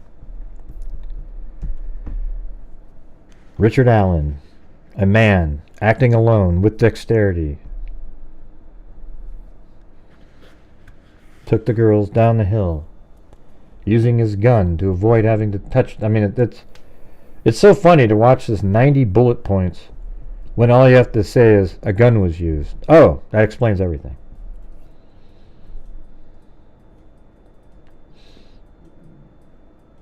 You said you'd be more strict, was what you said. That'd be the opposite, wouldn't it? Oh, more strict on allowing free speech. Okay. Yeah, I don't know. I think there's some free speech that shouldn't be allowed. I mean, I don't know. It's hard to say, but like, you know, these channels that are out there trashing. I guess you should allow it, but lawsuits are inevitable. They're trashing like Kelsey and everybody. I mean, where does it end with that stuff? There shouldn't be a place for that. You know, like accusing Kelsey of being part of the homicide. It's just ridiculous. Yeah, well, good, Cat X7. That's what you should. You should only see that. Because that's how bad that memorandum is. They have issues in the jury. They have been sequestered for a long time during trial. You'd think they would want it to be done. Right, that means there's people that know, they're smart enough to realize that Richard Allen is the killer, despite what the glorified defense attorneys on YouTube try to tell you, the ones that are young enough to still be practicing, but apparently they just hang out on YouTube. Some people pole vault over mouse turds. Is that similar to mountain out of a molehill?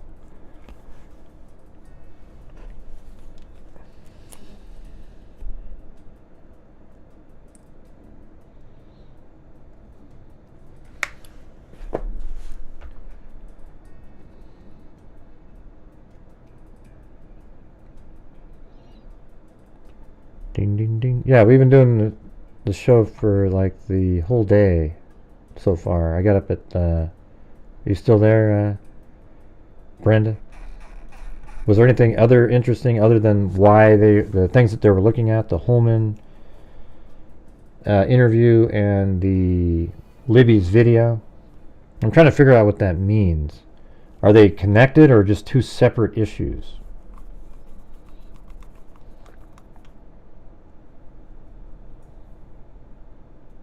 Yeah, I'm gonna, as soon as I get confirmation from somebody.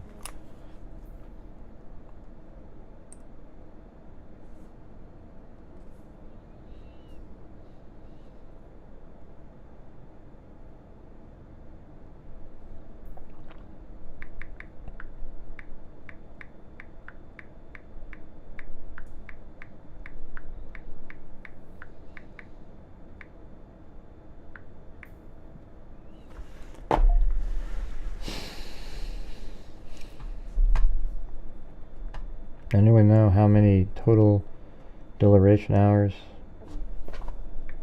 Yeah,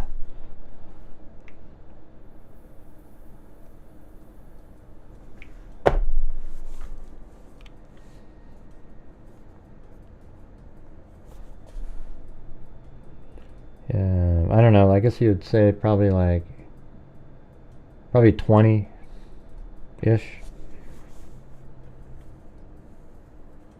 Well, it's free speech. It's defamation as a result of their ability to have free speech. You can get charged with defamation. That happens to me all the time. I always store all the information for an eventual. And it's funny when people accuse you of something, and they say you're this and that, but you actually know that you're not that. You're sort of in a unique position of power, where you actually know for a fact.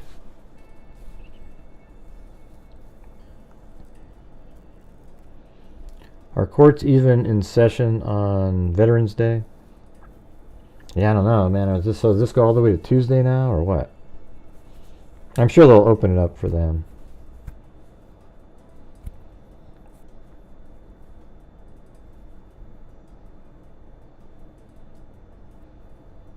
Yeah, it's easy to do.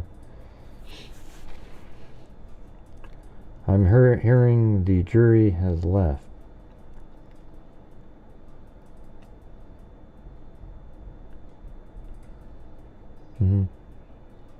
I mean, I think there's obvious harm,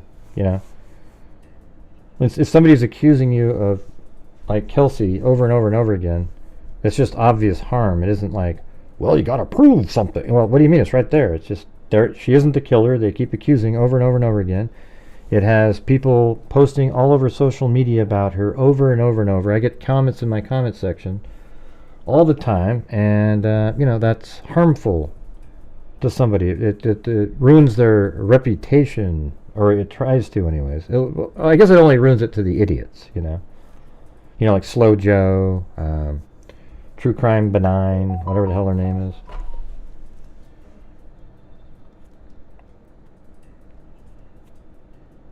Right, Cindy J sent me Let's see what this one says. Richard Allen just left the Carroll County Courthouse with just a short time remaining on the third day of deliberations. It suggests we are unlikely to get a verdict today.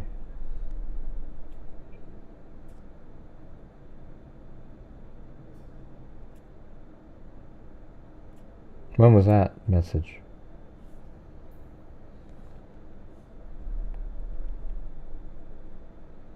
The reason on the record the courtroom should be open to the public media is the judge considers the evidence review to be part of jury deliberations.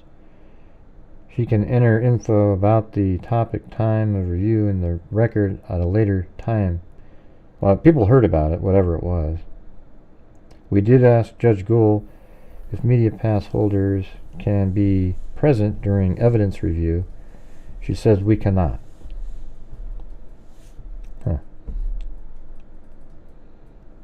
I don't know why there's all these rules like that. I mean, I guess it's kind of like that in other cases too.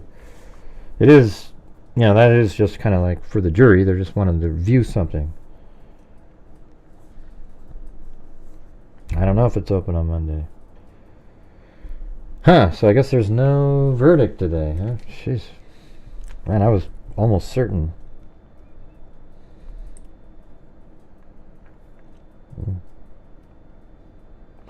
Well, I guess the good news is there's a struggle. And what you hope is that if there's a struggle here, that guilty isn't the minority person. You hope that that is the majority and there's a couple nut jobbers, Like, for example, when I do the poll, let's do the poll right here. Let's do it. And by the way, if you guys could please help support the channel today, I do these live streams to put out the information. I rely on you guys to help support the channel. For some unknown reason, today is slower than others, but if you guys can, that'd be great. Let's see. Is Richard Allen... No, that's not what I wanted to do.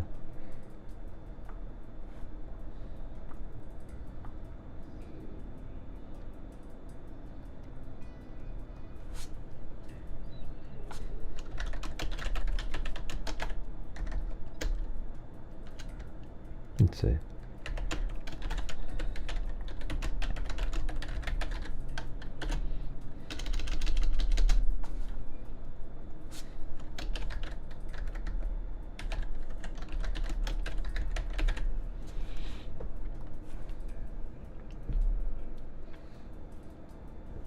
Alright, there you go. That's all you need to ask. Whenever you put the hung jury part, then it makes it confusing because some of those people are people that think he's guilty, but they guess it'll be a hung jury. I just want to know what you think. See, I think it's something similar in there. But here's the problem. You guys are watching my channel, and you see the reality of it. If you're watching the defense team's shows, and you put in the same question, the answer would be 10% guilty, 90% not guilty. Right? But I'm hoping that the jury sees what we see rationally. Thank you, Kylie Cosmos.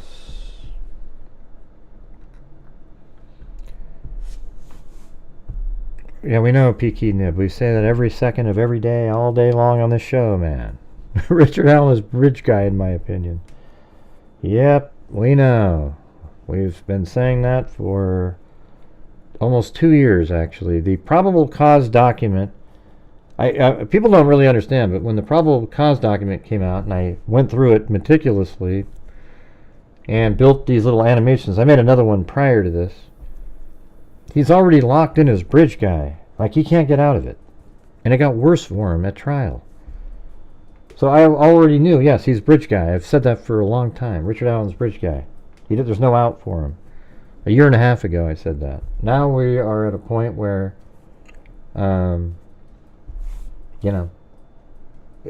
information came in, corroborated everything even more, and then extra information, and it's like he's absolutely the guy. Now, if you're somebody who's been lingering around, wandering around on YouTube and landing in some weird places, you have no clue what's going on in this case. in the reality, the factual information. They've sold to you that everything, those aren't the droids you're looking for. Oh, it's okay, Brenda. Yeah, you know, everybody watches both of them. I'm just saying I wasn't over there when she was live. I was over here. It's okay. I'm going to start crying here soon. Not really. Hey, look at that. It's Guinevere Moon Mist. That's pretty funny, though. And then Guinevere Moon Mist says, if hung jury happens, does Richard Allen get to go home? No. He's going to stay in prison. But you know what I would do is oblige them and say, listen, you know what? We viewed those tapes, and, you know, we do think you should have probably been, you know, like maybe we could have put you in there. So we're going to put you in general population with, you know, you're going to have a roommate and everything, and, you know, everything will be great. And then they'll go, I mean, they asked for that. Yeah, they'll immediately change their minds.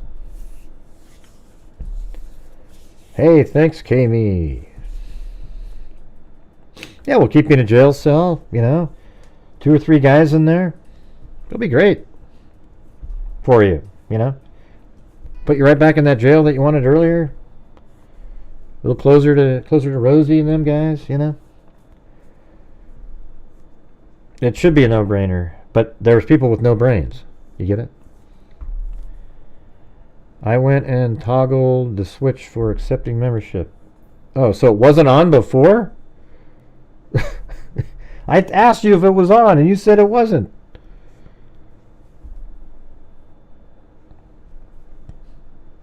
If you hit the toggle, that means you turned it on, right? Oh, already was on. Okay. Well, good. Look at Ziggy's is on now. So now you got more competition.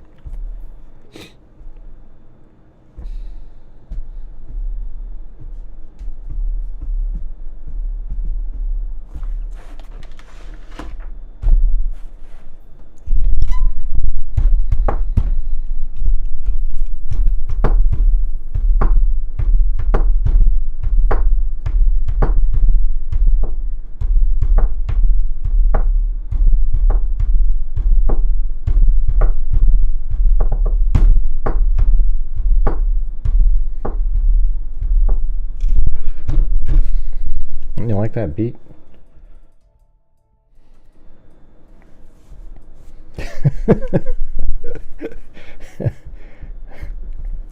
Seba is like, what the hell is that? That's why you gotta put that in there. What the hell is that?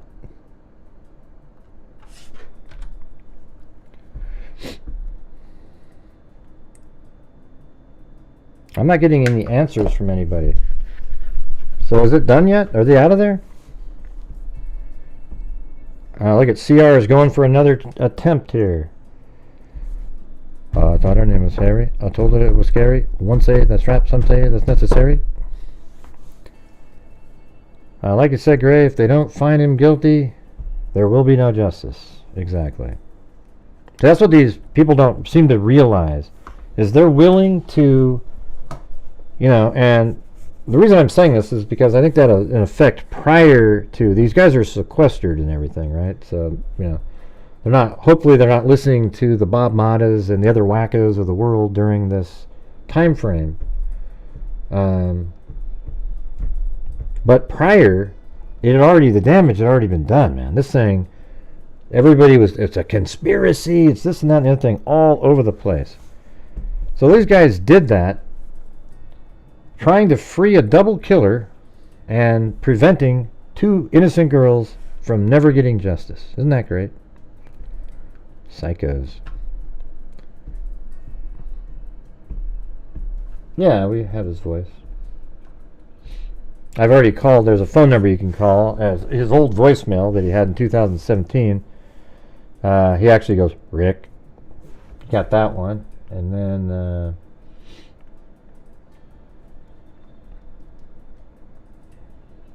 There's a wheelchair coming up. There's a wheelchair coming up.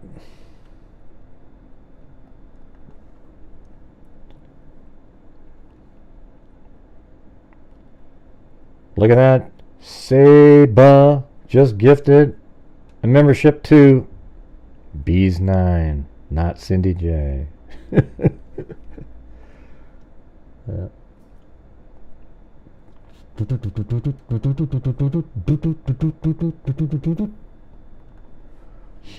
Here's one.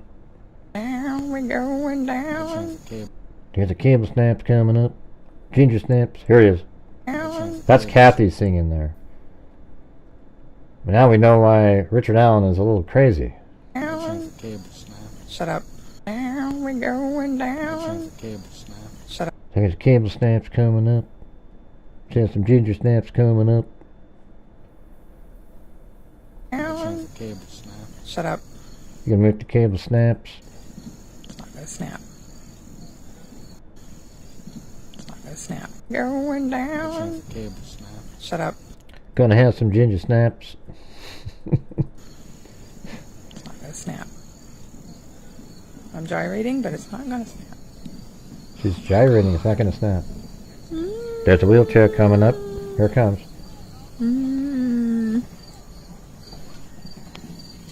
There's the wheelchair coming up. There's a wheelchair coming up. Guys, down the hill. Guys, down the hill. There's the wheelchair coming up. What? I think the key is you gotta listen to him. I guess apparently in that first October 13th, 2022 interview, it's like really obvious. He's clearly talking. Ding, ding, ding. It sounds the same. CR tried it again. And it went to Pascal Fortman. Welcome. Here's when he's playing pool.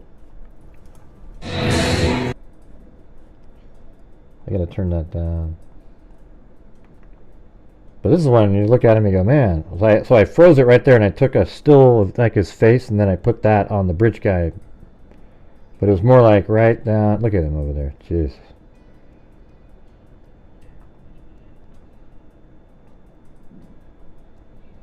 So I used the picture of his face right there. Boom. See that? That's like the bridge guy. Just to see if it was similar.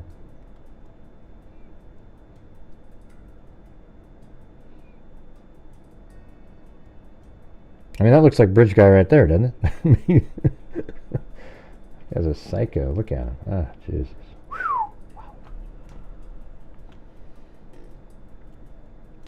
There's a wheelchair coming up.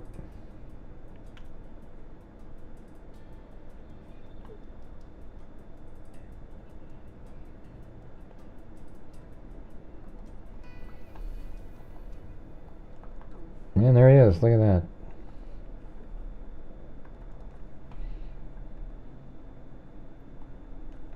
Yeah, it doesn't really look like a weak guy in that one, does he?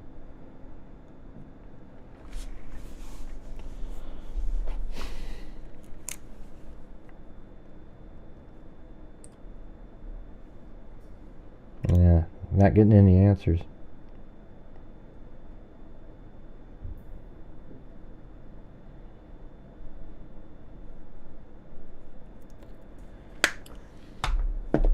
Let's see. Gray, after he was arrested, I noticed he was in Katlenburg the same exact day we were there. Who?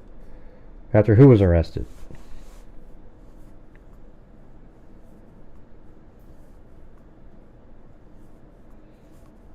What do you mean? After he was arrested, how was he in Katlenburg? What do you mean? I don't get it.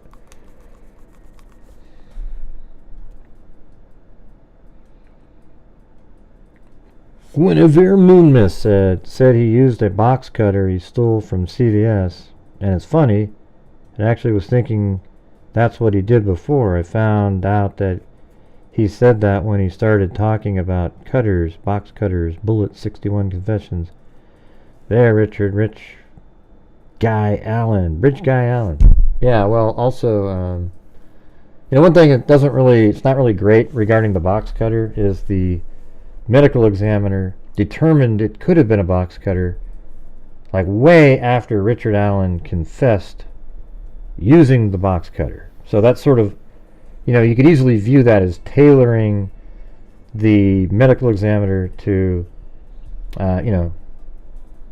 it could be that they say, could this have been a box cutter? And he was like, holy shit. But he didn't word it like that. He said he was just sitting around and he thought of it.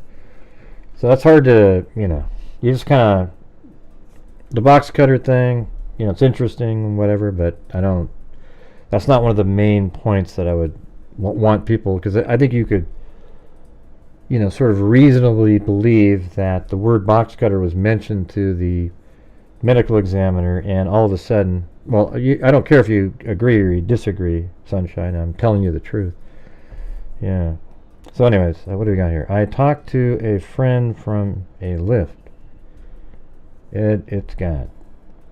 Sometimes they have to have a weapon to match it to the injury. Yeah. So maybe he looked at it and goes, oh my god, a box cutter could do that. So it's probably accurate, but it doesn't help that it didn't come out before that. Like if he had said originally on his original autopsies, this looks like something maybe a box cutter could have done, and then Richard Allen says it was a box cutter. No, that's incorrect, Sunshine. You're incorrect. He said he was sitting around thinking about it. Just sitting around thinking about what weapon, because it was unusual, and he goes, ooh, that's a box cutter. Yeah.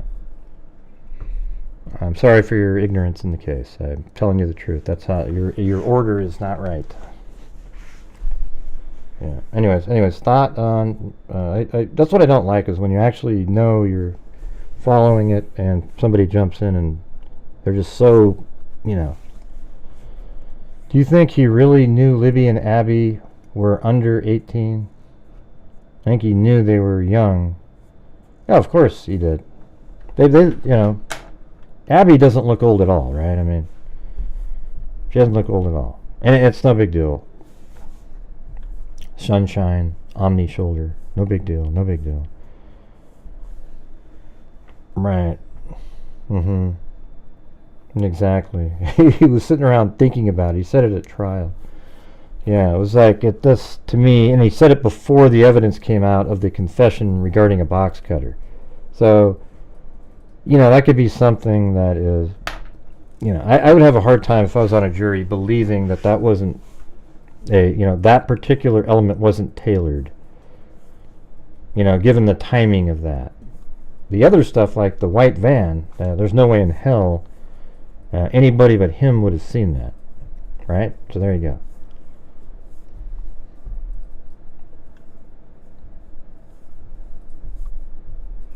So I just told you the truth. So even if it's something that doesn't sound great, hey, you know what? There you go. Boom.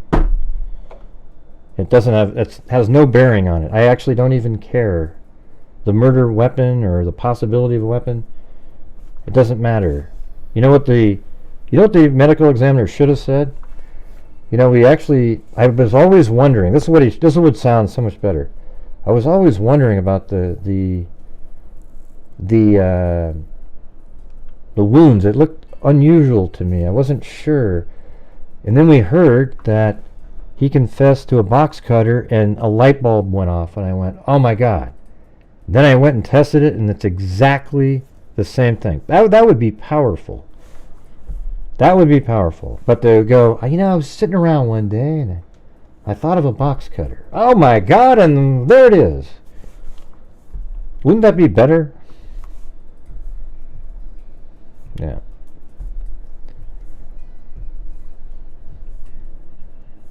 Because you were confused, and box cutters aren't typically used. I don't know. I just think it's better. It's better to just do it, more directly and honestly like that. You get more credibility with people.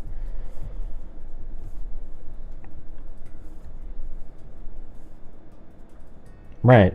But he says he came up with this sort of naturally in his own mind. That's how I took it in terms of the notes. So, by the way, everybody, all of our thoughts and everything that we go by are from the notes from other people taking a trial. So we've got to get the transcript at some point. And look at that. It's 85. How many people answered this? 540 votes, 85 to 15. Right? That's pretty good. So that makes you believe that there's a holdout for not guilty. Right? That's what would make you think that.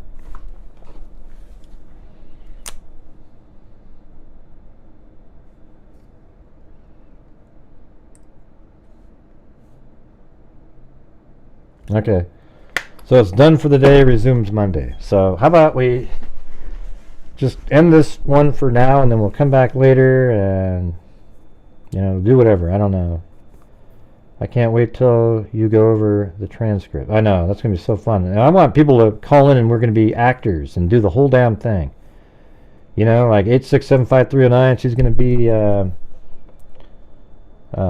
Betsy Blair. It'll be awesome. Kubi can call in and be Bree. Let's see. Cindy J can be the judge.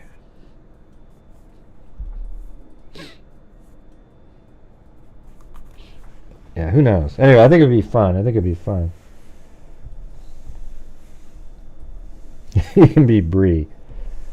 Yeah, I actually interviewed Bree and Kelsey at one point, but I really couldn't use it because she was like too nervous and laughing around. So it sounds like she's obviously got, and she didn't say anything about, like, they couldn't tell us any stuff that she knew, so it was kind of not really a valuable interview at all. Alright, hold on. This is from Done for the Day, resumes Monday. Jury asked to hear audio from Libby's phone and Richard Allen's interview with Jerry Holman. Oh, hey, is that it?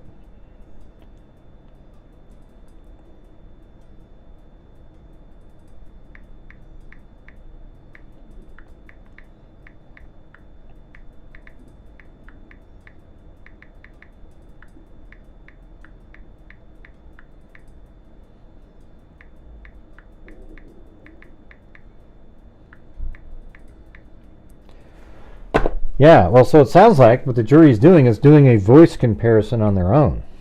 What do you think of that? I mean, that might be what they're doing. I didn't really think about that.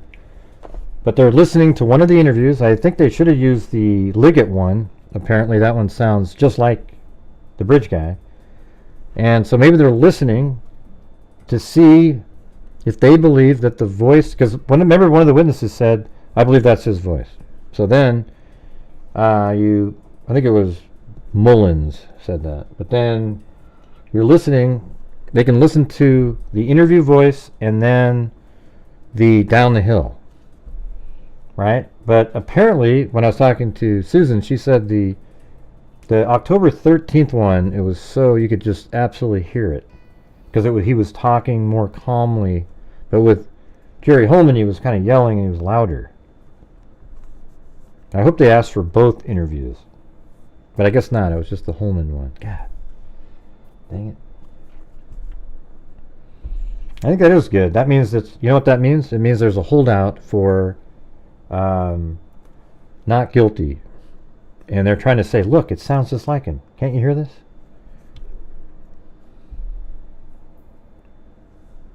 Well, it just means that they weren't able to convince that person. Thank you, Charlotte Denny.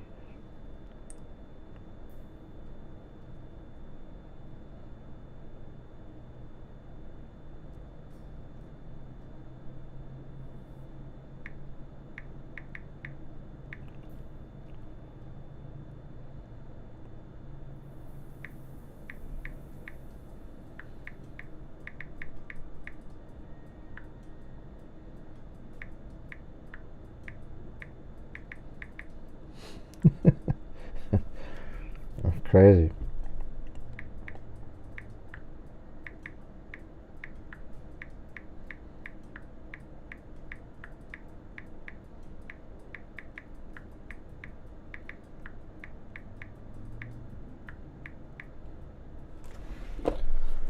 Alright.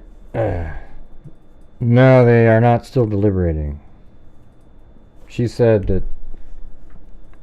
Well, she said they're all done for the day. Where are you getting that information, Ashy Snow? If you said that they're still deliberating. Yeah, it was until 2, but now it's, 2:30. Love to see a Gray Hughes ask me anything, call in. Oh boy. Jeez. I don't have to answer everything, do I?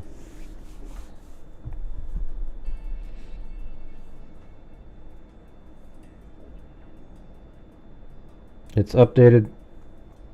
What does it say then, Stargirl? God, you guys. I mean, how do you expect me to find the exact post that you guys are talking about? Just put it in there and say, this is what it said, and it was updated on a post. And okay, so the jury is still deliberating. Oh my god, oh my god. Just type it in again, Stargirl. I said it earlier. I don't know what you're talking about. You have to picture that there's all these comments zipping by, and I'm not able to read them. It's just zoom, Oh my god. Then I get an LOL instead of just... forget it, man. I don't have time for that.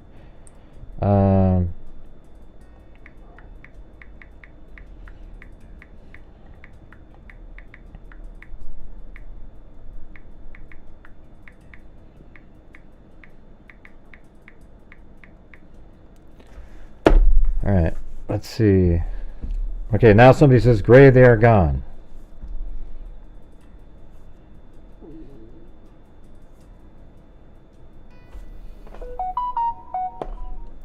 What is the answer, you guys? Does anybody have the answer? Truth Sleuth, do you have the answer? Somewhere where you can give it to me on Twitter? I mean, you get these people, they're not wanting to help. They go, I said it earlier, and it's like, well, can you say it again? What else does the jury have to do? And plus, I'm cranky because I haven't really eaten much food. I had barely time to eat like this tiny little... It's, I only have heard they are gone. Okay. Share your favorite Gray show comment. Okay, hold on a second.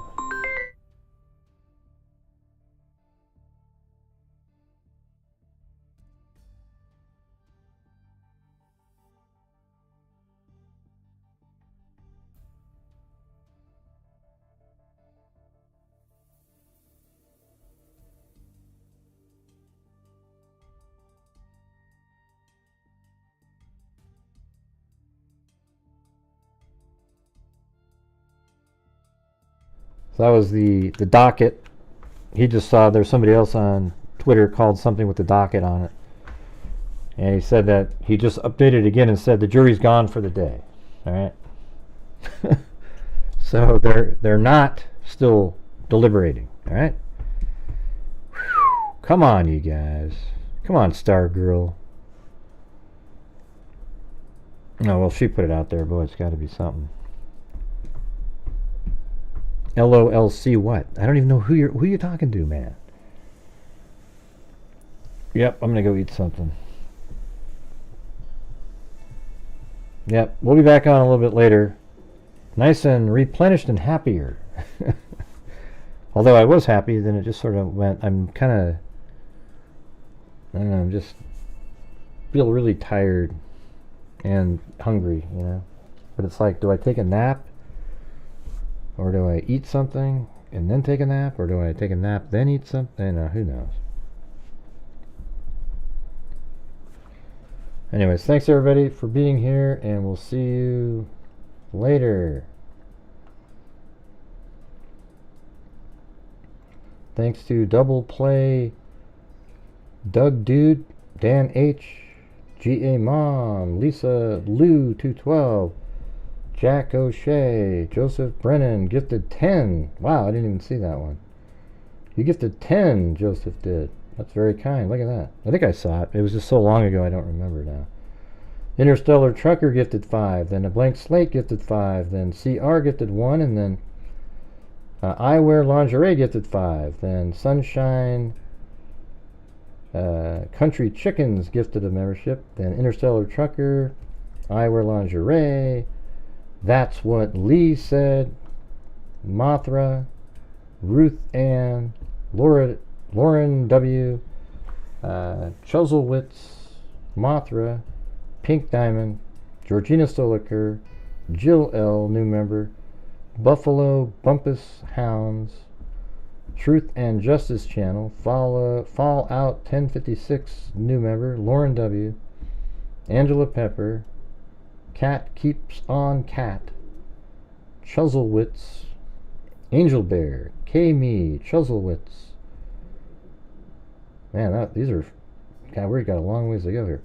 Lisa Lou 212, The Crime Sleepers, Mallory Beavers, Fazia's Super Babies, Ozzy Trisha, Fallout 1066, Fazia's Super Babies, then Tammy, then Your Gypsy, Colonel Mustard, Julie gifted a membership, then Mothra, TJ Mack, Sundown Farms, Faza's Super Babies. Well, thank you so much for your everybody, for all the support there. And Sarah 67, CET 62, Your Gypsy, Herbert Landscaping, very kind, thank you. Ruben Macias, Snow Remover. And then Allison Faye, we're only at, we got another, like, this is at 10:21, that one. And then keep an eye peeled. Keep an eyes peeled. Heather, hey, tell the people that it's simple. Richard Allen confessed normally, got the discovery, ripped it up, and ate it, crapped it, and ate it again. Plain and simple. There you go. Heather L., then Wendy Woobles, Poppy, Guinevere Moonmist, Susie Clue, Sonia, Sandy Shirley, love Fred Rogers and Gray Hughes.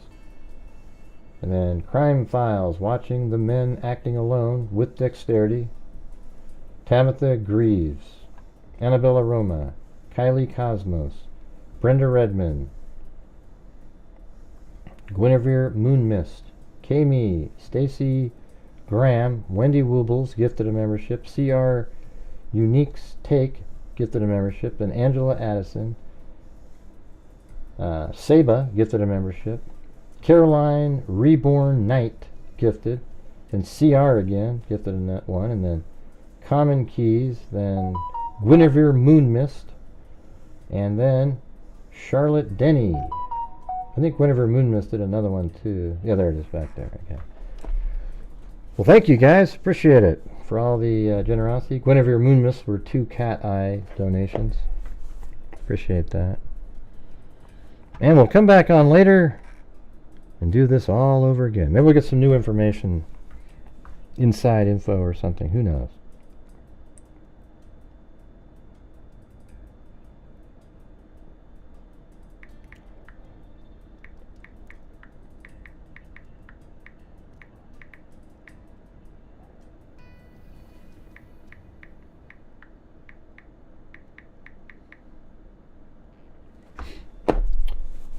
Let's see. Thanks, Gray. Mods in chat. Yeah. Anyways, what are you guys feeling? I mean, it's just... I just want it to be... Oh, hold on. Lauren, let's see what she said. First they said yes. I said, are they done for the day? She said, it's confusing. First they said yes. Now I don't know. Possible threat. Richard Allen left. Jury might still be in there. Ah, jeez. Who knows then, man? I have no idea. I have no idea, because that was right now, and they're right there, so the jury might still be in there. Jesus. Who in the hell knows, man? God, this is crazy.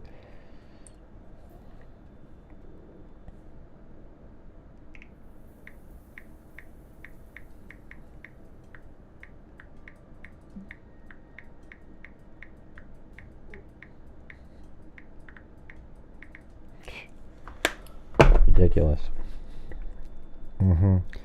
All right, you guys. Well, thank you very much for being here. We'll see you guys later this evening.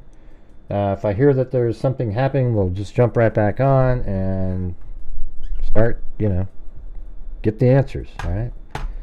So again, thanks for being here, and as I always say, until next time, be safe out there. And a 1 and a 2 and a 3 and a 4 and a 5 and a 6 and a 7 and an 8. Yeah, I've been doing this true crime thing for quite a while now.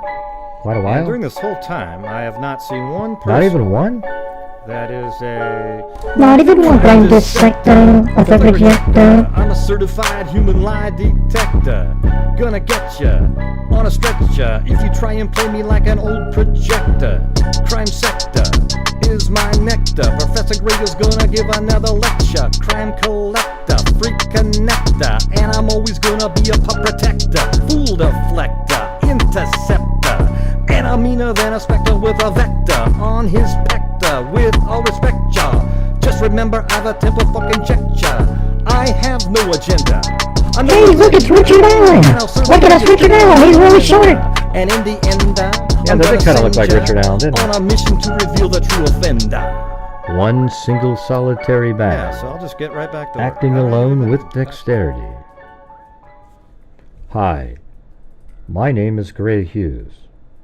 I am one single solitary man, acting alone with dexterity.